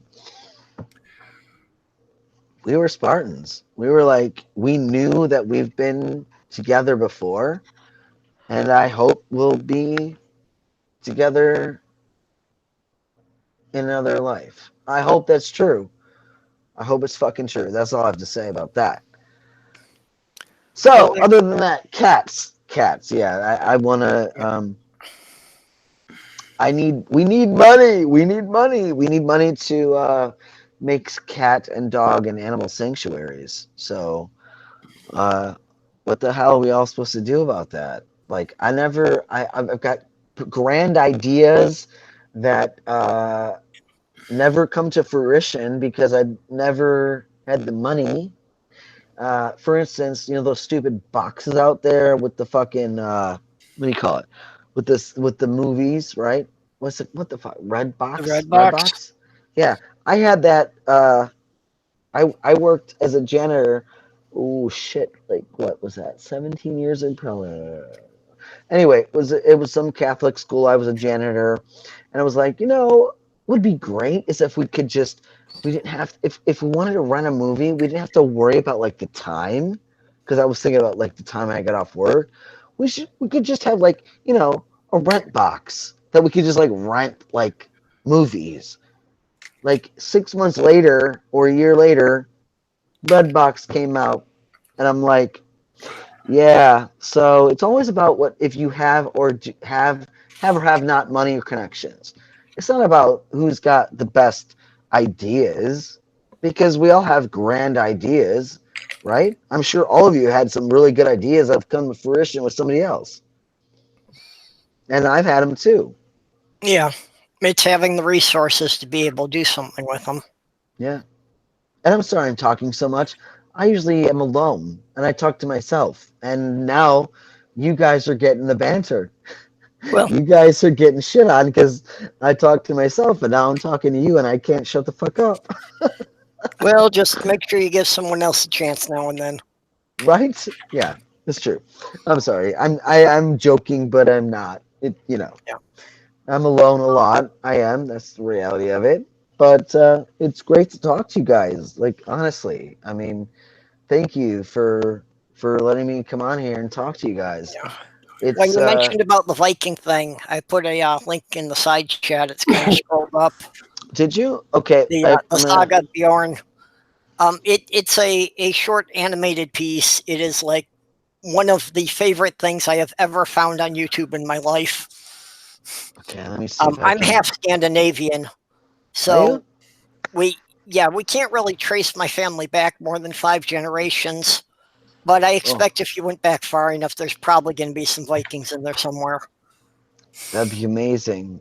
Yeah, I mean, my Uncle Bill did some research, but he passed away a few years ago. That was my mother's brother.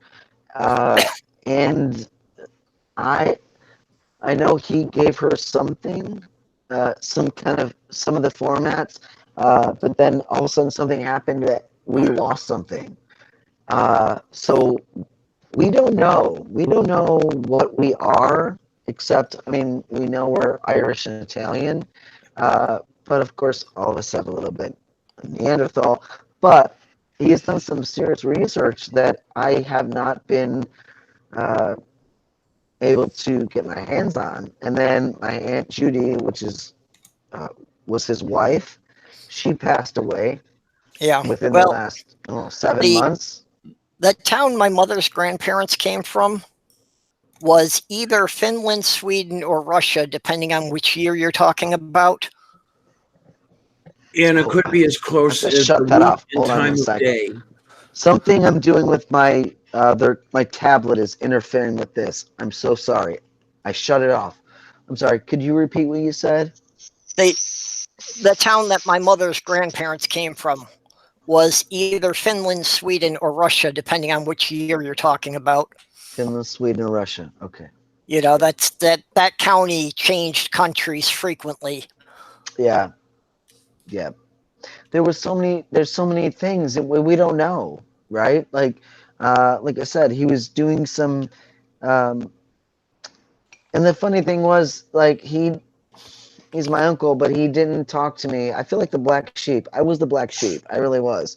I'm not sure if it was because I was, well, they thought I was gay, but I wasn't. I was trans. I was. I always tried to be a part of it, but I never felt like I got completely let in. So I know my uncle was doing some research. Like I said, I don't know what the fuck. Can I swear on here? Oh my god, I'm swearing. Is that Oh, right? we do it all the time. Okay, I didn't want to be a dick. It's not like my channel is ever going to be monetized anyway. That's true. I think the first video that I put out about being trans, when I came out and said I'm trans to everybody, that bitch got demonetized, and I have not yet to deal with it. So it's probably still demonetized. That's happening more and more with YouTube now. Yeah, I mean, it was a while ago. It was probably 2 years ago, and I didn't even know what to do about it. And I think at some point I came up, I opened something up, and it said, "This has been demonetized for." There was some music being played in the background, which was Concrete Blonde. I think I was playing Concrete Blonde in the background. They're like, "This has been demonetized for music," and I Copyright didn't know what. infringement. Yeah, so I was like, okay, I don't know what to do. So I've heard of a couple of people saying that, and basically, in that case, there is nothing you can do except for re-record the whole thing. Right. Because if that's playing in the background and it's copyright music. Yeah, that.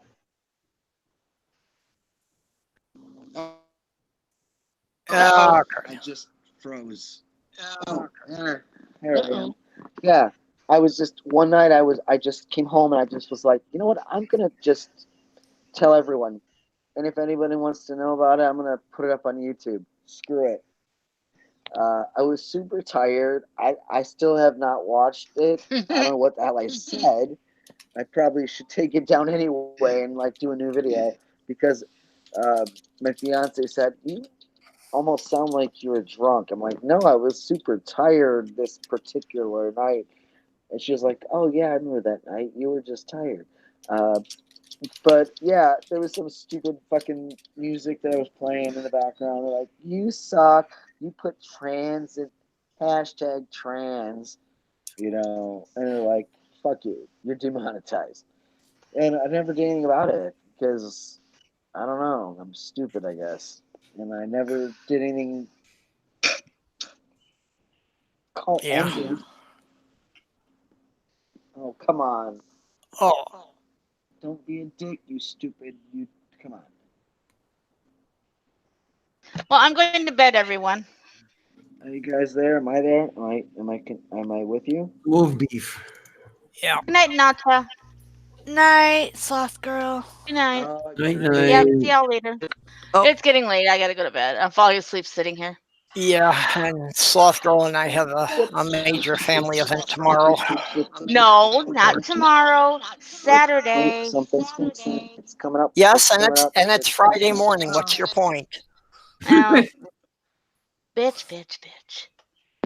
Then you live I next think I'm to back. one. No, okay, she's All right right, though. No, I can't keep my days straight. I'm here. I'm back. Let me shut up. Yeah. Let's talk about whatever you guys want to talk about. Because I can just, like I said, I'm always by myself. I could talk everybody's ears off forever. Okay. I'll shut up. Let's talk, guys. Oh. Okay, let's go. So let's go. Let's talk. We are somewhat thinning out here, but that's kind of normal at this hour.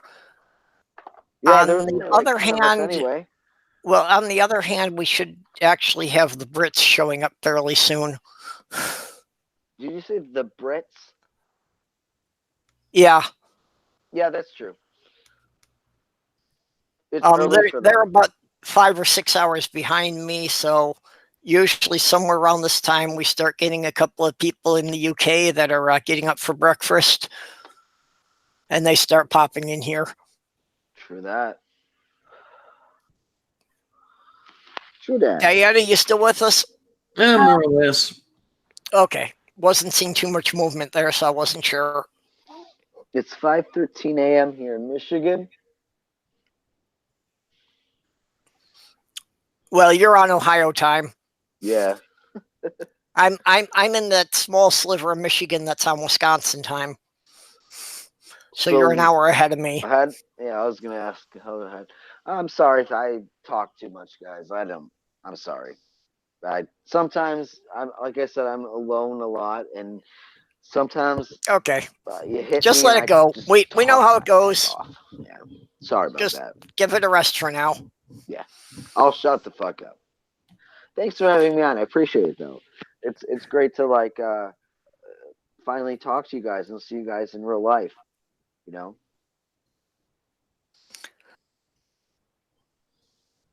I see you guys on Twitter. I watch. Sometimes I interact, but it's good to meet you guys in real life, or as best we can here on YouTube.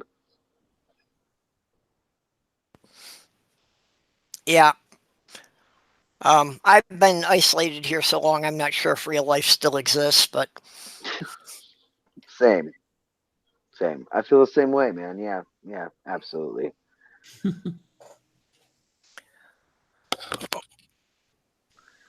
I think we're all kind of in the same boat in some aspect. Yeah. I'm stuck in this bankrupt small town that just drives me crazy. Yeah.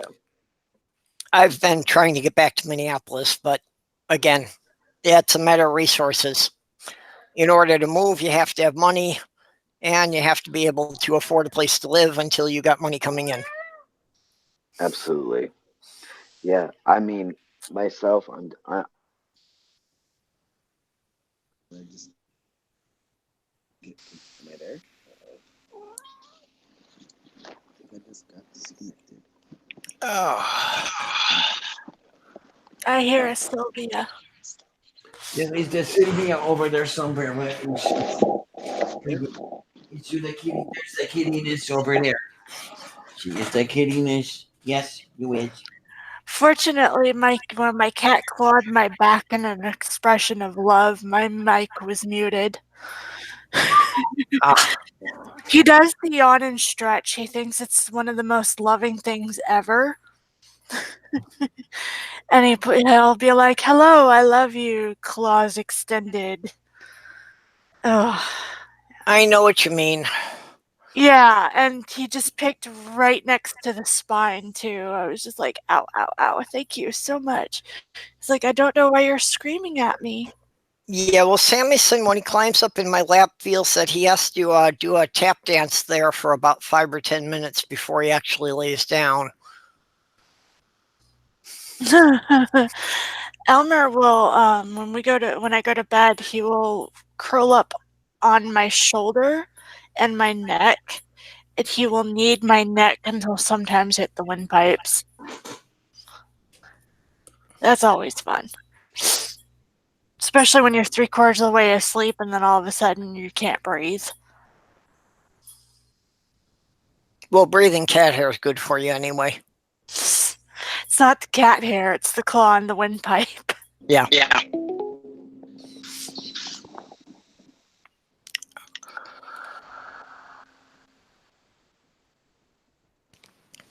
So, Diana, who have you got lined up for Sunday?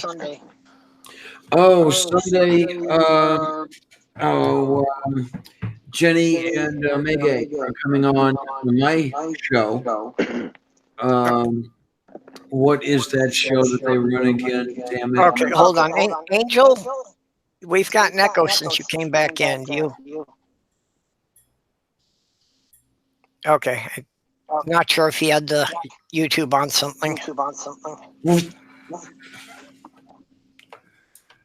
Yeah, May and Jenny are on my show at noon, and then I'm on theirs in the evening. So it's going to be another double show like it was with Bible Belt Atheist. Okay.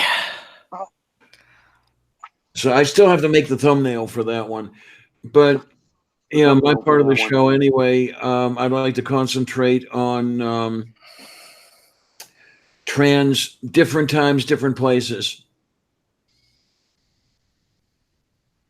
About what each of us experienced in transition, that sort of thing? Oh, because I'm the old lady in the U.S., May's the youngster in Canada, and Jenny is between the two of us in Australia. Mm-hmm. There is somebody I've following on Twitter who I want to get this right, but I'm not quite sure now if she was saying she was in Croatia. So just definitely not a very accepting environment for her. Oh, wait a minute. Do I know who you're talking about? I'm trying to dig up her name. Is it Isith? Or somebody else? No, that's not the one I was thinking of. A furry trans girl? Yeah, she's got a cat avatar. Yeah, now just try, Clarion, to dig that name up. I believe it starts with an L. That's the best I can do at the moment. Latoon or something like that? Something like that. Oh, I still haven't quite figured out Twitter. Am I back? I have, and I wish I hadn't. Yeah, you're back. Thanks. I have, and I wish I hadn't. What do you not wish you hadn't? I missed that. I'm sorry. Twitter. Yeah. I figured it. Twitter's not. Something about Twitter? I'm sorry. I have figured out Twitter. It is not fun. No, Twitter sucks. Yeah. I use Twitter for private stuff. I try to avoid using it for public things. Unfortunately, due to the way things are, I kind of need Twitter in order for me to do advertising. So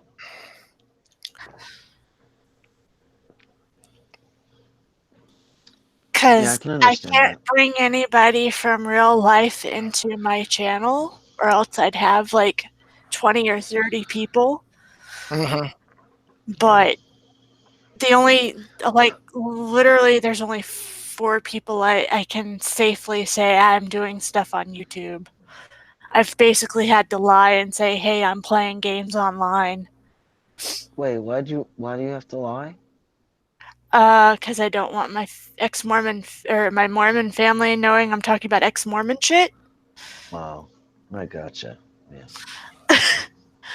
And also, I have ministers in my family who are not Mormon, but would not like hearing the fact that I'm atheist. Yeah. Oh, I understand that. My family's Catholic, and well, there's been a few times I brought up that I'm not sure if I believe anymore, even though I probably haven't believed in many years. And my sister was like, "Ooh," and her husband, my brother-in-law, was like, "Wait, why? Why don't you want to believe?"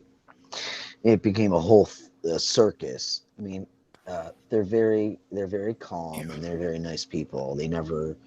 That's one thing I appreciate. They're not. They don't get crazy or psychotic. And my cat's drinking coffee again. What am I going to do about that? Okay, Diane, I found her there on Twitter. I just sent you a DM. Oh, okay. So that you got her handle there. Sorry about that. But the one thing I appreciate about my Catholic sister and her husband and her children, they don't push anything on me, which is nice. And they're very calm. They never get radical. So I appreciate that. But I can understand and feel your pain with that stuff. Yeah. Yeah, Sweetness. So she and I are actually following each other.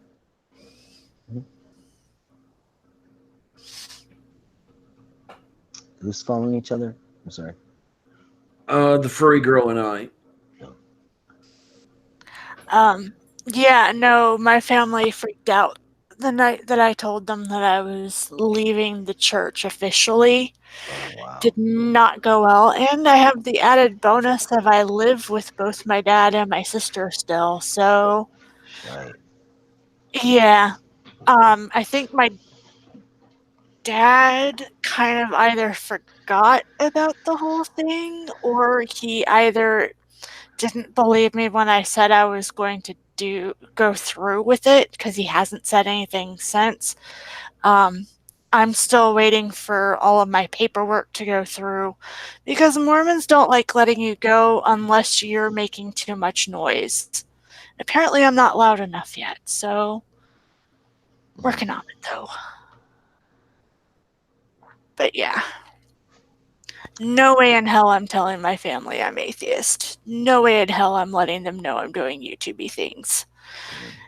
I'd prefer for my dad to think I'm playing D&D games, because he's a weird Mormon. He doesn't mind D&D. Right. Like, he won't play it himself, but he doesn't mind it. Yeah. So. I mean, shit. I'm an old fart, and I'm still having issues, right? Yeah. For all of us that aren't or haven't cut off or haven't been cut off, I'll say, from our entire family, you play games. You know, you play the I kind of believe, but I don't believe, but you never really talk about it. And I guess I've been quote unquote lucky enough that most of my family doesn't say, "Hey, so do you believe or do you not believe?" I guess I'm the one that brings it up most of the time, of saying recently again that I don't think I believe in this.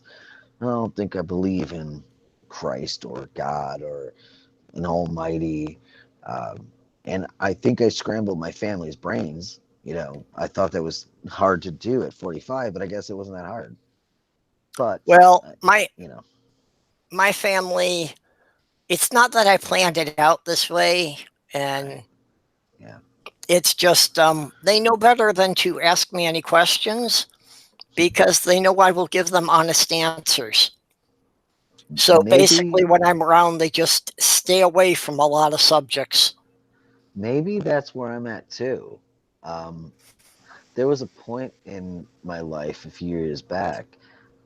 We were having a party at my sister's house. My sister that passed away recently. She used to have, we called them dark parties. We used to hang out in her pool, and we used to have bonfires and stuff. And my eldest sister, because she seemed the one, she's the Catholic one, she was always the one I felt I had a barrier with, even though like I knew she loved me and I loved her. This conversation came up with her, and I was like, I can't remember how it went exactly, but I was like, I just want you to know that like me and Chris are engaged. And she's like, yeah, I was wondering why you had that ring on your finger. And I was like, yeah, we're engaged. And she said this thing that stuck with me. She's like, why is it so important to you that I accept you? And to this day, that has thrown me. Even though I answered her and I said, because you're my eldest sister, and I want you to accept me and love me and accept me for who I am. I'm not a gay person, which she thought I was always. I'm like, I'm a trans guy, and I love a female, and this is who I love. But the way she said it was so weird. She was like, why is it so important to you that I accept you? And it was like, it still throws me to this day. It throws me like, was she telling me that it's not important? I think she might have been telling me it's not important that I accept you or not. Live your life. And then another part of me was like, what the fuck are you saying to me? So yeah, I get it. It's we all have had to deal with some crazy shit in our lives. Yeah, my family's just real big on denial. They pretty much have the attitude that if we don't talk about it, it never actually happened. Yeah. Oh yeah. That's how it was when I was like between probably like 15 and 30. Yeah, it was denial. Yeah. And I let it happen. I try to Well, force that's the it way it still isn't. sometimes. Most of my family is not like ultra religious. My oldest brother, I have serious problems with because he is somewhere between fanatic and zealot. Ooh. The rest of them, the religion is a thing that doesn't come up very often. It's not that big a deal. Yeah. However, my mother has learned that if the subject of religion comes up, she has to change the topic before I have a chance to say anything.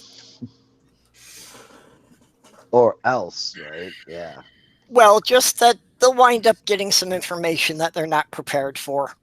Oh, yeah. Although it's the Isn't that same always fun? information that they've been getting for 25 years. So, Right. it's like They this act is like it's something everyone something in the new. family already knows. It's not new information, but it gets harder for them to deny it if they have to hear it again. Right. And they act as though they're going to just, their entire body is just going to cringe up if they hear anything that you have to say, even though they know exactly what you're going to say. That's the horrible part of it all. They know. They freaking know. And it's like, do I really have to say this for the 25th time? Yeah. Well, like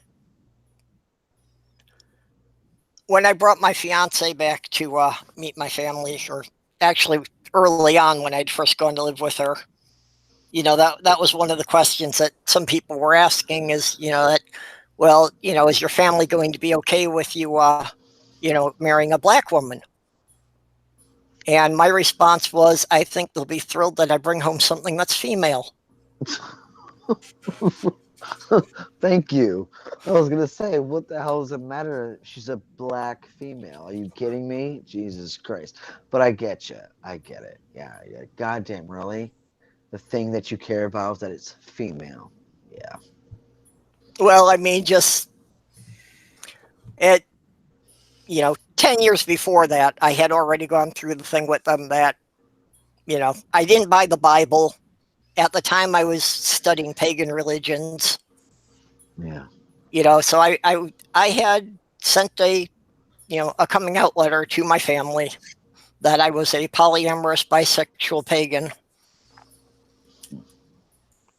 Yeah. And it's like, it's not something I have to be in your face about all the time, but it's like, yeah, this is who I am. It feels like we're always fighting for, doesn't it? It just, whether we're fighting or not. Sorry. It feels like whether we're fighting for recognition or not, it's always a fight. God damn it. It's always like they don't know what's going on in here inside of our guts. And sometimes we're like, if I may, fuck you. I don't give a shit what you think. And other times you're like, well, I kind of feel like I wish I cared what you thought because I want you to accept me. And it's this fight that goes on and on for years. I mean, like I said, now I'm 46, and this has been going on since like teenagehood. And I have been a rebellious prick. I will tell you this. I mean, I didn't go to weddings or funerals sometimes. Well, not funerals. I didn't go to weddings or confirmations or communions for years because my partner at the time wasn't invited. I got invitations for myself. And I was like, go fuck yourself. If you don't know who I'm with and you don't know who I am by now, you can go yourself. And that was my life for a good 20 years. Maybe I should just simply said, hey, pricks, this is who I am. and but like I think they knew. And it took that maybe decade for them to figure out. Oh wait, I guess my name's Angel. I guess Angel's queer or Hey, something. Sassy. I just DM'd you a link on Twitter if you want to if you care to jump in here.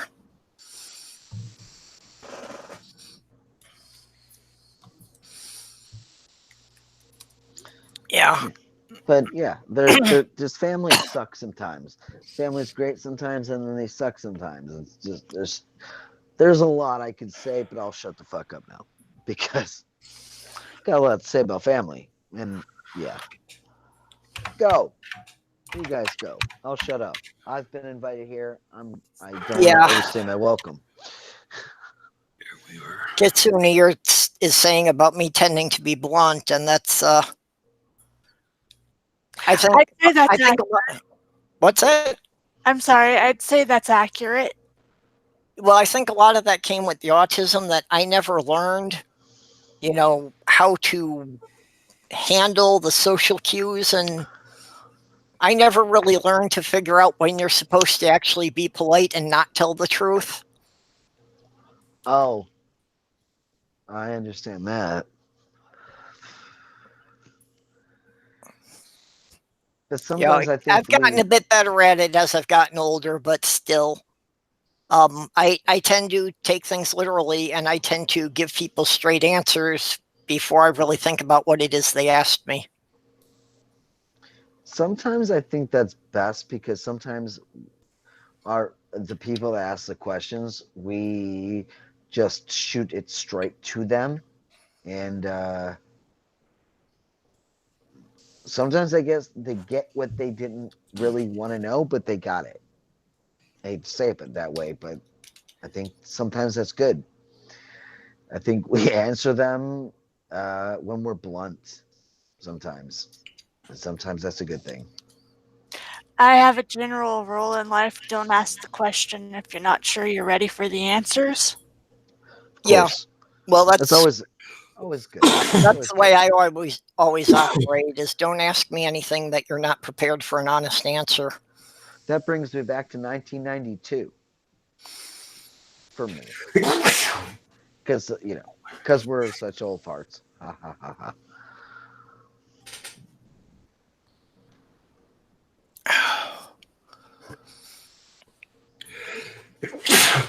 It does put people off, but I'm kind of a long figure out learning what to curve. say for God bless. Should I say universe bless? Sorry. I saw somebody, and I don't remember who it was, say that a very good replacement for God bless you would be Godzilla. Godzilla. That's good. Okay. Because I'm not sure. I still want to, for some reason, it's that the religion in me, I guess, wants to say God bless you. Actually, I was thinking, with all the germaphobes and everything, that an appropriate response when somebody sneezes is I forgive you. I forgive you. God damn it for spreading your germs. I know it wasn't your fault that you just sprayed me with all your germs, so I forgive you. Right? My kitten has been spraying with me germs all the time. Thank God. Oh, hi. Hi, say kitten. He keeps sneezing all over me. He's on antibiotics, but ow. But still. Okay, God bless you. Or God bless Universal. I had somebody ask me, because I had said I feel like a mom sometimes, and they were like, your sister is grown, kind of deal. And I said, I'm sorry, but there are moments where I fill in for my mom. And they asked me what I mean, and I said, my sister has both vomited on my bed and sneezed in my face. I'm pretty sure that counts. Yeah, it does. Oh, yeah, you're definitely taking on a lot of the mom role there. I've been vomited in my mouth by my nephews. So, my nephews. So, at some point, how do you not say we are all so connected? I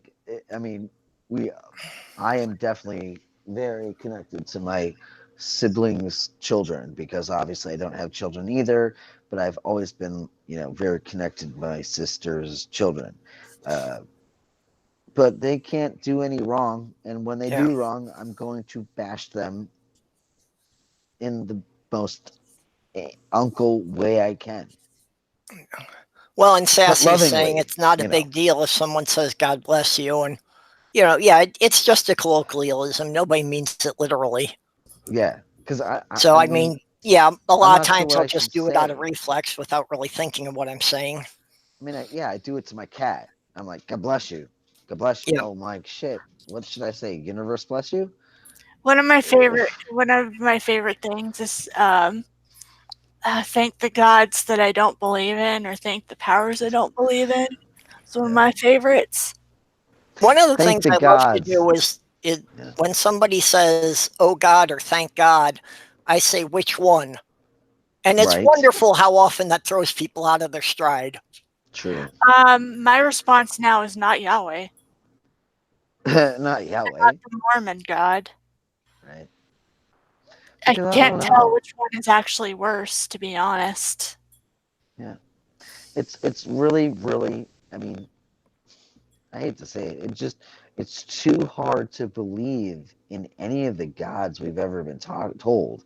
It's just, there are other stories that seem more realistic, even though they're all fantasy sounding, than anything in the Bible. And it's just, how can you believe it if you really, really put yourself there and you're like, this is bullshit.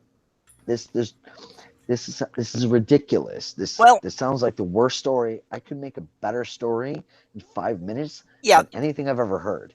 The Bible needed a good editor.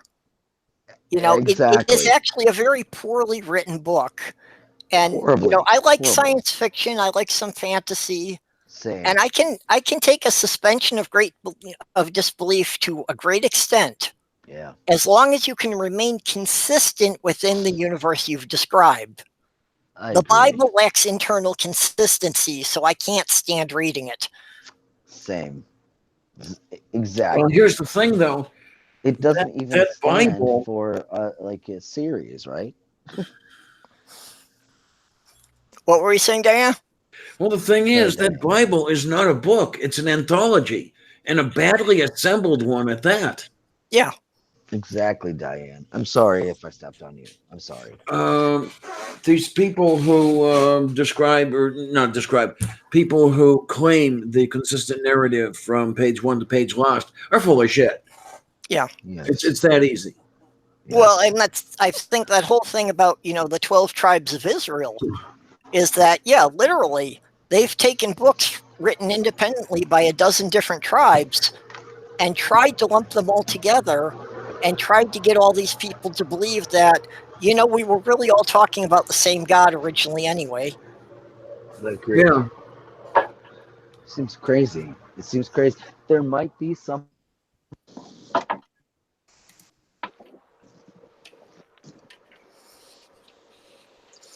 I don't know. The furthest I can actually get is maybe a deist. You might get me to the point of, okay, maybe there was something that could be considered a god that started the universe off and probably hasn't paid any attention to it since. Yeah, I don't know. If you want to go for that, go ahead. Well, that's about the furthest I could be convinced. I don't see it as necessary, though, either, so... Yeah, I was about to say, I mean, from what little I know of the Bible, that is not a kind of God I would want to follow. So, well, even that's why it didn't exist. Yeah, that's why I've gone to saying that I'm an apathist, that I don't care if God exists, that even if I give you the God exists as described in the Bible, you've still got a long way to go to give me any reason he deserves being worshipped. Yeah. Same. Yeah. Same. Now, I know, I know pretty much most of the the stories like Jonah and the whale and stuff like that. And I probably know like key verses that people use for like motivational shit. But beyond that, I don't really know that much. I did read it at one point 30 years ago, but yeah, so totally uninspiring that very little of it is memorable. I do remember specifically that Leviticus is what put me off being a Christian for the rest of my life. That trying to read through Leviticus and Deuteronomy made me physically ill. Yeah, I don't know. Part of me wants to read it because I should have the knowledge, but the other part of me is like, it's kind of I could stick in my own lane and do enough good work on my channel without even having to look at the Bible. But maybe that's me being lazy and coming up with excuses. I don't know. No, I'm sure that with your experiences with the Mormon Church, you've probably got enough material to keep you going for a couple of years. Yeah, and like one of the things that it's put me dead in my tracks is I actually have like about 10, 15 ideas lined up. But with all of the negativity going on, I'm like, I want to do a more positive subject, just for a couple of rounds, just to kind of lighten things, because it's so bad right now all around. And I was like, I'm having trouble coming up with something positive. Sassy's saying instead of God Bless America, we should be saying Gay Bless America. Okay, I'm on board with that. I'll go for that. Yep, I can work with that. Gay Bless America. That's what I hate about going to ball games, that infernal fucking song. Yep. True. Haven't been there in a while. OCQ. Oh, shit. Hey, guys. May I interrupt for 1 second? No. Nope. Yep.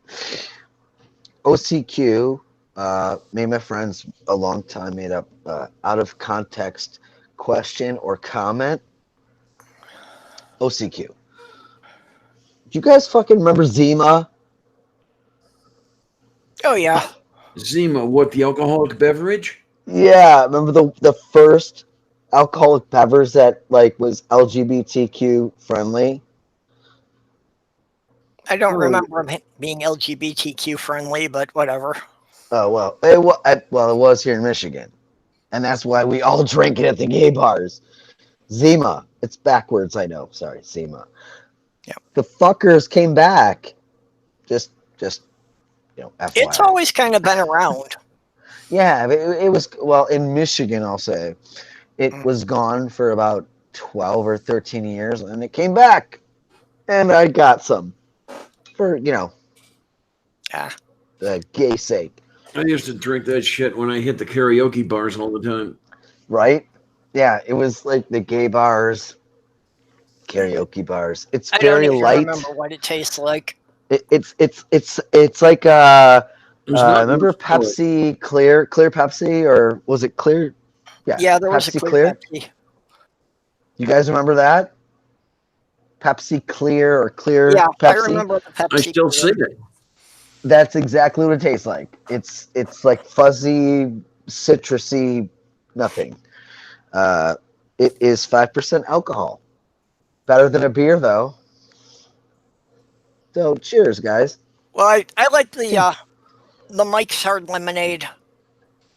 Or it's lighter than that. Ciders.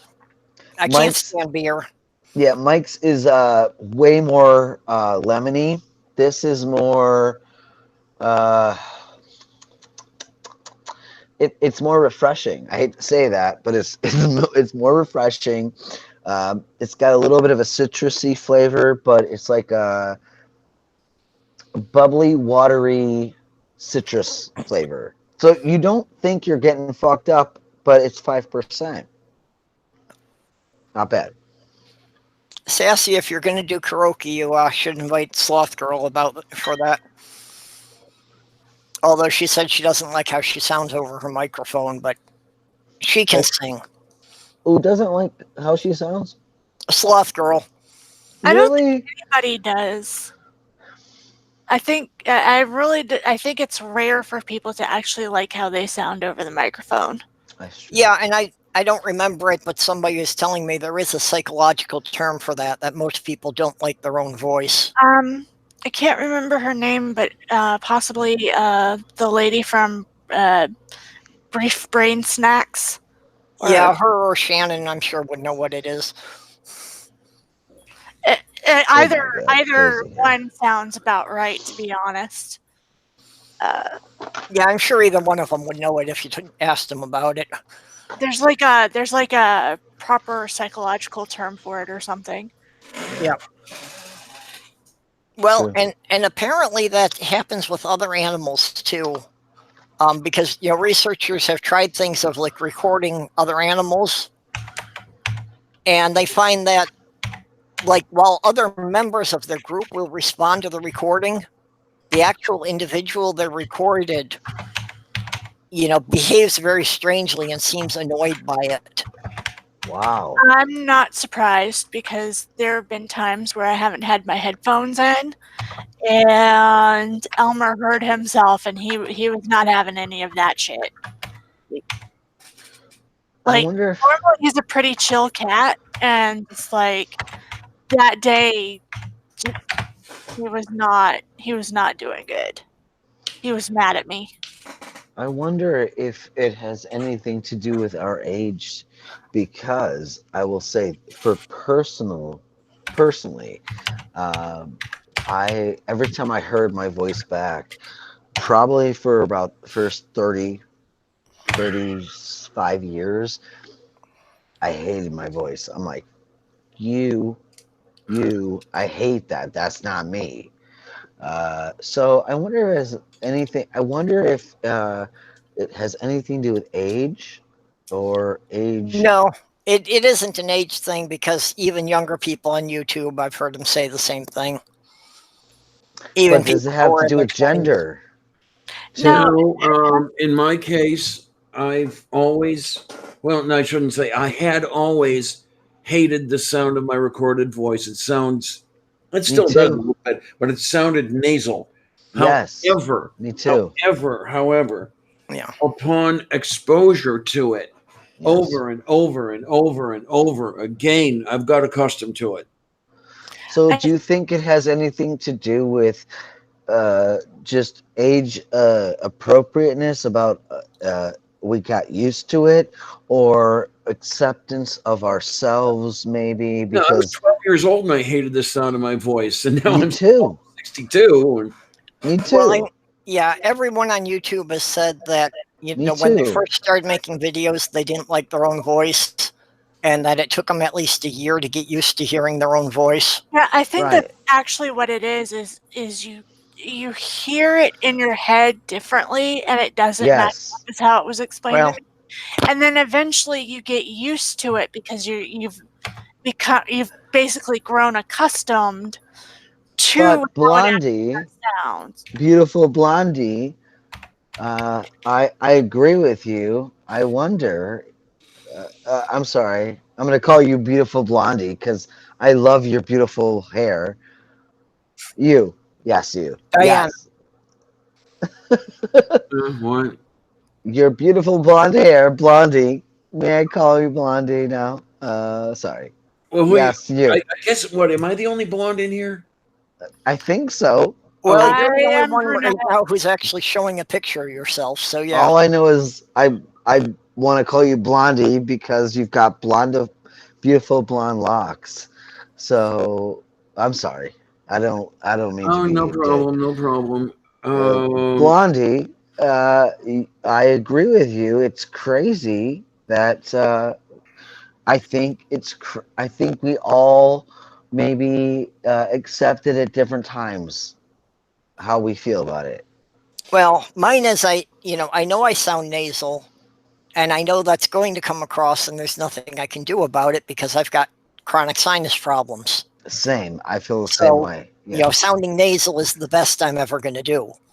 Yes, I understand, and we all. I accept you for you, and I hope you accept me for me, because I feel the same way. I don't think I'll ever sound the way I think I'm supposed to sound internally. I don't think I'll ever uh, uh, get to expose myself that way externally. So I hope we Actually, what all I can need to work accept on ourselves more that is, way. I hope we can all yeah, accept ourselves for that. I I need to accept work you. on being able to get mine to be consistent. Because the Well, problem I'm having when I'm trying to make videos is, I'll have to do, you are several, consistent. like up to a dozen readings and trying to piece pieces together. But when I try to, like piece sentences or paragraphs together, I notice that it doesn't sound consistent all the way through. Oh, well, no, well, I'm sorry. I'm gonna disagree, but I understand. But when I hear your voice and when you're talking, you're consistent in my ears. So, I think it comes out a bit different on my recorded videos, though. probably does. But I You just know, want you to know that when I hear you, I'm hearing the same voice. There's no tonal change or anything okay. Well, I appreciate from that. here. I know that some of it I'm starting to pick up on some of the technical things that, yeah, if I've accidentally hit the mic, that the angle of the microphone or the distance from the microphone is even a Yeah, couple inches difference, that can affect it. So I'm starting to pick probably. up on some of that stuff. Yeah, I need to learn how to clean up my audio. It's one of the big things that I really need to do. Okay. Same. Cirrus Well, you gave me a all of you bunch of, girls sound like wonderful girls to me, so yeah. I'll just tell you that now. I know that doesn't mean shit, but audio, from what I'm hearing, all of you guys sound good, but I know you guys, all of you need Yep. to know internally that you feel good internally, Okay, because Angel. We need my ass doesn't feel. Tria. Oh, I'm sorry, What are you using to record your audio? I'm not recording. What Right I program? now, just got these. Yeah. right now, I'm I sorry. basically have my headset. Well, My I mean, headset's what right here. software are you using? iPhone. I've been using Movavi. iPhone Oh, right here. okay. Look. I've been told to try to learn Audacity, but the thing is that is, I am gonna learn it and I am gonna work with it, but I found it so difficult for me to start out with, and I really wanted to go ahead and finish up that one video. Okay. But it's like I have to do it in between actually making the videos, if that makes sense. Yeah. Okay. I Well, try to, Audacity is what I've been using, which I actually found it pretty easy starting out to do the basics. yeah. And Did I do it's something also wrong? Audacity is what Cirrus uses. So he gave me kind of a quick tutorial one night. And basically he gave me a sequence of using the different filters to help clean things up. Yeah, and I realized Diane, did that I I do need to something learn, wrong? but it's one of those things where it's like if I spend the time to learn, I can't actually make the video, but if I don't spend the time to learn, then I can't clean up my audio, and it's like Yeah. this weird vicious cycle. Oh no, I know exactly what you mean. That's why I've gotten so few videos out. But if you do pick up Audacity, I would be able to help you with that. And I would be able to help you with some of the filters that would like clean out the background noise and stuff like that. Okay. When I go to sit down, I'm gonna go ahead and pop out my next video because like I said, I really want to combat the negativity. Even though I know that we all have important subjects that we're talking about, I've seen people that I care about literally be like, I'm shutting everything off, and you're not gonna see me for a few days because it's just feeling that bad. So I'm kind of wanting to go ahead and put something out that's a little bit lighter subject. Mm-hmm. Even though I know we've got important shit going on, because it's like I said, it's getting terrible. And well, yeah, I know what you mean. Social media. Yeah, Yeah, social media sucks dick. Excuse me. Yeah. It Well, the sucks all Twitter of has those been a things. constant thing that it's been people. It's been people literally fighting constantly for well over a month now. Yeah, and it's like sucks. it has changed who the main people are fighting, but it's still the same shit going on, and it's kind of like, okay, do we have to go through this again and just change the names?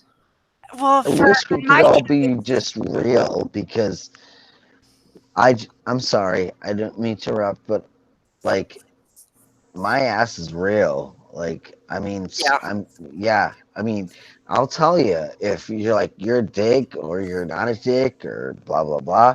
Like, I don't know why anyone has to, like, pretend about anything. Like, Well, it's not that, Angel, but you need to give Tria a chance here.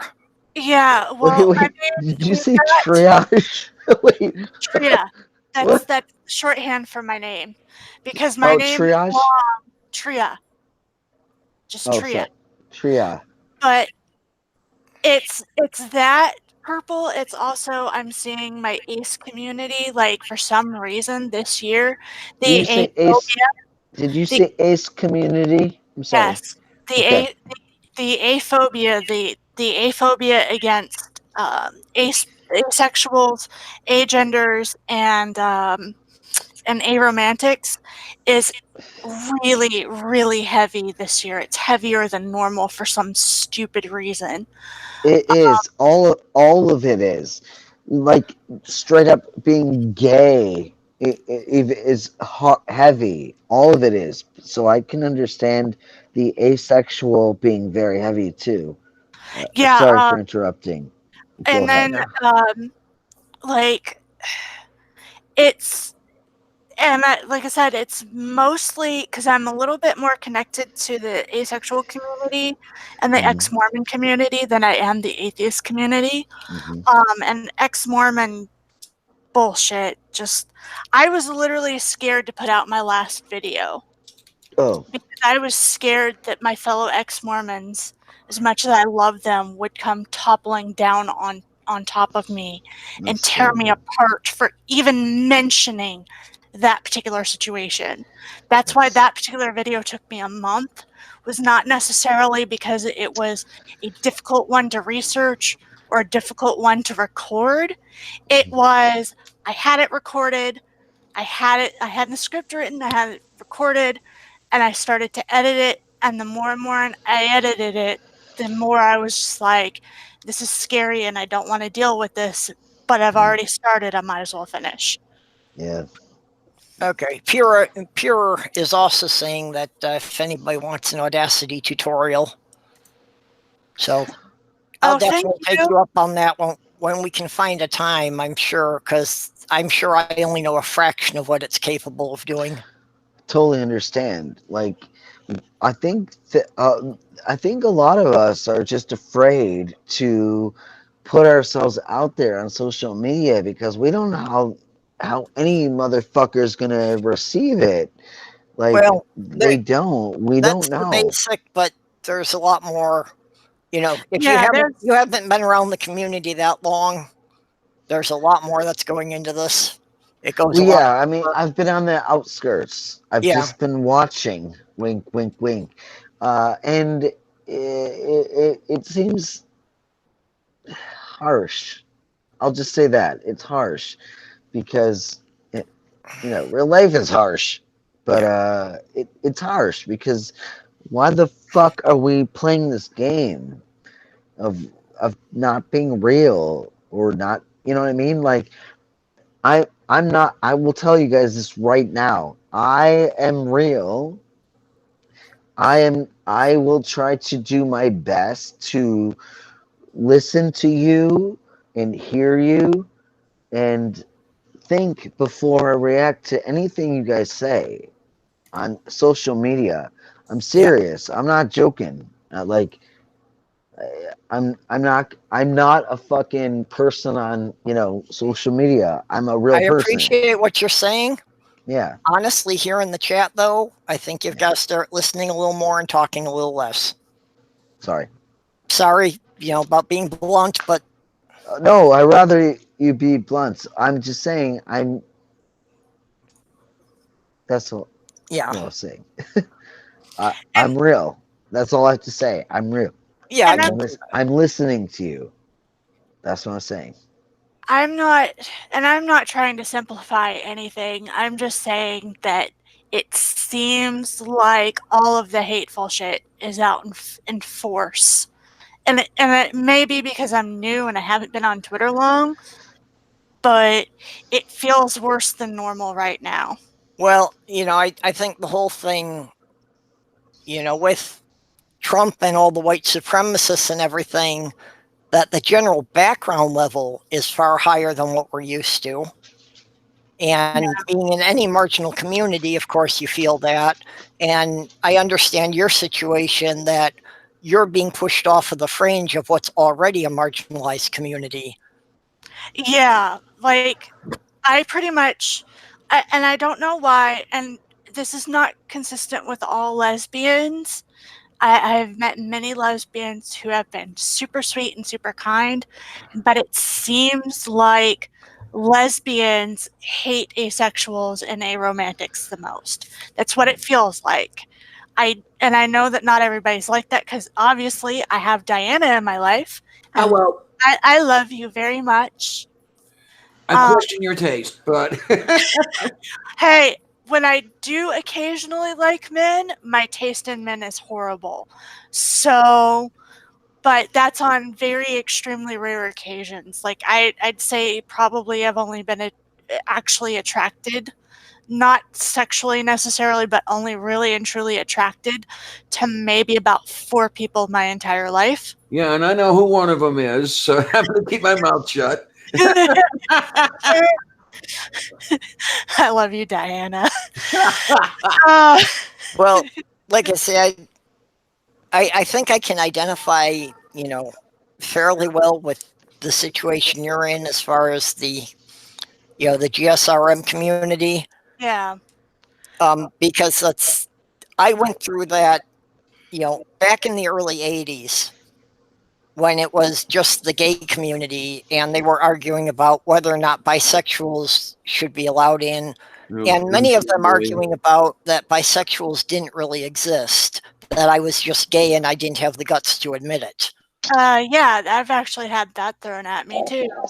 So it's like, yeah, it's a different decade, it's a different group, but I think I can relate to a similar experience there. Pure, I just must have extremely good luck or something. And then the ex-Mormon community is a lot like the atheist community. In a sense, the only thing that ex-Mormons really have in common is we were all screwed over by the Mormon church. That doesn't necessarily mean that we're all in the same place in the healing process. It doesn't mean that we all have the same viewpoints. It doesn't mean that people do self-reflection and automatically get better. It doesn't mean shit except we're all angry or upset or hurt by the church. That's pretty much it. So when stuff gets bad in the ex-Mormon community, it's about the same level of infight as I've found in the atheist community, maybe even worse at times. So yeah, that's the enemy of the enemy is my friend only gets you so far. Yeah, and like I said, I love my ex-Mormon community because unfortunately that's the only place I can get support in certain ways. But it's a mess. It is a huge mess, but it's my mess, essentially.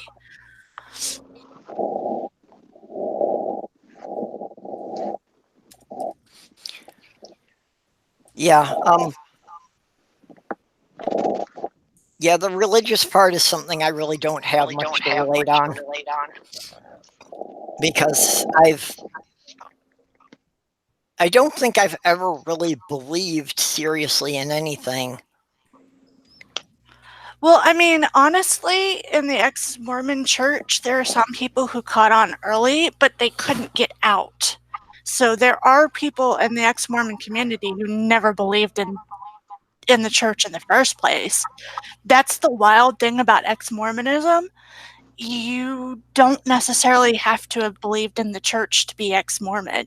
Your parents could have been in, and you may not have been able to get out. And so you have the same issues to deal with as everybody else. So it's a pretty broad group.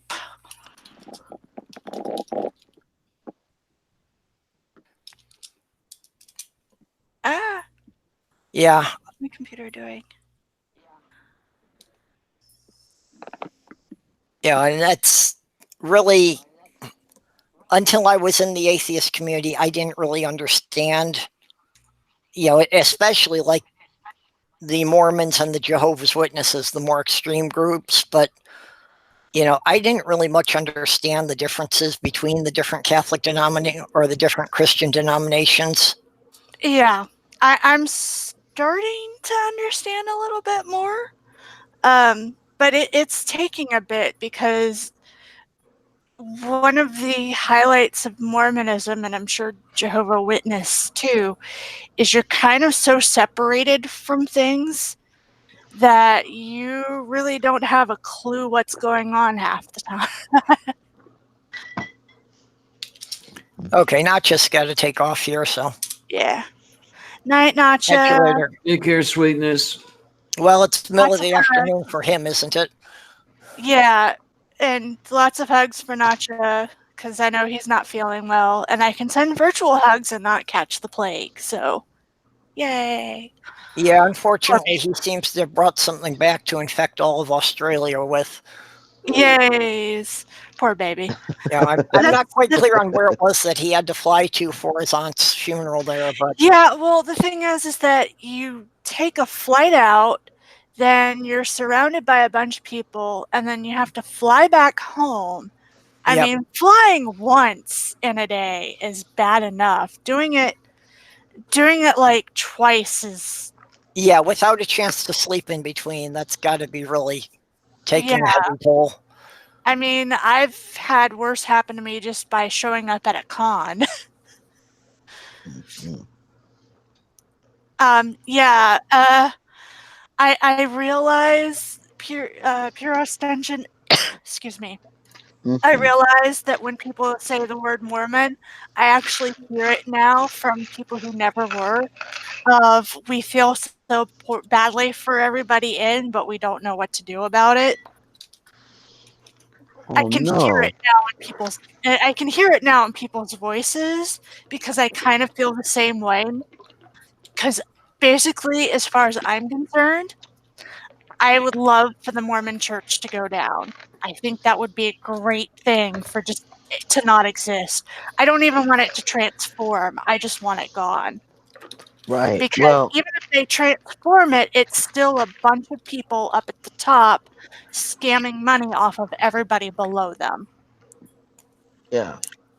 Yeah, and from what I've learned about the Mormons and the Jehovah's Witnesses, that seems to be the case in both of these, that they seem more like profit-making ventures that are disguising themselves as religions. Yeah, Mormonism definitely is. Mormonism, and most church members don't know this, but Mormonism has at least 15 different for-profit ventures that I can think of easily off the top of my head.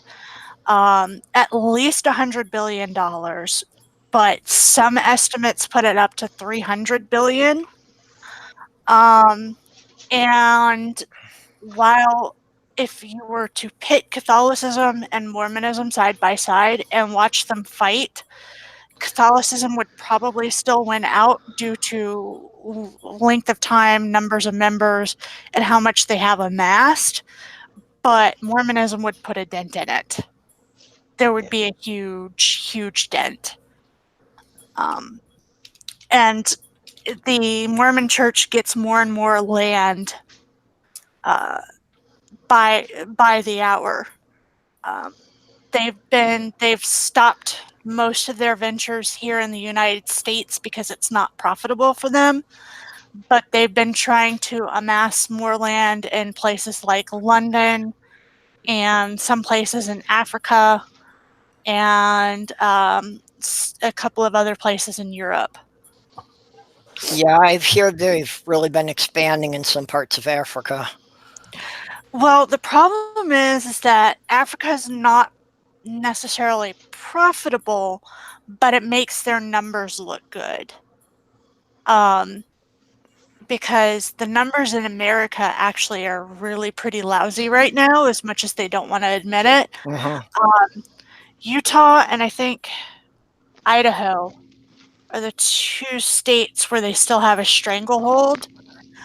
But places like here, when I was a kid, we had at least, I'd say 150 people show up to church on Sunday. And basically now it's down to maybe about, I'd say 70 regulars based on what my dad has told me. So it's been cut in half. And most of those people are in their 70s and 80s. Yeah. Well, and I think that's one of the advantages, one of the opportunities they're seeing in Africa is that with the distances and the communication still being relatively poor, they can basically go in and take over an entire village. Yeah, and language barriers too, because it's easy for an English speaker to go online and find all of the resources that say shitty things, but it's not nearly as easy because, I mean,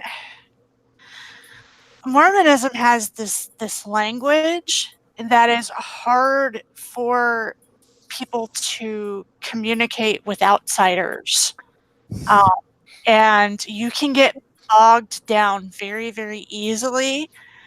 Like if I said plan of salvation, everybody who's grown up Mormon knows exactly what that is.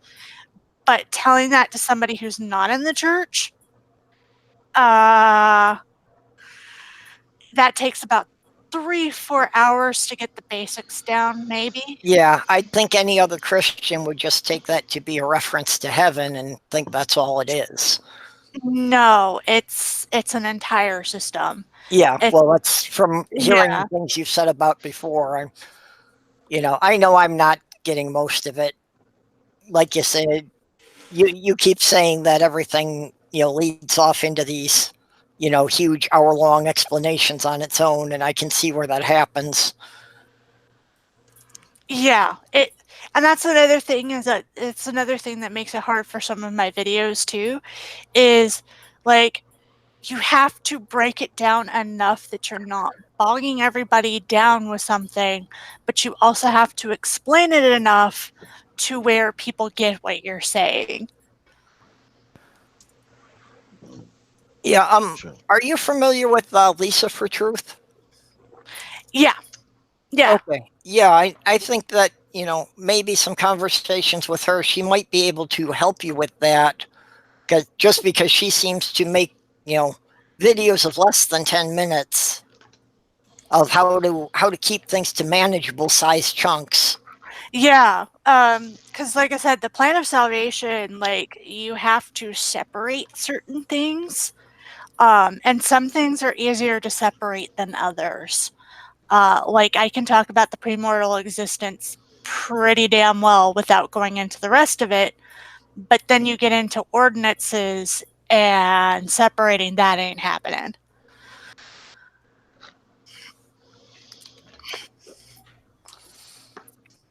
Yeah, that's true. Yeah. Oh. Yeah, and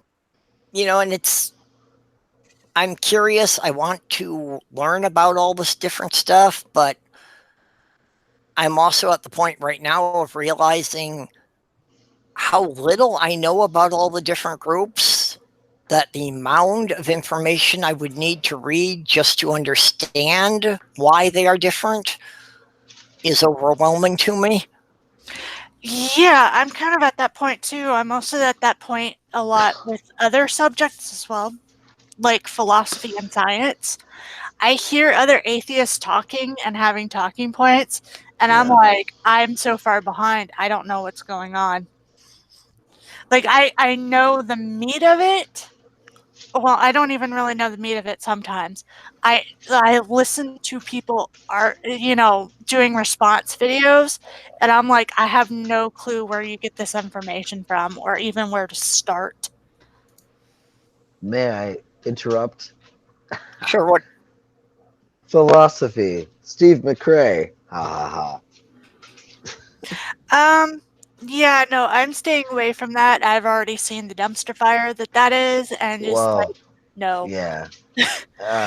Non sequitur show I thought was my home away from home on online, and it just went to shit the last week. So yeah. Yeah. But yeah. if you want to know philosophy, Steve McRae is. I mean, he can be a dick, but he knows what he's talking about with philosophy. Yeah, he's a smart guy. He knows his stuff. Yeah, he does. He does. You know, I've never really cared for his style, so I haven't watched that much of his stuff. Right.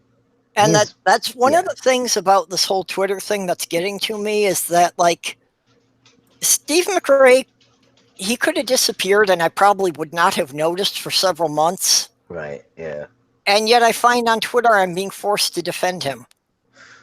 Exactly. I will Same.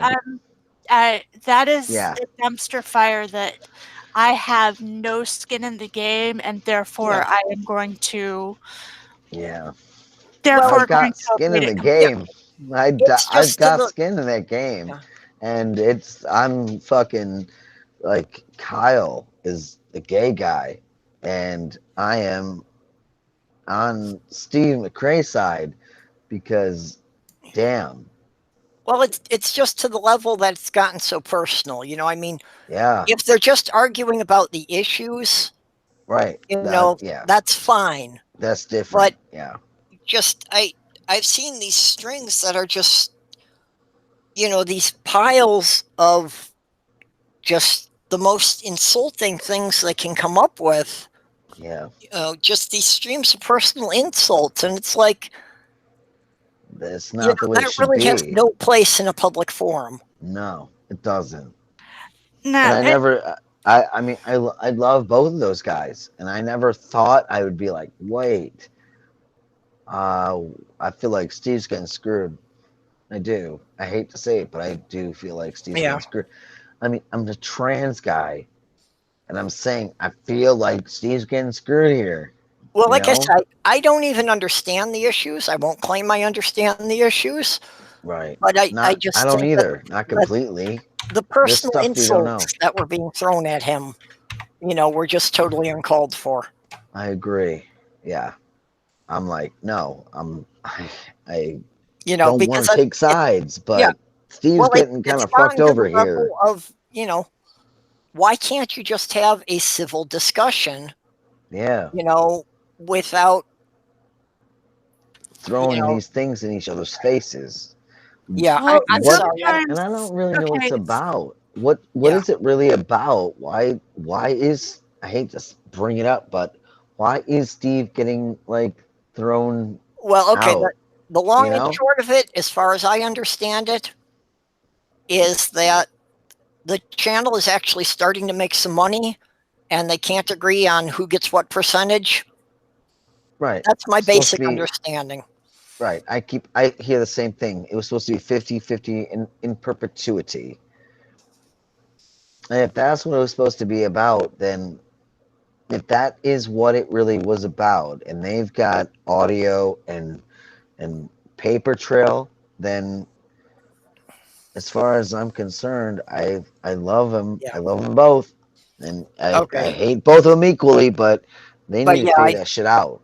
Yeah, I really didn't even want to get into that topic here. So ditto. Let's get on to something else. Let's skip forward. Let's go. No, my fault too. I was throwing in my 2 cents there, and I was pushing it on as well. So yeah, I gotcha.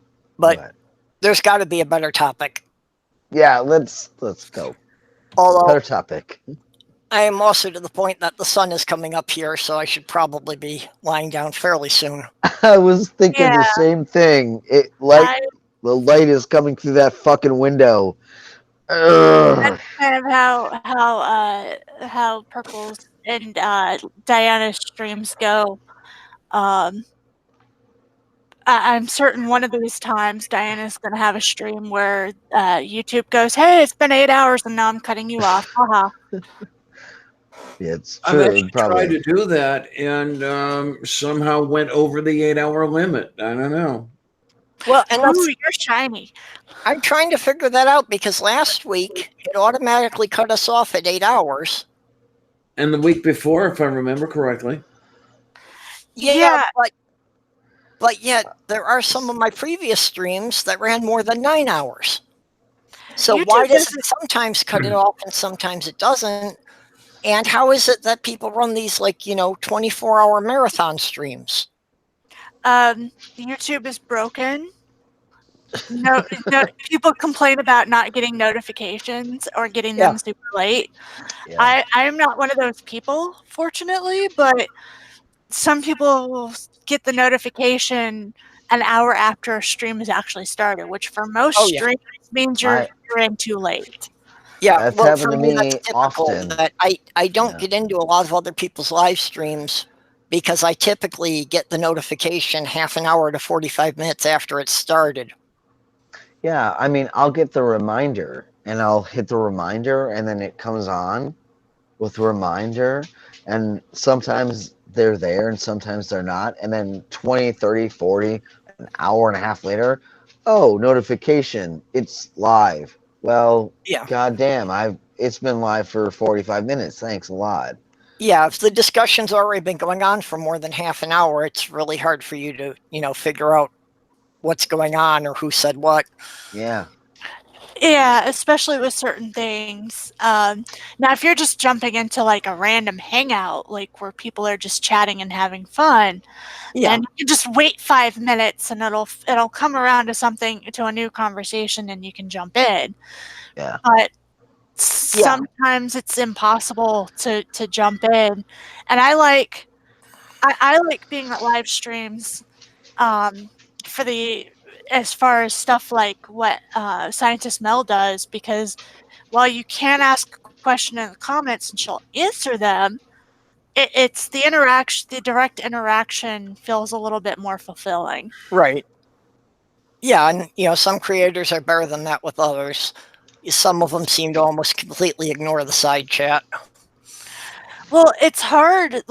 I've done a few interviews the past week, and it's been hard for me to keep up with side chat, partially because of nervousness and partially because I know I slip up on my words sometimes, and I think one thing in my head, but I say the other out loud. And so that makes me extremely nervous when I'm asking questions. And also, if I get into an intense topic, I'm concentrating so hard that I forget the side chat exists. Yeah, well, and I've done that at times too. When the conversation gets really going a lot, I've had periods that I forget to check the side chat for a half an hour or so. Yeah, that's why I want hella good mods for when I actually do start doing live streams, which I'm planning. Once I hit 100, I'll start doing live streams. I'm really close to that, though. That's why I appreciate Diana always being here as kind of a co-host for me, that she catches a lot of the stuff I'd miss. Yeah. Diana. Yeah, I'm the Ed McMahon to your Carson, right? Yep. Oh, that's about right. Bring up Carson. As a little tyke, I guess I loved Carson. I would stay up. He was on at 10 or 11 o'clock at night, and my ass was like, "Hey, Mom, I had to stay up to see that motherfucker." Sorry, I swear. But yeah, I guess I loved Carson like crazy when I was a kid. But I need to get a computer because right now I only have this stupid iPhone. I've got this shitty little tablet right here. And as you see, it's black. it's not working. So I'm trying. I'm trying to get the tablet to work so I can, be here on the tablet and do something else with my phone. But yeah, Yeah. I'm sorry that if this has been horrifying with my hand. Sorry. I'm trying. The only thing that's been a problem is that sometimes you get that echoing effect, and I don't know if maybe it's because if you get your tablet too close to your microphone or something. It could I'm not be. quite sure what's causing that, but that's the only problem. I shut it off because I thought that was happening. I was just like, I'm going to kill you. Because I think that's what was happening. I think they were fighting for, I don't know, I've heard they can fight for, what the fuck is it called? For the bandwidth? Bandwidth, yeah. So I Yeah. was like, shut you off. I was like, it's not worth it. So hopefully at some point, my fiance could at some point show me how to work that fucking computer we've got over there that she uses for college. And maybe I can get on with you guys and not be like this. But I appreciate, I appreciate you guys like letting me on tonight. Even if I talked a lot, I'm sorry. Yeah. I jabberwocky a lot. Sorry, but thank you for having me on and let me talk and all that. I appreciate it. Mine's still a pretty tiny channel, so I know what it is being a new person trying to get a chance to say anything. Yeah, and I'm just being me. I'm going through a lot right now. Like I said, my sister just passed away, and I am going through a lot, and maybe I talked a little too much because of that. But thank you still for having me on. Let me come on your channel. I appreciate it. Cheers to you guys. Thank you very much, and I look forward to all of you guys. Times you come on, I will watch you guys, whether I'm on or not. I will be in the chat, and I appreciate it. It feels great to have some, family on the internet that maybe I haven't had in my real life, but I hope that online I can have a family, and I look forward to it. I'd recommend, just the subjects you're interested in, get in there, participate in the side chat, let people get to know you that way. Yeah. I did that for about a year before I actually, seriously launched my channel. Yeah, I mean, I was on NSS for over at least a year, if not more. But I guess I just, I guess I felt like always the black sheep. They never saw me for what I was, and I was on AT. Oh, what's his name? I'm so sorry on this channel. A2 something Productions, and he wrenched me right away because we connected. But it's not about that. It's just about connecting with you guys, and also with whether we have the same topics we could talk about. But also, it's good to like have some trans family. I mean, again, I'm 46 years old, and you guys are like my trans family. I've never had any of that, so it's good to talk. It's good to connect. Regardless of what we're talking about. Well, it's nice to talk. It's nice to talk. So again, the key thank to you a for having me on. conversation is you have to remember to listen more than you talk, especially when there's 4 or 5 people involved. Everybody's got to get some time. It's true. I will admit that I talked my ass off tonight. I've been alone for a few months, so I'm sorry about that. If I talked a lot, that's not who I usually am. It really isn't. So again, I appreciate for you guys let me just chat and talk away. Usually I'm very quiet, but I'm sure you guys will get to know me over the next several months and stuff. Mm-hmm. but thank you again. I appreciate that. Yep. Because I guess this was again, it's been a really hard couple months. So I appreciate it. Thank you so much. Cheers, you guys. Thank you. Oh, Verilion, I'm sorry. That sucks. Moving to another country and not being able to take your fur baby with you. No, I couldn't imagine that. Yeah. Oh my gosh, that's a hilarious name for a cat. I love it. It's so cute. I actually did have the situation that I had an opportunity to move, but they told me I was supposed to get rid of the cat, and I was like, nope, not happening. Yeah, I don't care if it's an apartment twice the size for the same price. If I can't take the cat with me, it's not happening. I'm scared for when my dad retires, because the only reason I've been able to keep Elmer is because we have so many extra incomes in this house. But I'm scared for when my dad retires that I'm not going to be able to continue to afford Elmer. So that scares the holy living bejesus out of me. Yeah. Well, I but understand it is that, what with it is. what you say, as much as he has to be to the vet and his special issues. Yeah, his vet trips average about $300. It finally gotten it to a point where I only have to take him every couple of months to get blood work done. The vet doesn't bother with ultrasounds anymore. He just says, just watch his litter box, and if he gets diarrhea, give him his anti-diarrhea medicine. But his medicines are costing me around $200 a month, at least, and that's not his food. He's 7. Cat 7 years. 7. Old. Yeah. Okay. He has very, very bad IBD.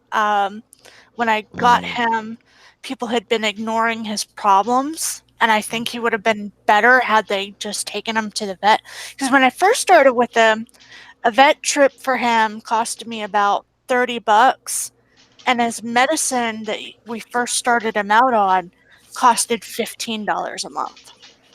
Yeah. And I really feel like that if he had gotten started on that earlier, he would not need as extreme medications as he does now.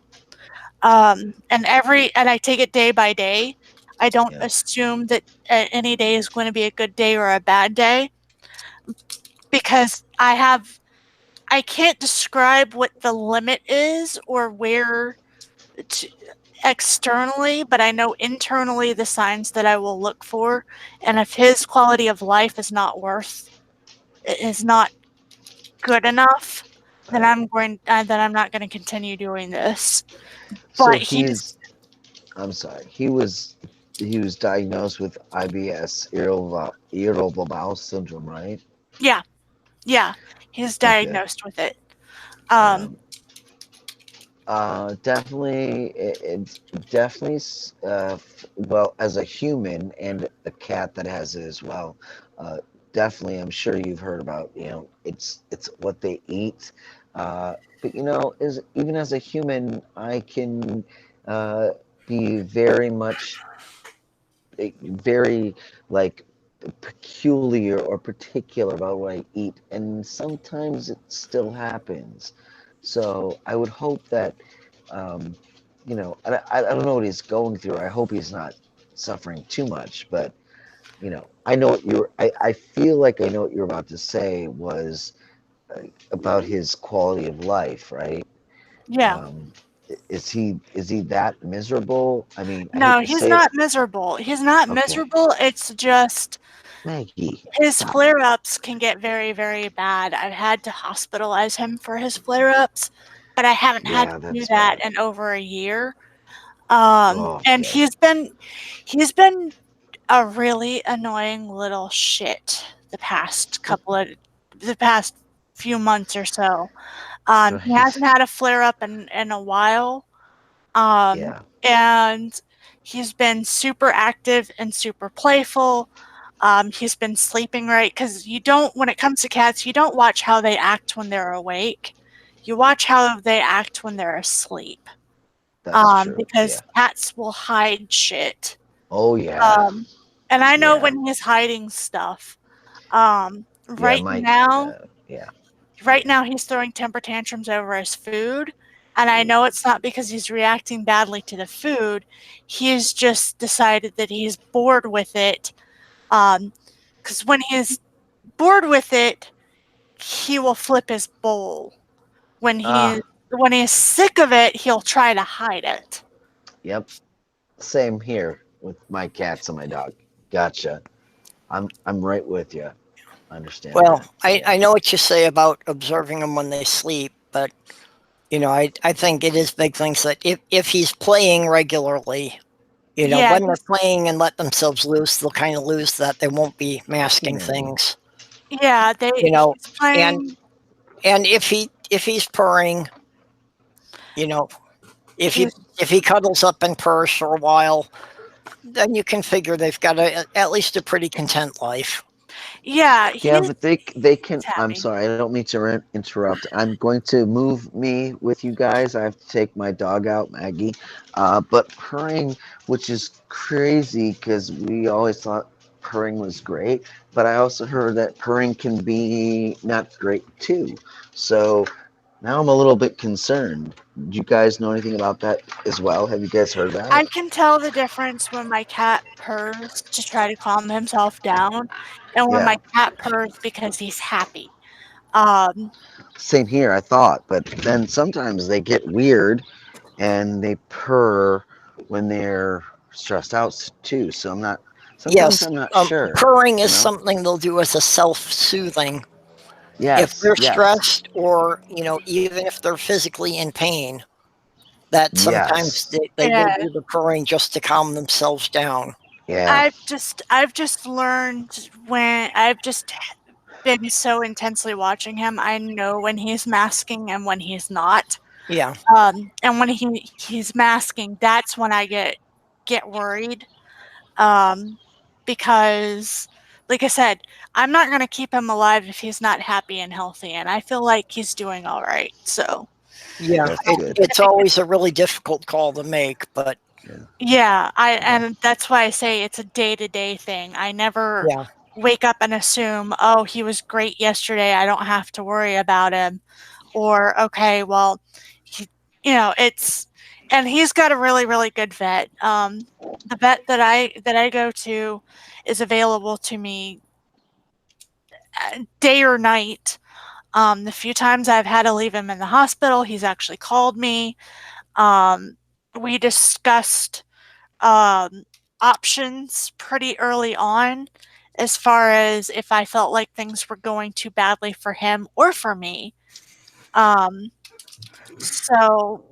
And the last couple of vet trips, the vet was extremely happy with his blood work and his ultrasounds. Because his ultrasounds, he was basically, based on the last ultrasounds we got, whatever we're doing for him is his IBD is better than it's ever been. Even the first time that I took him to the vet's office, when I first got him, which was a different vet. So I'm keeping an eye on it because I do not want to keep him if he's not happy. I don't want to keep him around if he's not happy, healthy, and having a good life. Yeah. Well, I get worried about Sammyson just because, he had been an outdoor cat and just being trapped in the apartment. I get worried about him just getting depressed because he's too bored. Yeah. And he doesn't even have any real medical issues. Yeah, and that's actually been my biggest concern for this summer is I can't let him out in the hallway. I don't feel comfortable with it because our hallway is 85 degrees and I don't want him to overheat. Because if he overheats, I don't have the extra money for an extra vet trip to get him okay again, because I cannot. I've tried to do at-home IV with him, and that little bastard, yeah, I'm talking about you. That little bastard gives the vet a hard time. I've heard stories of him getting out of the kitty, what they call the kitty burrito. He's escaped from professionals. He's escaped them putting him in a blanket and trying to keep him. He's escaped and run amok in the halls. He's a Houdini.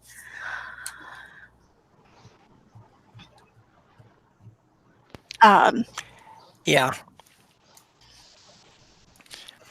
Hey, do you guys see this little catty? Meow. You see this little girl right here? Yep. That's Who's the orange one? That's the mama Tango of the 5 kittens I saved. She needs a home. She's like a beautiful little girl. That's her. Tango, come here, baby. You see that? I'm probably not even. That's her though. Come on, baby. Come here, baby. That's the little girl that I and my fiance got her last 5 kittens, and we just need to get her and fix her so she stops having babies. That's the little girl. Come here, Tango. Come here, baby. Yeah, I know. I know. You're such a cutie pie. This is a wildcat supposedly. Yeah. Yeah, my little sister, we've had to go through the list of things she wants because she basically wants a zoo. And I know what she and I are capable of taking care of. And I told her she was allowed to have one not really that intensive pet, like a fish tank. Yeah. Or how old is your sister? She is 27, but she's not neurotypical. Okay. She has spina bifida, and her spine was jammed partially into her brainstem when she was born. Oh my and God. So she does really well as far as her own routines go. Right. But there are certain things that I have to help her with. So makes sense. Absolutely. But her want and desire is to do that. Like, yeah, she was like, I want dogs, I want cats, I want an iguana, I want a chinchilla, and I looked at her and I said, no, because no, you may have some of those things, you may have a couple of those things, but you may not have an entire zoo. You may not bring home everything for me to take care of. Right. I don't mind helping you, but you're gonna have to stop at 2 or 3, depending on what kind of animals. And see, and that's what we all want.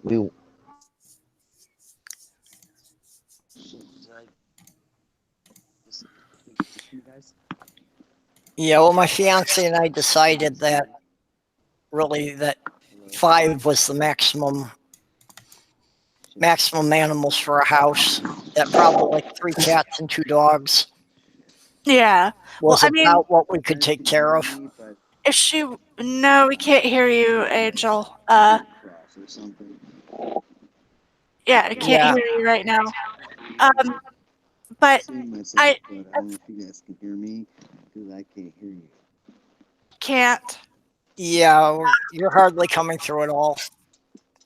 But I wouldn't mind 3 cats for her, because as long as it's not a cat like Elmer, she should be able to handle it. It was just stuff like iguanas and chinchillas, and like these things are not easy to take care of, at least as far as what her abilities would be. Yeah. So well, I would also wonder about any type of, like rodents or fish, since Elmer is very active some days if he would get into their tanks. That's the thing is that Elmer has an expiration date. Yeah. I am very well aware of that expiration date if things go good. By the time we move into a place where Hufflepuff could have all of those things, I probably would not be able to keep Elmer. Okay. Am I back with you guys? Yeah. Yeah, now you sound normal. Okay, I'm so sorry. Sorry. Yeah, that's fine. It's okay. Technical difficulties happen to all of us. My microphone unplugs way more than normal, or unplugs way more than what it has tonight. But yeah, no. My dad. It's good to talk to you. We've talked on in comments and on live streams, and it's so good to actually talk to you, all of you guys. Just want to say that to you, all of you, because yeah, that's true. But love to hear your voices and see your faces. It's great to be there. But yeah, it's fun to talk. It is fun to actually hear people's voices. But the thing is that when my dad retires and we move, he will stop working. I will have to start working, and I don't see my income being any better than it is, at least to start with. There's no way when my dad retires I'm going to be able to afford to keep Elmer. No. And I'm not 100% sure that I will be able to find a home for him because the person's going to need at least $600 a month in disposable income for the little booger. Oh no. I think I got cut off about when you were talking about Elmer and all his special needs.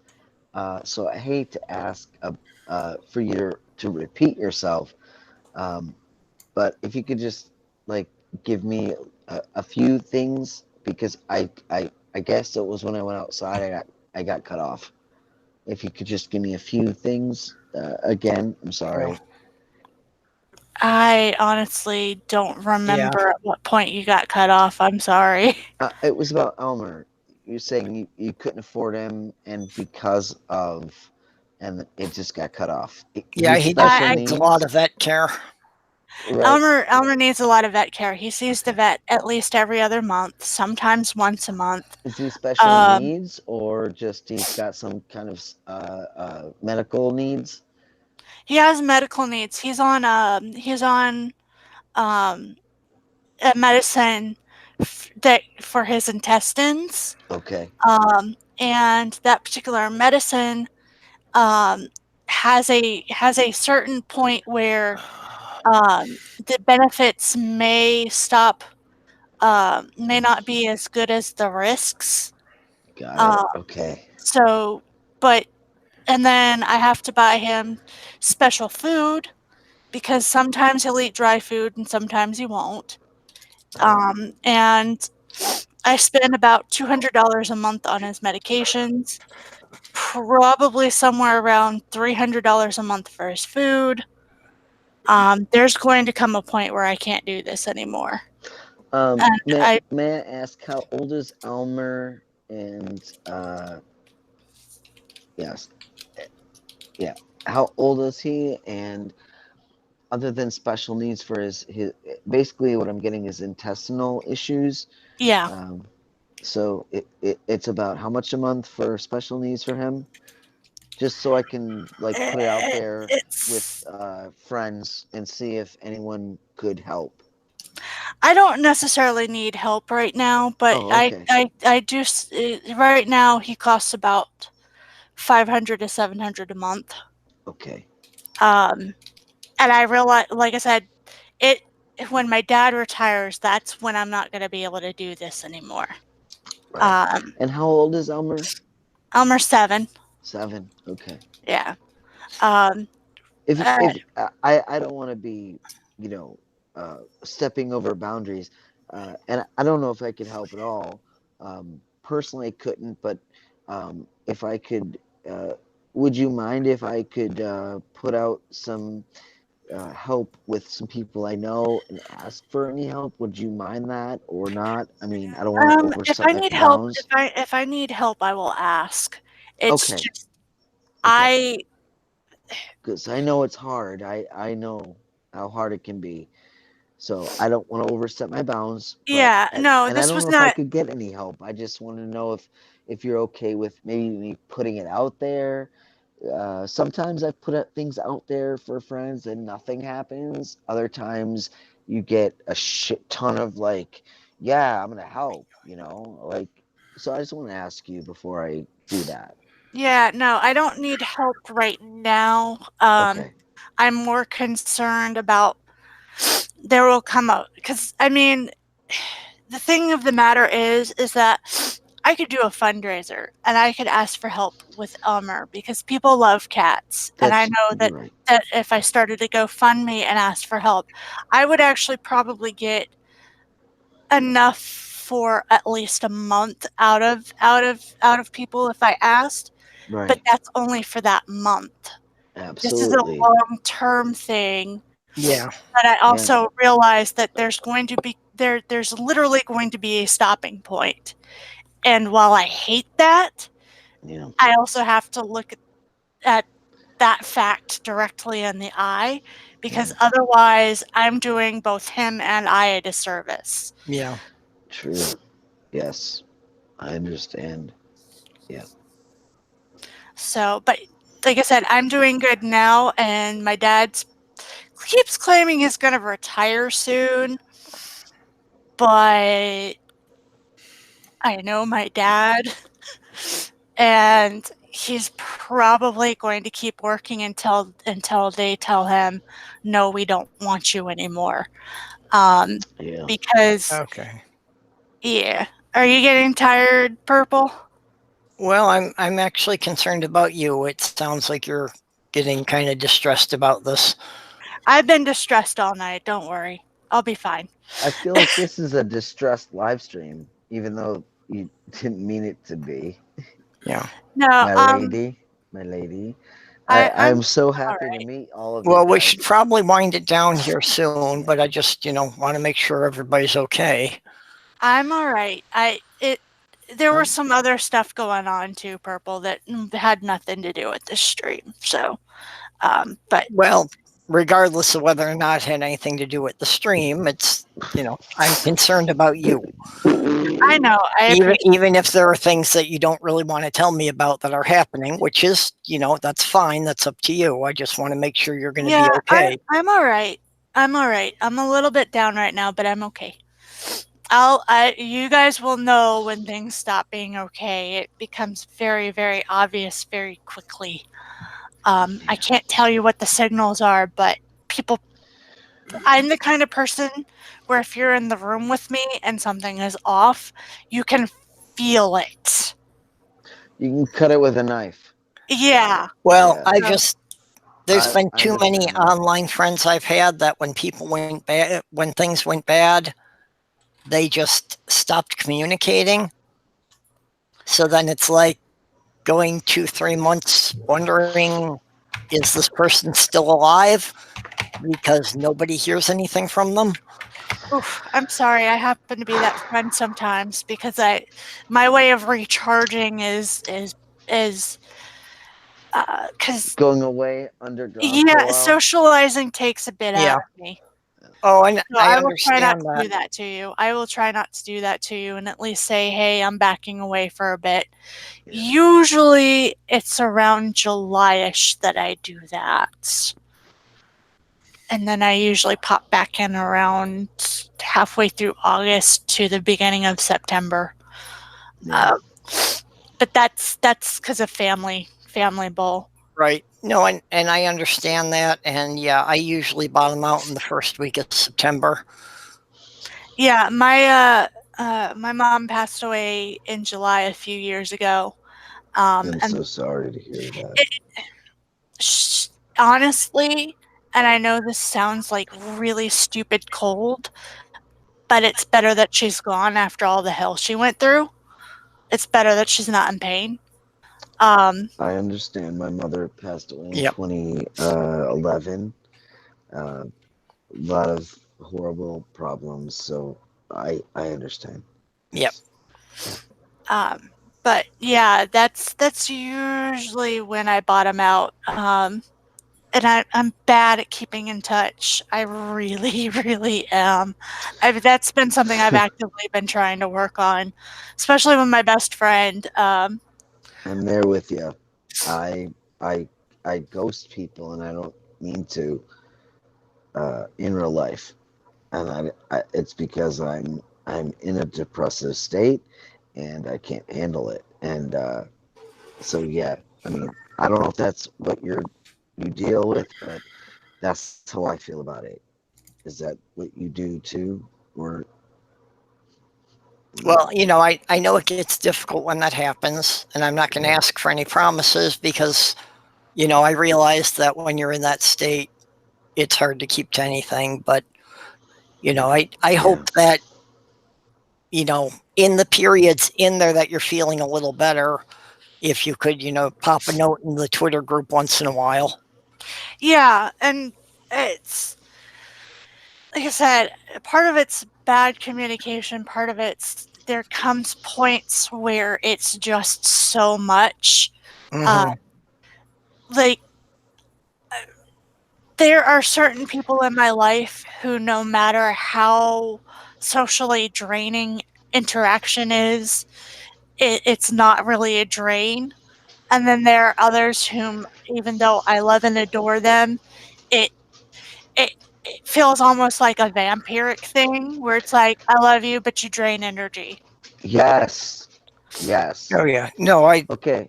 Can I mention this? It sounds stupid, but when I wear watches on my wrist, they go forever. If I take that watch off within not even a week, they're dead. I think I'm a battery and other people are the vampires. Do any of you feel that way ever? Because I think I'm the one that gets sucked dry. I don't think necessarily that everybody sucks me dry.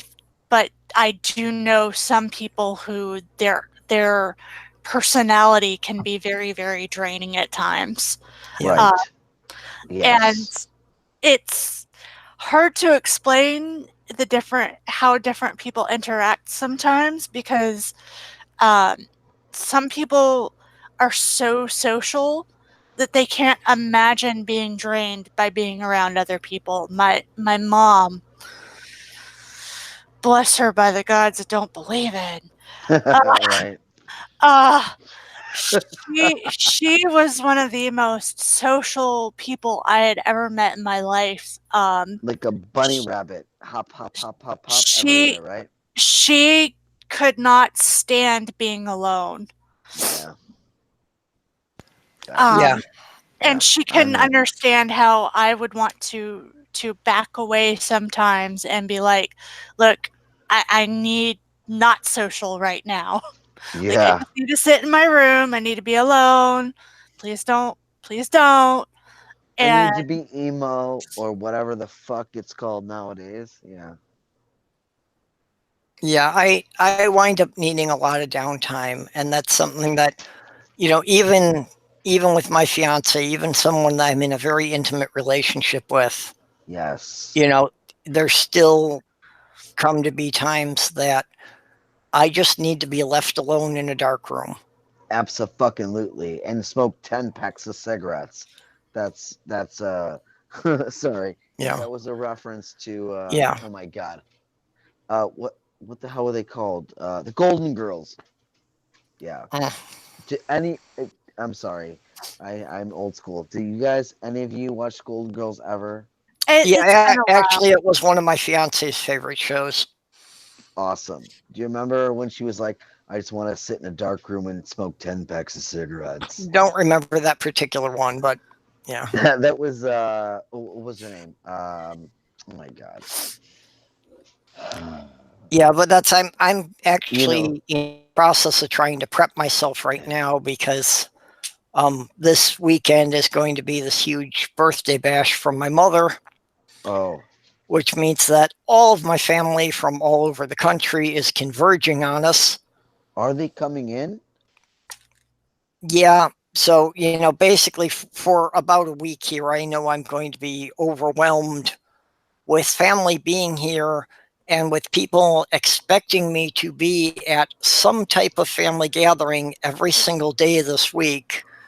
And I know that's going to be way overload for me, but in a weird way, it's amazing. I'll just say this from someone outside, like this person stepping from outside. It's amazing that you guys have family that are willing to come in from possibly out of state, right? But that I can see that does not quill your anxiety or pain over it. So there's this part of it that's amazing that your family or some of your family comes in, but you don't feel as though you can connect with them still. Well, I don't fit with my family. Okay. The rest of them seem to do pretty well together. I'm just the oddball out, and just, yeah. Is that simply because of like social issues? I'm just not nearly as social as any of them. Okay, I don't enjoy social events. I consider more than 5 people in a room to be an oppressive crowd. Right. And well, I'm the youngest of 9, so just a gathering of the immediate family. I mean, it's just any kind of family gathering, we're talking at least a couple dozen people. And like I just said, if there's more than 5 people there, that's more than I can really handle, without really just kind of trying to lock away half of my brain to be doing something else because I can't process what's coming at me. Now, if I may, again, I don't want to get into too personal, but being that what you have shared, is that more about your own emotion? Is that I'm kind of losing you there. Personal relationships with your siblings? Yeah, we're losing your audio. I've missed a couple of sentences on you. I'm sorry. Am I connected to you guys? Did you hear what I hear? Hello. I think I'm gonna disconnected. Not sure. Can you guys hear me? No, I don't know. Maybe your battery's going dead or something. I can't hear anybody. Might have been thrown out. I'm not sure. What happened? Let's see. No, I can't really hear you. But okay, 2 seconds. Let me see if I can reconnect here. Yeah, I just, earbuds. I'm not a very social sort. I deal better with people, 1 or 2 people at a time. I don't deal with groups. The only way I can deal with a group is like, I can do like a gaming group if there's, something focused, if there's an activity that everybody's focused on. But as far as, just kind of, well, let's all get together and hang out, I can't really do that with groups of people, unless they're a couple of very select people who, know what to expect from me. And a big part of the problem with my family is my family should know what to expect from me by this time, but it doesn't seem to work that way. So it's just that it seems they don't really want to admit to who I really am. That you know, I can't put on a mask for them and they can't accept who I am. So that's extremely stressful. I hate to say this, but I did get cut off because of my stupid phone. But Yeah. I heard that you said that you felt disconnected from your family, and they didn't. Basically, was they did not. You could not connect with your family the way you wanted to, and that's as much as I heard. I'm not sure if you shared anything more. I feel like you did. Well, it's largely that thing I said earlier that, they prefer not to talk about certain things and just ignore them. Yeah. So, That's I can't be basically about myself. gender. I can't be fully open around my family. And And that's it's hard basically for about me to gender hold and back. sexuality, pretty much. I'll say that about my family because my family is the same way. Gender and sexuality. Would it be anything like that? Pretty much.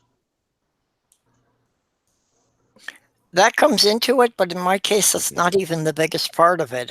It's more basic personality things, and I do think a lot of it has to do with the autism, and a lot of that because when I was growing up, this is something people generally weren't aware of, so I wasn't diagnosed until I was an adult. But that my family still, I won't say all of them, but many members of my family still haven't accepted the idea that being with that many people is stressful to me. Well, yeah. I mean, what I'm hearing is, and correct me if I'm wrong, they don't know how to deal with your autism. I mean, is that what I'm hearing, or am I wrong? Because wow, that Well, seems it's not intense. even them not knowing how to deal with it. It's most of them don't even acknowledge it exists. Wow, I'm so sorry. That's that we're all terrible. family, we all love you, so why is there a problem with you, coming and spending the night with us? Right. That's terrible. I'm so sorry. I'm so sorry that that's happening to you and has been happening to you. Yeah, well. Oh man. Like No, I I mean, said, at this it's point in my life, it's something that I know is not going to change. right. But yeah, just when I know there's these big family gatherings, it's difficult. And sometimes, maybe it might not be a thing that you can talk to all of them about, but I mean, I don't know your family. You know, it's and I say that wholeheartedly because if I had to talk to my if I had to pick someone to talk to with my entire family, I'm not sure who I'd have to talk to, but maybe if you could talk to like one person, I hate to say that, yeah, maybe they could. I'm not saying they'll get it, but maybe someone that you might think that is a little bit more soft-hearted. I hate to use those words, but a little bit more understanding of something. Maybe it's an in for you to talk to someone, and like I said, fuck the entire family. But if you could talk to someone that could connect with you, right? Because I feel you. It's that black sheep, whatever it is. I just feel, like I say, that's at this point in my life. Yeah. This has gone on for so long. I don't see anything changing. Yeah, I'm sorry. How old are you again? It's I like was 46. How old? I forgot. How, you told me it's been so I'll many. be 55 next month. 55. So you're as old as my sister.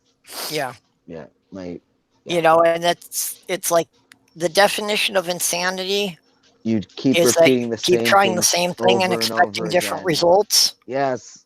So it's sister like used to I've been say doing that this all the for. time. I've literally been doing this for so many decades. Yeah. But I know they're not going to change. Yeah. And I've explained it so many times that if they don't understand it yet, they're just not going to get it. Yeah. It often feels that way. It does. And it's funny because the same thing you said, The definition of insanity is doing the same thing over and over again and expecting different results. Same thing my sister used to say. It takes that one family member at some point, and I hate to say it that way, but I've been there. All of a sudden, I've said things to family members over 35 years, 37 years, nothing.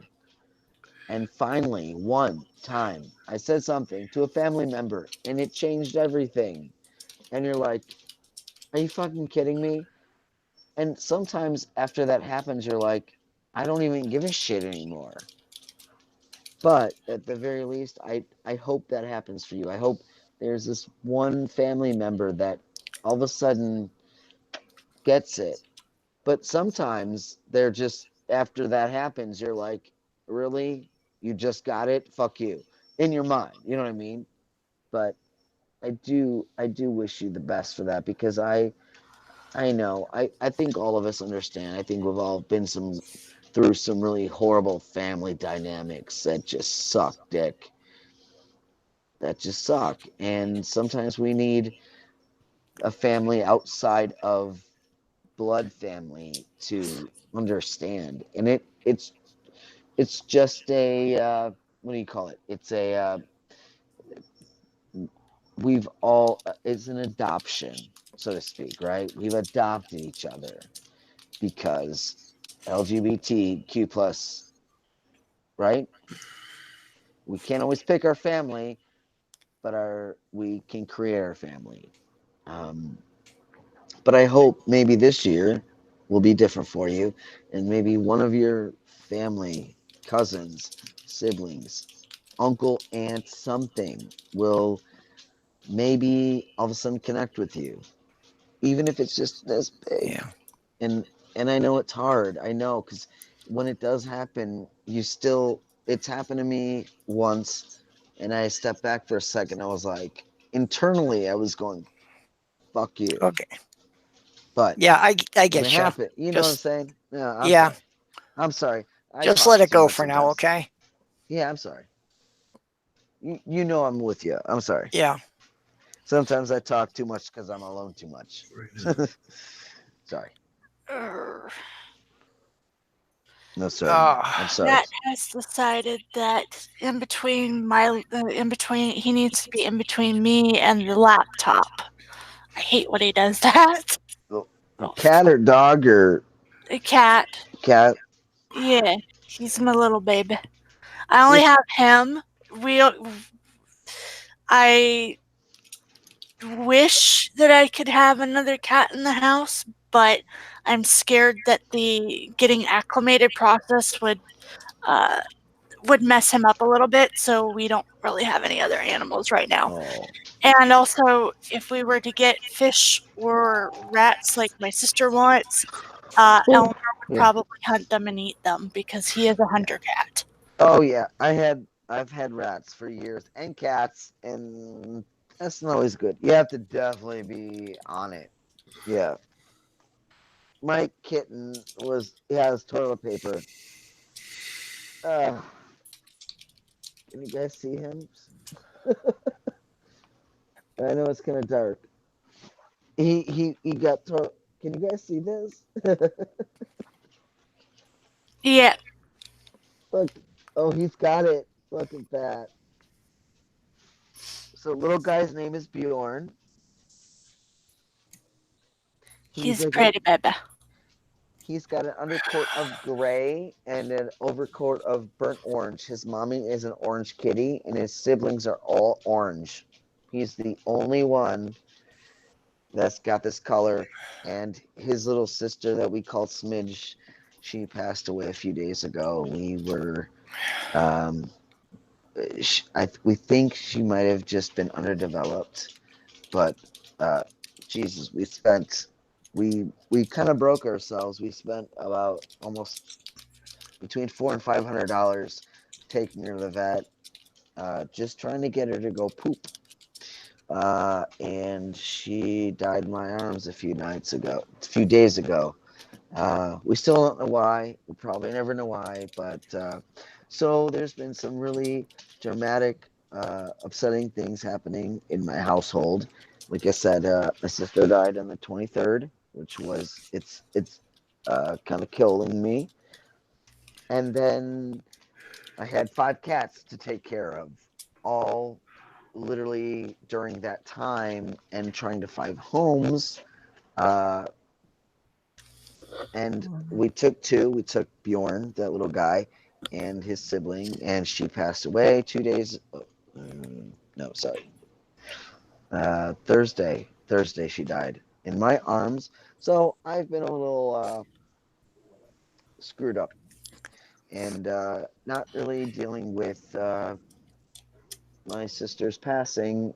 So yeah, I talk too much. So guys, talk for me, and I don't want to ever be obnoxious. So you guys talk, and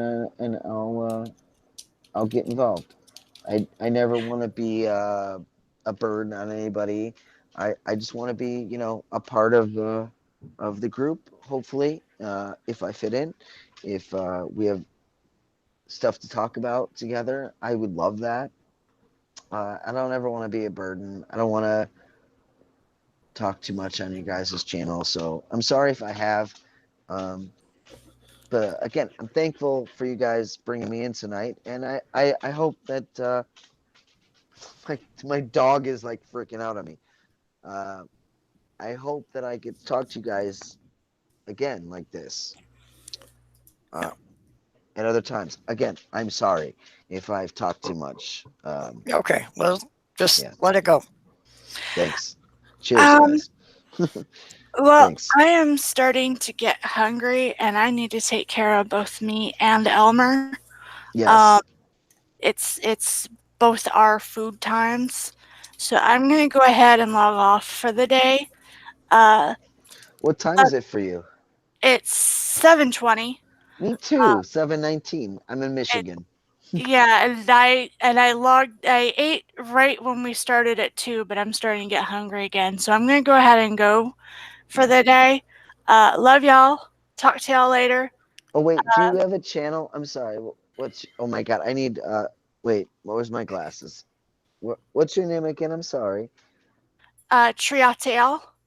Okay, I think I've got you have I think I probably I know I follow you on Twitter, so I'll talk to you guys again soon. Okay. So good night. Love y'all. Good night. I'll try to be up for Sunday fun, Diana. Yay. But my sleeping has been really, really weird lately. Like sometimes I'm a day walker and sometimes I'm a night walker. So isn't it I'll try to catch up Sunday. Diane, isn't it Saturday at 9 that you're gonna be on someone's channel? Okay, let's see how we're gonna go now. I'm going to be on several shows. Right. At midnight, in let's see, a little less than 17 hours. No, yeah, a little less than 17 hours. I'm going to be on movie night, Sci Strike's channel. Sci Strike. Yeah. Yes. I'm a mod there, even though I only have a phone. But I'm a mod there, and I haven't been there since before my sister passed. So I will love to be there. So you've seen me. Friday night? I shouldn't say you've seen me. You've heard me. Yes. Yes, you are. Oh my God. I'm totally blanking right now. It's been too many hours. You are the lady, right? The Lavender Lady. Yeah. Yes, exactly. So I think we've been talking for a few months on and off, not too much, but I'm very glad to meet you in kind of person. It's good to meet you. And then Saturday at 9, yeah, I'm going to be on Jay's channel again. Yes, I'm becoming a regular there. Yes, I'm hoping I will. I hope. Do they usually put a thing up where you can kind of set a reminder? I do believe so. Yeah, his channel is End the Conspiracy. Yes. And is it called End of Conspiracy or something like End that? the Conspiracy. And yes, because I just tonight subbed to his channel. No, I have no idea what I just said. And then Sunday noon Eastern. Yes. I'm going to have May and Jenny on my channel for. Oh, I need to write this down. Say again. Sunday. So I'm Sunday sorry, at I have to noon. write this down. Sunday, you're gonna have May. May and I Jenny. love May. Yeah. And was that Jenny with 2 N's? Yeah, I do believe so. Okay. And right here on your channel, right here. No, not this channel. No, my channel is the Lavender Lady. Oh, okay, that's Yeah, right, the Lavender Lady. I think I follow you too. And then, what time That are is we on having it? Sunday. That's Sunday, right?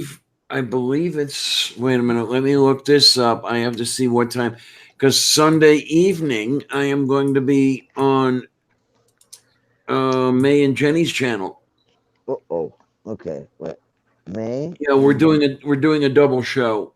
And then okay, I just dropped a link in the side chat there for End the Conspiracies thing with the aliens. Tu sais patron, parle corset.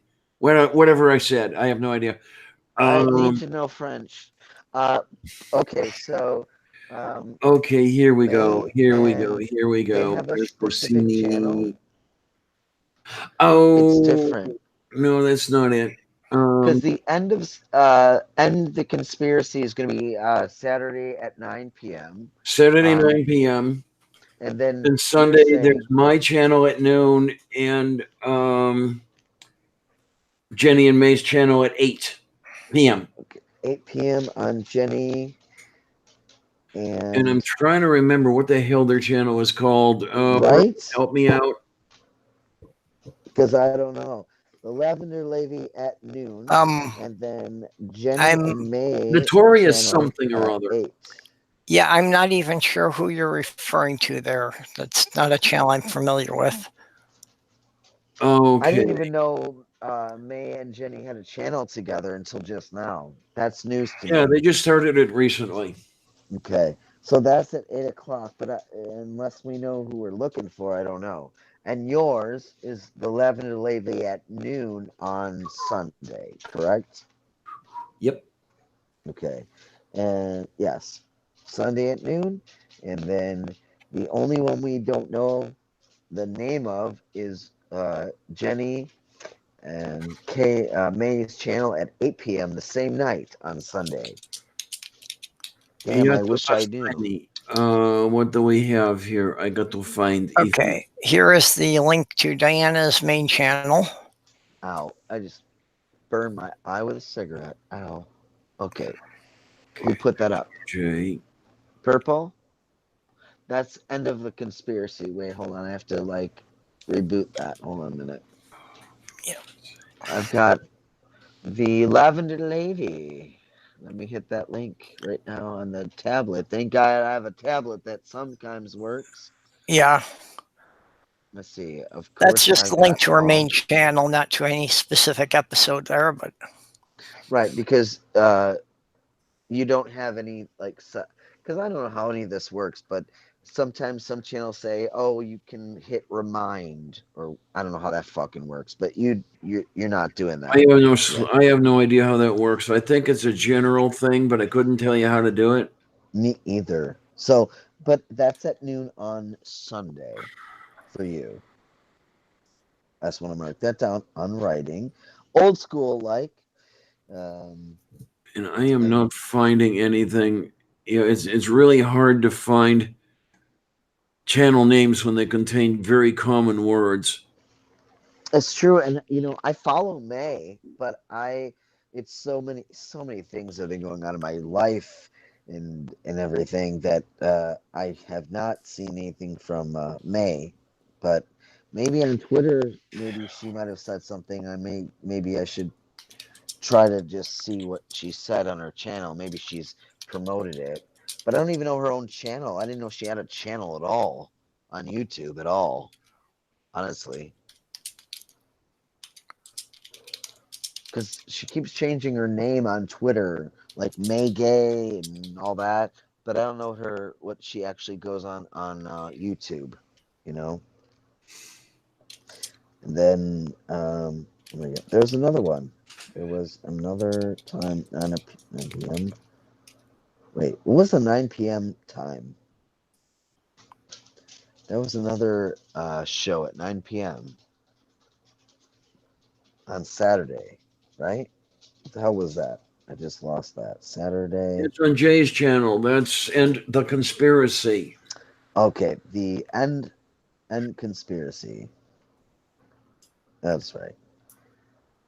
I think I might have already set my okay.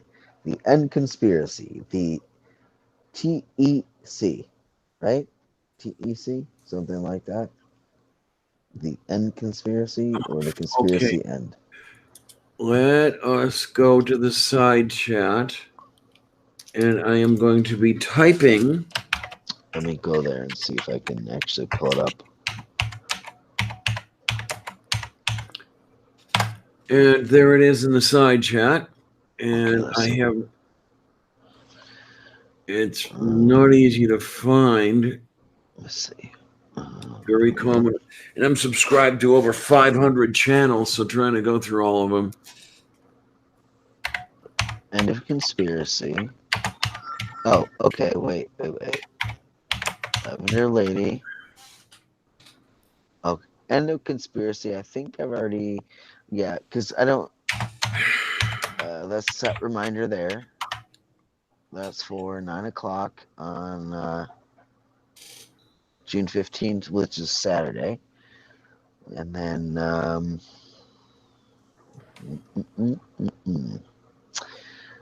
Then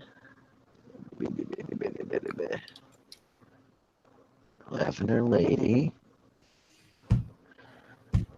and then on the Lavender Lady is noon, right? Yep. But you don't have anything set up yet, as far as like. I have not put up a thumbnail yet. No, I'm going to have to do that today.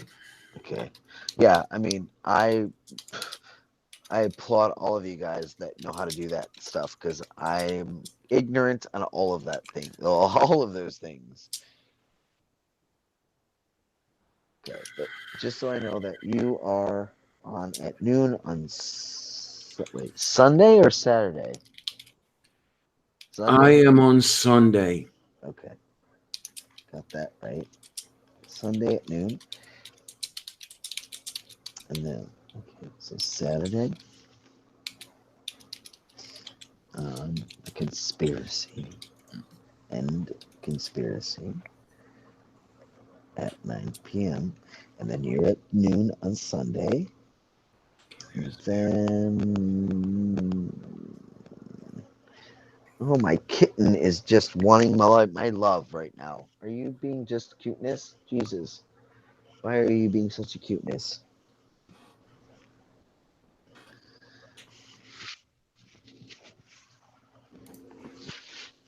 You gotta plug this damn phone in because it's such a dick.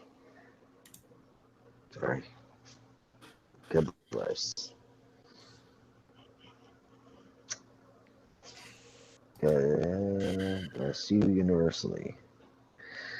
The end conspiracy. Yeah, right. Let me see. Go back. As right now we're on Purple Rhymes with Orange, and then okay.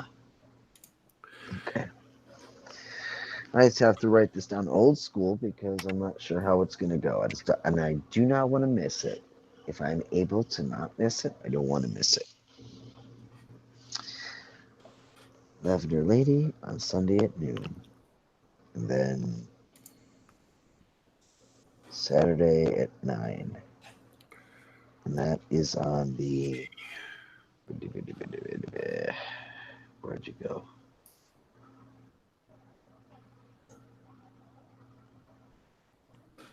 Oh my God! What's it called? Was it the end conspiracy? Right? The end conspiracy. at 9 p.m. Saturday. So I feel like there's one. What's the other one I'm missing then? Sunday at noon on your channel, Lavender Lady, and then the end of Conspiracy at 9 p.m. on Saturday. And what was the other one? I feel like I'm missing one.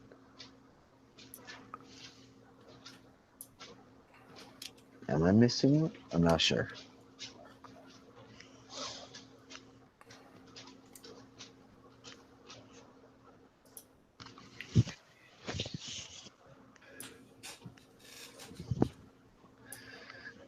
Oh, am I still here, guys? Do you guys hear me? Am I? Uh-oh. Yeah, you're still there. Okay, couldn't tell. Lavender Lady, Sunday at noon.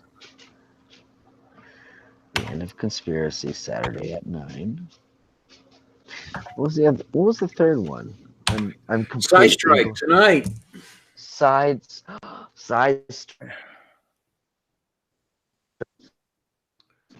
Movie night. Okay. Well, I do think it's time we shut this down here. Move beef. So. Oh. Wait a minute. Where's the? There's the downloads. Okay, so I'm gonna drop that in there. I'm not gonna make it to the damn arts festival today, but sorry. Maybe I'll do it tomorrow. Hey, Klaus. Did it work this time? Yep, now that you're here. I didn't know you were having problems.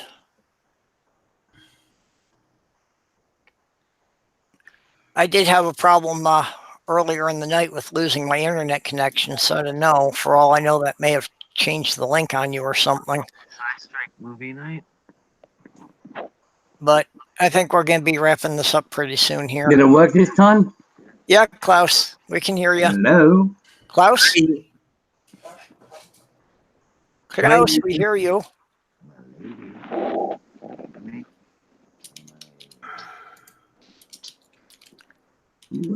Klaus, radio check, over.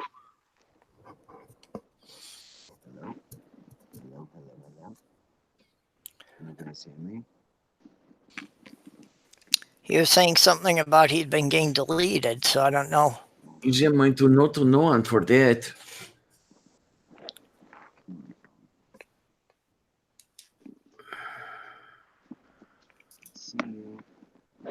Oh.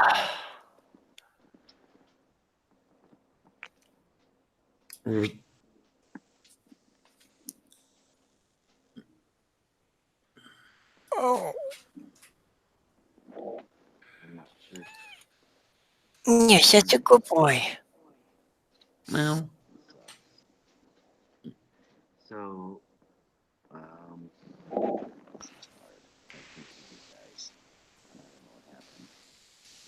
yeah. Come on, guys. Thanks, Spooky, for remembering that one. Moon beef? Yeah, it's supposed to be move beef. Oh. It's a word that means whatever I want it to mean.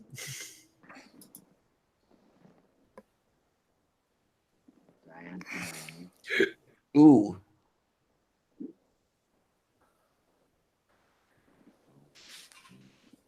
Oh. Phone is a mess. Yeah, let's see. Is spelled, and then we are going to put it over here. There we are. It is spelled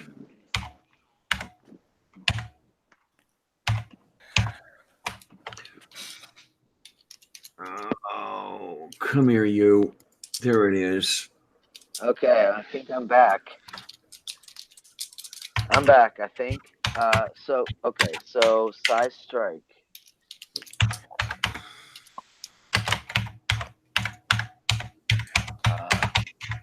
Size strike?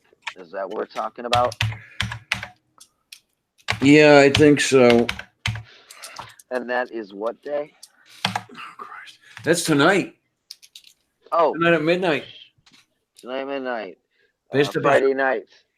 Friday turning into Saturday, right?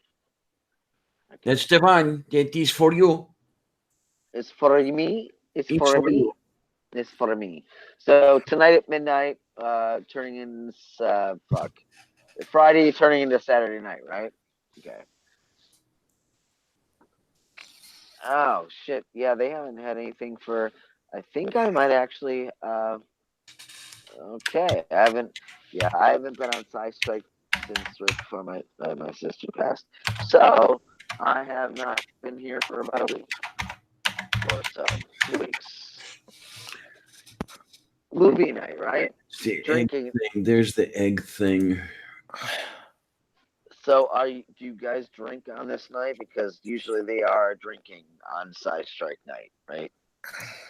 Not I. I did a little too much drinking a few weeks ago, and I don't like that. I don't try to. Listen. I don't drink that often either. But I drink when I at this point in my life, I drink when I feel like I really need to just let go emotionally. But yeah, so I feel you.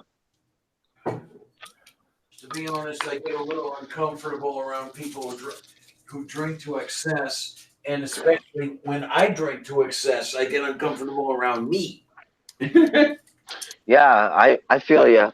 I've been there. I've been there. So I would say I drink socially, and the reason I say that is because I don't get out much. So socially is maybe once every 3 or 4 months, maybe or more. So yeah, I get you. I drank tonight a little bit, but that was needed because I needed to have a couple drinks to just let loose after everything that's been going on in my life. Just needed a few cocktails. That's different. So I guess we got a few different nights to remember. Yeah, I drink a lot more than I used to, but I think I have found the level I need to stop at. Because I did have one of these chats that I went a bit overboard. Yeah. When I was younger, I could drink like the worst of us. I'm Irish and Italian. I used to be able to drink myself under a table, except I never drank myself under the table. Ha ha ha. And then a few years back, I've been on medication for my back. So whatever pain medication I was on, it was like it was like not okay with drinking. And it was like, oh, all of a sudden I can't remember a few spots when I'm drinking. Yeah, generally prescription painkillers and alcohol are not a good combination. Tell me about it. Yep. And it took me years to figure that out because I was fine for years. And then this one particular pain med I'm on caused some issues. So I was like, I guess I won't drink that much. I just don't drink often on it. The other thing I used to do when I was a kid was mix vodka and phenobarbital. Oh. They told me I had a good time. I still remember it. I used to drink a drink and then because I couldn't find, I guess probably if I could find something, it might have been worse. But I used to buy Vivarin. We used to pop a shit ton of Vivarin and then get high and also drink. So that kind of fucked us up a little bit as stupid teenagers. And I think it fucked my heart up because my heart I have a heart arrhythmia now. That I did not have before. So I think that was all that Vivarin that we used to take. Crazy. Okay, to date. Okay. It is 7:42 a.m. here for me in Michigan. What time is it for all y'all? No, I'm an hour behind you, so it's going on 7 here. So I'm going to shut this down here. So thank you for everybody who came and joined us. Yes. Hey, you're in Ohio, right? You're in Ohio, right? Who? Rhythm. No, I'm in Upper Michigan. Oh, that's right. You're in But UP. We're in the yeah, same we're state, in the small part of Michigan that goes on Wisconsin time instead of the time with the rest of the state. Got it. So we're technically in the same state. Got it. Yep. That's good to know. And Diane, I'm sorry, I think you told me this before. What state are you in? I'm in Pittsburgh.